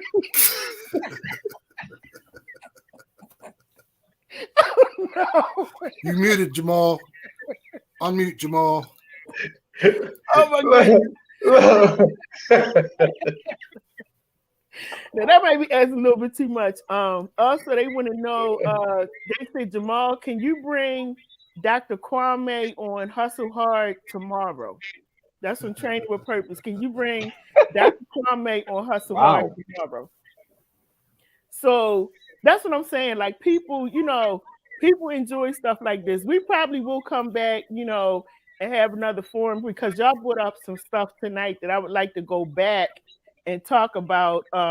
What she said, Honolyn said, you need more popcorn for that, girl. You are so right. And I'm not coming for nobody. I'm not coming for nobody. I respect you. I respect your wife. I respect your family. I'm not coming for nobody. It's all in fun. And I think sometimes, like, people outside of the culture may not understand how we have fun with each other either. That as Black people, we will laugh, call you names, and say all kinds of stuff. And at the end of the day, we dapping it up and we going out the door, and they probably looking at like, what y'all? So, but that's our culture, and that's how we talk to each other. That's how we have fun. Well, and not everybody. So let me explain this. Okay. The little sneak that me and Jamal had earlier, that shit's gone. Mm-hmm. I'm not bringing. See, I know what a shade master is. Yeah. You feel me? As an empath, don't bring that shit. You won't have to deal with it. You feel me? Well, here's the thing. Shade is fucking beta power. Listen, you feel me? Bring some shit from way the fuck. That's what women do. They hold on to shit 80 fucking years ago. Right. Nobody gives a fuck anymore. And let it go. So that's what this show is. You bring it on. You say what you gotta say. And listen, when this is all over, I hope nobody that was watching, I hope y'all ain't stressing out, because when we all get off the camera, we done forgot it. Shit, I'm ready to go eat. I'm about to go have dinner. I heard somebody call me one night after the show. They was like, "Lady J, are you okay?" And I'm trying to think what happened. And they were talking about the show because people were going off on the show. I had totally forgotten about it. I'm laying across the bed watching a movie. Like this is what this show is about. We just come on here, we have fun, we chop it up, we have fun. If y'all can hear some of the conversations between Chad and Jamal before Chad's show, like when they're in the room, in the backstage, y'all would be falling out. They be going at it, and then they come on the camera and they just talking during the show. I be here rolling because they be going at it behind the screen. They come back and we laugh it out. So y'all, thank you so much. Next Monday night, we're gonna do this again. This is no. I had no idea what time. I had no idea that it's 12:32. Like the show just kept rolling. It was supposed to be a 1-hour show, but anyway, I kind of let it roll on because I feel like people have stuff to say, and we still have people watching. So just let it roll. But next Monday night, we're gonna have a different panel. Different topic. If you are watching, it doesn't matter what state you live in, whatever, because it's all virtual. But if you're watching and you want to be a part of any panel, or if you have any suggestions for something that you would like to talk about, please feel free. Send me a message. You can go to ladyjmedia.com and you can let me know, what you would like to talk about. So we're going to close out like we always do by allowing our guests to give us some words of wisdom based on any of I'm muted. We talked about tonight. You're not muted. Oh. So based on, listen, y'all, this is based on what we talked of, the topics, the 3 topics. I want you to give like a couple seconds words of advice to some of the brothers that's out there based on, not so much about the white women and stuff like that, but basically, if they're going through separation and divorce, or especially if they're out here trying to raise their children. I just want you to give them a couple words of advice. So we're going to start with Brother Chad. So if you're in a situation where you're going through a divorce, like me, I almost came to a point where I ended my life. I remember Eugene when he talked before, at the church, the Saturday church, right? Right. That man let some stuff go. It is hard. Yeah. This stuff can drag you to that point. But if I just succumbed to that devil that wanted me to do that was talking in my ear, because when you're going through the storm, it's a lot of noise and it's not good, and it's a fucking weight on you, and you can physically feel it, and everything feels horrible, and people are trying to give you good advice, and you just can't hear it because you mad or you whatever you going through. All I can say, I feel it, but you got to get through it. You don't give in to the drugs. You don't give in to suicide. You don't give in to, I'm going to run. I did it for you. I'm going to run women. I'm going to drink. I'm going to just do what I want to and F everybody else. I got skills. I can always keep money in my pocket. I'm going to just do me. Look, that didn't fulfill the hole. The only thing that fulfilled that hole for me was God. And if that's not what fills the hole for you, you still got to get through this. I went to the homeless shelter, from living out in a nice area with 2 cars and all that stuff, to homeless and doing jobs for cheap that I know I could charge quadruple for. Been there, done that. Get through it, because now I'm living beyond my means, my wildest dreams, because dead people, coffins are tight as shit. Coffins, I guess they come right down to your fucking nose, right? So I'm in my own basement with my own children, with my own beautiful wife. And I thank you, Dr. J, for allowing me on here. Gentlemen, I appreciate y'all, and I'm going to talk to y'all in a minute. Love y'all, and we'll do this again. No doubt. All right. Brother Eugene. Same thing. It's kind of everybody have like damn near the same old story. We have those things in common. It's just about putting our heads together. And that's all I try to do. Once I left that basement, I realized life was not about me. So I don't walk with fear. Everything that was, and everything that needs to be, I have to make it happen. So that's why I walk the way that I do walk. Like I said, Straight Fatherhood is not a nonprofit organization. Rather, I take that nonprofit later on after everything goes through. That's another case. But for right now, deal with men personally, as I deal with my situation. As you say, we just moved from Baltimore City about been 4 months now. My wife and I, me and you could call her the white woman, or you could call her a very strong woman that moved 4 hours while we all working a truck. I mean, literally, we moved 2 houses. People don't understand this thing. It's me and Hannah Lynn. Fuck a white woman. It's me and a woman moving up to the mountain where even the U-Haul truck almost gave up on the hill with a household. Now I got men's in them from here to the moon, but like me and that woman, with the exception of one time with one of my African men's in them, rolled along. But just pick the right woman. And if it's God called you, when you know you went through those times where you gave up, then your life belonged to the higher power. That's all I'm being right now. I gave up on myself. My kids are the most precious things. I value my future, and that's why it still hurts. But I have a good wife that constantly watch my kids. My daughters went from a F to, from that video you see that I pinned on there, Lady J. What you don't understand is I don't keep up with everything. My wife is my messenger. She gives me, because it's too much for me to handle, to deal with the thing, because now we get the girl. But my wife keep up with it, and my daughters went from a F, a failing grade, right? You know where my daughter is right now within those times? Where? She's at an A right now. Oh wow! And Congratulations. they're at a proven. And if you watch some of the other video, you will see I try to document. I don't do these things because it is there for example. So imagine going from 2804 Eastland Avenue to 1518 North Durham Street into where I'm at right now, up secluded in the mountain. All right. It wasn't a black woman, a white woman. It was a woman that saw a man just doing this thing. So when it comes to situation or relationship, hey, do you, laws of attraction, you will attract what you put out there. I hope everybody the best in attracting the best person that best suits them to be the best human being that they can be. I'm grateful and I'm thankful that God gave me another life. And if he takes it tomorrow, I just want them, the world, to understand. Eugene Boycott was here. James G.K. Boycott's son, he did the best that he could. Now he's with his father, his son, and his grandfathers and everybody that else. Be the best human being you can be, and that's all it is. At the end, we still die. We all die. It's only room in the casket for one. So make it do what it do. That's all I gotta say. All right, and then we got Jamal, J-Mal from Baltimore. Well, he in Orlando now. My name is Jamal. I'm results and purpose driven.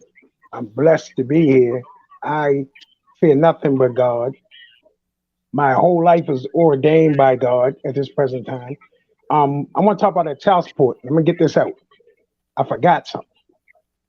You can write to the courts to see the judge in their chambers before you go to court. And that happened a couple of times. And, you know, they might let you talk for 10 or 15 minutes before they render decisions. They have all these conversations. And you can do that at any courthouse in the United States of America. Now, you're a taxpayer. Use your entitlements to do that. If you're in a compromised position, you don't feel comfortable, you can go to jail, whatever, you can write to the court and see the judge in the chambers. It's very important for y'all to understand that. And another thing with the child support system in the United States of America, if you feel as though you need to contest, you need to contest that paperwork, no matter what anybody put on you. So you might gotta find a librarian or somebody to contest whatever paperwork. Because one thing people don't like is you tying them up in court, because we're gonna keep on going to court. Yeah, you know, that's what we're gonna do. That's what we're gonna do. I'm Michael Jordan. I'm gonna shoot the jumpers in the court. I'm gonna keep your ass in court. That's what I did. If you got me in court, we gonna keep on going to court. Somebody gonna get tired. I ain't gotta get tired. Y'all took my driver's license. They took my barber's license. I just got them back. Yeah. The judge said, I'm taking your driver's and your barber's license. That's what it is. So, woman was mad when they gave all that back. That's a whole nother story. And let's get to the divorce. That's not a death sentence, y'all. Everybody can rebirth and do some things with themselves. But you got to accept that accept the good, the bad, the ugly, the different within the divorce, within your depression, within your anger, within your frustration. Because when I woke up, I said, I got to handle the business. So I had to take care of myself. Now, again, within the divorce, all that stuff happened, but I never gave up on myself. And I ain't put that bottle in my mouth either, start drinking again. I've been clean 14 years. Now, what did God do?